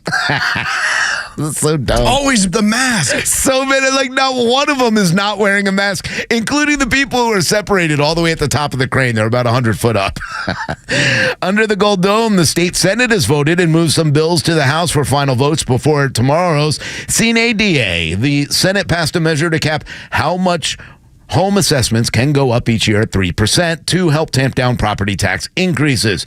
The Senate also advanced a bill on election changes that includes reducing the number of voting machines, adding watermarks to ballots, and putting pictures of all ballots online for public view. And in sports, the Georgia Bulldogs men's basketball team has advanced to the Final Four of the NIT. The Bulldogs have knocked out Xavier, Wake Forest, and last night took down Ohio State 79-77 to advance. I'm going to lean on front office Los here because this is a question that he is an expert in, because not only working sports talk for 20 years now? 20 years. Yeah. And then yesterday he gave Rhino the official document, the official front office Los draft guide. I mean, this thing, how many pages? 20 pages? 23 this year? Dude, 24? I'm so much smarter too now. There's nothing that I know that much about. Nothing. There's nothing I know that much about. Los knows it about a whole lot of things, including the NFL. Sister station, by the way, 680thefan.com. You can download it there. Free PDF. I can ask questions because listen, they just put it where they put it. I just gave it to them. I know they need to put it on. It's so in depth, and I know so much more, especially about the quarterbacks and wide receivers. That I know the names, I know how good they are and the strengths, tight ends, and all this. But breaking it down the way you did, how much film did you watch of all these? I can't even imagine how much work you put into it. It's amazing. Thank you. I try and watch about 300 snaps per player. Good. So Wow. that's normally about 5 games. Snaps a year, and I love football. Typically, and the nice thing is that when you watch a team like Alabama, well, then you get to watch 4 or 5 guys. So it's, it's not as many, but that's always the goal. So one of the things that, and it really kind of, I guess, hit the fan last night. So Caleb Williams is the number 1 overall projected draft pick. And I didn't write about him in this regard, but he's just kind of known as being a different dude. Yeah. When he was introduced to America, when he was at Oklahoma, people were like, hey, he likes to paint his fingernails. He gets his fingernails done before games. So I was like, well, it's kind of novel. It's kind of goofy, kind of weird. It's just different, okay? It's just different. And remember, kids today aren't as caught up in gender as some of the other people are, okay? Well, then moving forward, yeah, he cried on national television. Remember, he's best player in college football, won the Heisman last year in 2022. Last year didn't have as great of a season, but still, he's going to be the number 1 overall pick. Well, last night, he's over at a Southern Cal game. They put him on the Jumbotron, and there he is, Caleb Williams. He kind of gives everybody a wave with his pink lip gloss, his pink wallet, his pink phone, and his pink nails. Now, I will just tell you this quick story. A couple of years ago in the NFL draft, I was wondering why this one particular player was falling. And this was a guy that I thought was going to be a top 5 pick. Now, granted, he ended up going, pretty high. But I remember asking one of my contacts, hey, what's the word here? Is there an injury? And I got a text message back basically saying, there's a rumor that he's gay. And that's making the rounds. Now, you can be an offensive lineman, defensive lineman, not a big deal. If you're a player where we're kind of putting, a big emphasis on you, this might be an issue in the locker room. And so I wonder if this is what Caleb Williams is. Remember, gender, whatever it is that going to be an issue for people in Chicago and people in the NFL moving forward? That, listen, he's kind of quirky. He's kind of the epitome of what Gen Z is in terms of, don't look at me as like a total dude. Don't look at me as a woman either. I'm just kind of cool like this. Do you mean... Can you be a leader of men in that way when you're talking about having to lead men? No. It's going to be tough. No. It's going to be tough. No. And then the question becomes for me is, are you talking, when you say, can he win them over, are you talking about the actual team in the locker room or the fans? Because fans, as long as you're winning, it doesn't matter. Right. I could care less. I honestly care less what he does. However, if you're in the locker room leading it's like the military a little bit for me, y'all. When I see someone that there is no way I would follow into battle, like Rachel Levine, I'm not following him, her, whatever. I'm not, because I don't trust that they have what it takes to win the battle, to win the war. And I know the military is different than football, but there's a lot of the same mentality. Here's where I go with this, because here's my problem. First of all, he's coming in young, so does he get the respect of the NFL players? I don't think he commands that right away. Now, if he wins and he has a record in the NFL, completely different story. But here's where I have a problem.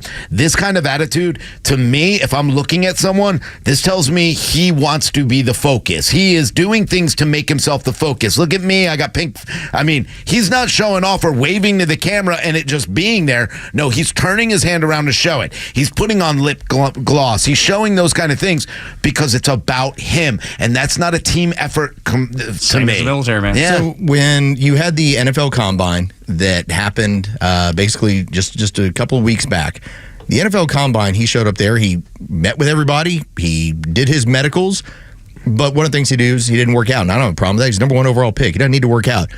When he did his interview for the NFL Network, it was all about the sour candy he likes. And they had all these pieces of sour candy. And he was talking about different sour candy.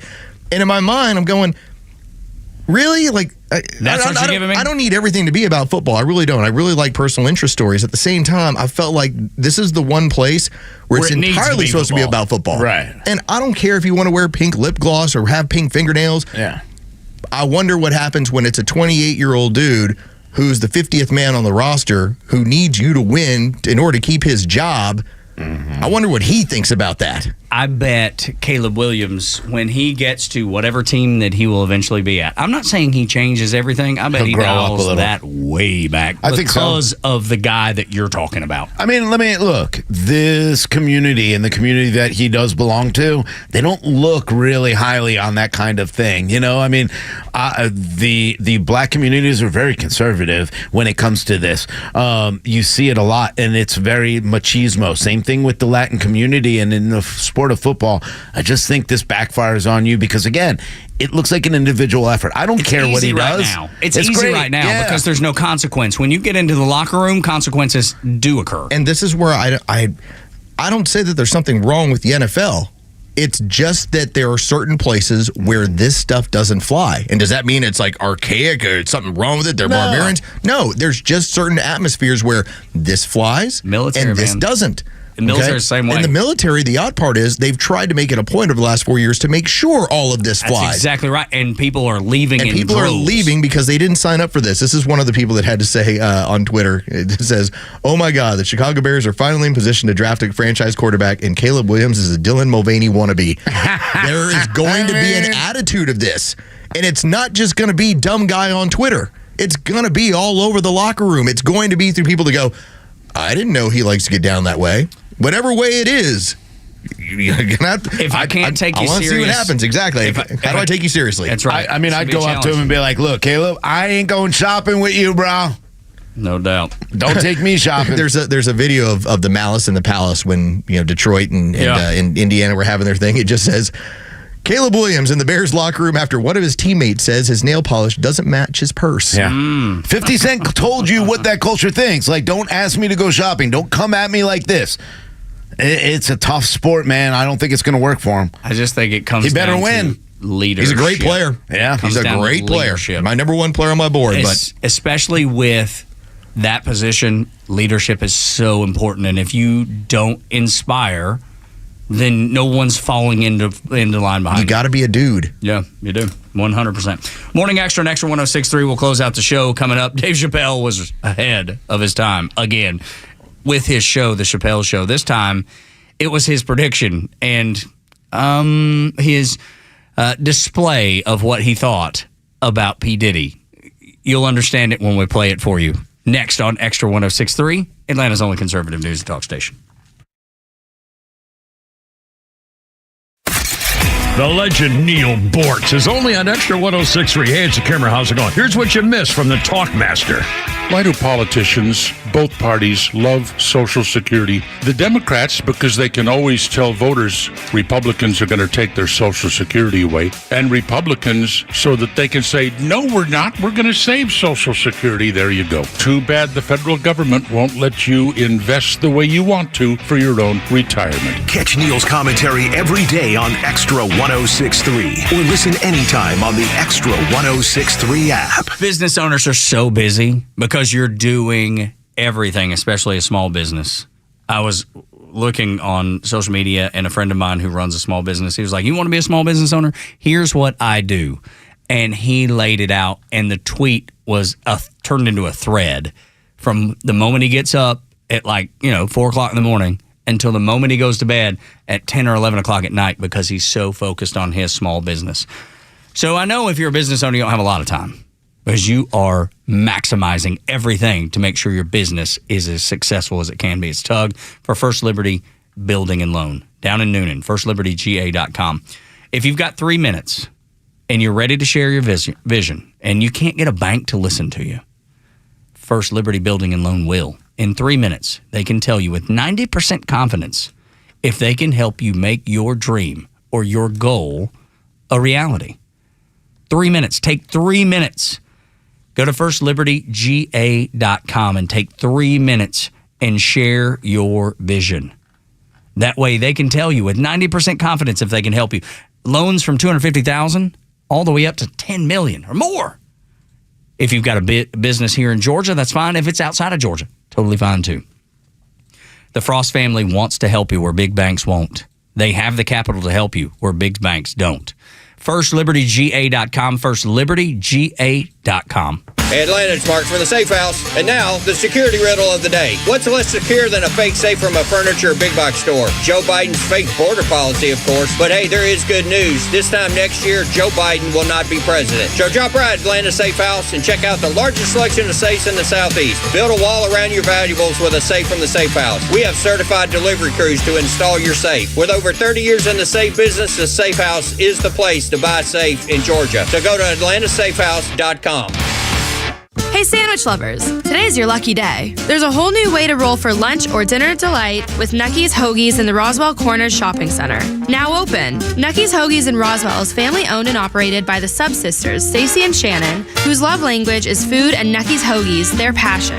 When you bite into a Nucky's Hoagie, you'll taste the difference. The softest hoagie rolls ever, along with hunger-quenching sandwich combinations. Make Nucky's Hoagies in Roswell on Woodstock Road your new favorite spot for lunch or dinner.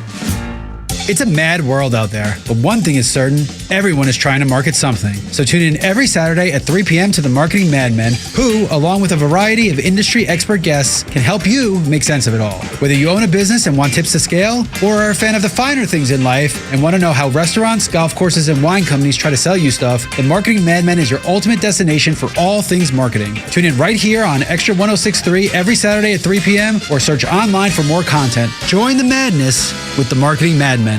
I enjoy a good night's sleep, and I like to breathe while I'm sleeping. My wife appreciates that, too. That's why I wear a CPAP. You want the right machine. You want expert advice. You want all the supplies that go with it. You get it all at CPAPs, etc. in Alpharetta. Machines, masks, tubing, filters, cleaning supplies, all of it, and they ship nationwide. Walk-ins, by the way, are welcome. CPAPs, etc.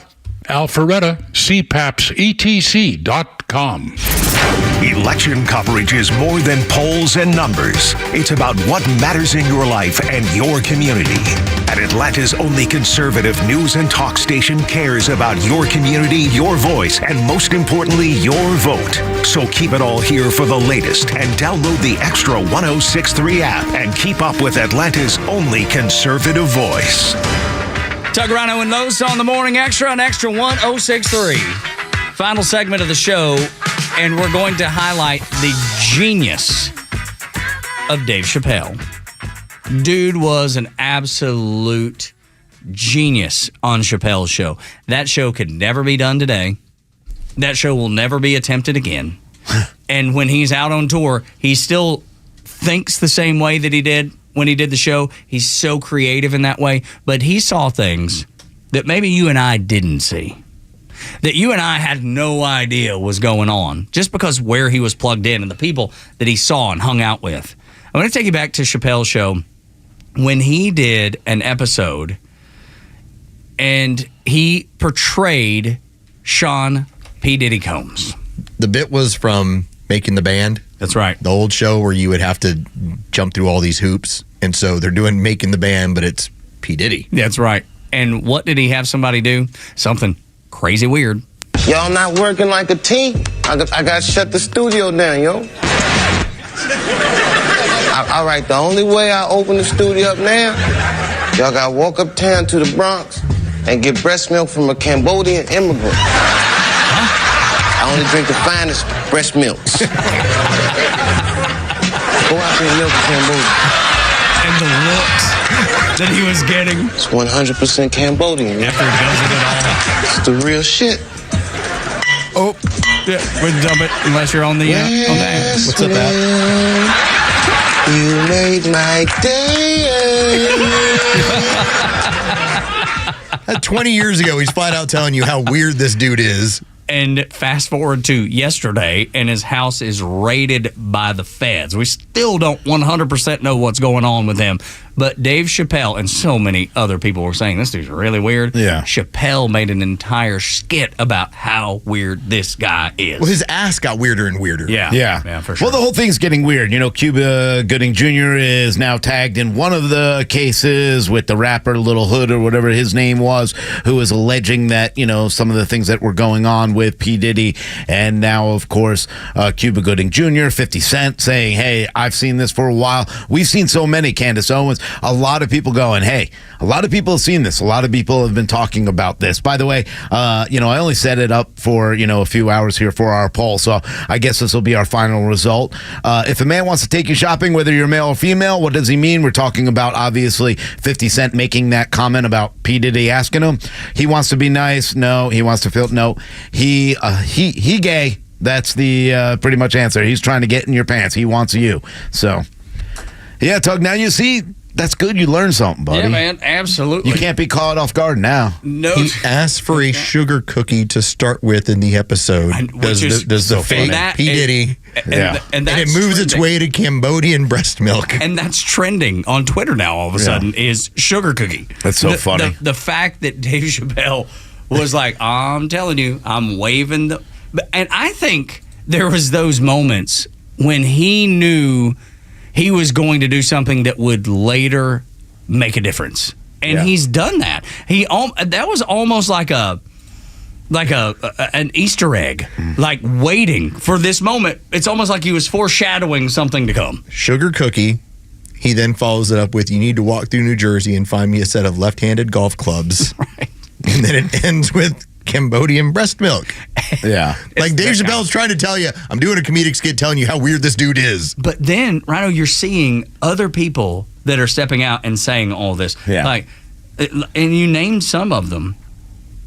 But then how much of an underbelly there is in Hollywood and there is in the music industry and there is everywhere. And some of these people have been condemned for pointing it out, mainly because these people are incredibly wealthy and can fix your little red wagon, if you know what I mean. They can off you. Yeah, the weird part is, because this is an entertainment industry problem. I mean, we see it so much more now. there is a problem here. There is some kind of sexual. I don't know what P. Diddy's into. He might be innocent. He might be just, look, this might be a witch hunt. I don't know. But what I do know is this is prevalent in the entertainment business. There's too many stories about it going on. And I'm kind of glad that there are whistleblowers out there calling these people out because, when it comes to rape, when it comes to sexual assault, it's not about the sex. It's not about being sexy. It's about power. Yep. And these people love to hold that power over other people and make them do things. That's the disturbing part about this. I had to look at what the date was because it's from 2010. This was the documentary called The Two Coreys. And it was Corey Haim and Corey Feldman who told you all about the sexual misconduct in Hollywood and how young actors are taken advantage of and how they're often sexually abused or raped as children, and that it is just part of what happens. And people looked at them like, maybe it's just y'all. It's like, no, they're trying to tell you it is prevalent throughout all of Hollywood. Better part of 15 years ago telling you this is how it is. And I believe it. I believe There's no doubt in my mind. I'm telling you, that was the first time where I went, okay, these two guys that I watched in all the great late 80s, early 90s movies, and I was like, and this is what they're telling you what's happening to them on a regular basis. It's disappointing. It really is. Of course it is. Of course it was. It's just disturbing, it's alarming, it's disgusting, it's all those things. But remember, it wasn't, I don't even think it's been a year ago when Ice Cube came out and talked about the underbelly of Hollywood and the underbelly of the music industry. And he was lambasted. People were just coming at him every which way. And yet, he didn't quit saying it. And all of a sudden, it starts looking like he was exactly right. And he was brave enough, or maybe he's got FU money and can say what needs to be said. Like the Haims, or the Coreys, Corey Haim, Corey Feldman, I don't know that they got FU money. Maybe they do. Yeah. But they don't come off to me, though I believe them, they don't come off to me of someone that can say something and it make waves, it make ripples.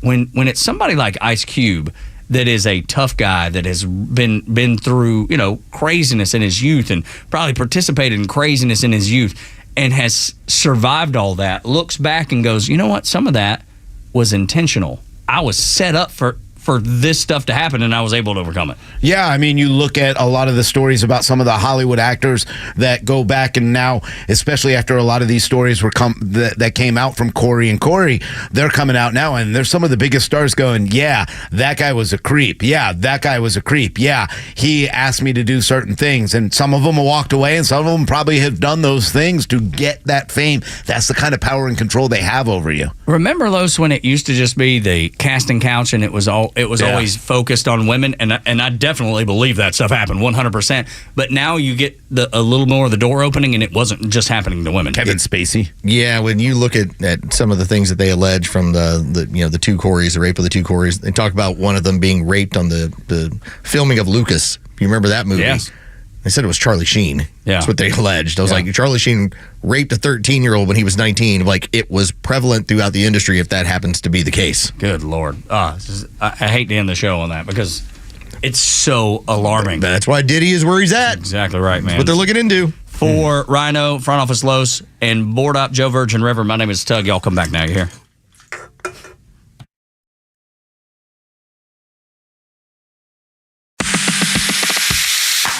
If you love news and talk, you have to connect with the biggest personalities in the South at thepodcastpark.com. It's more original Atlanta content from Atlanta's hometown talk crew.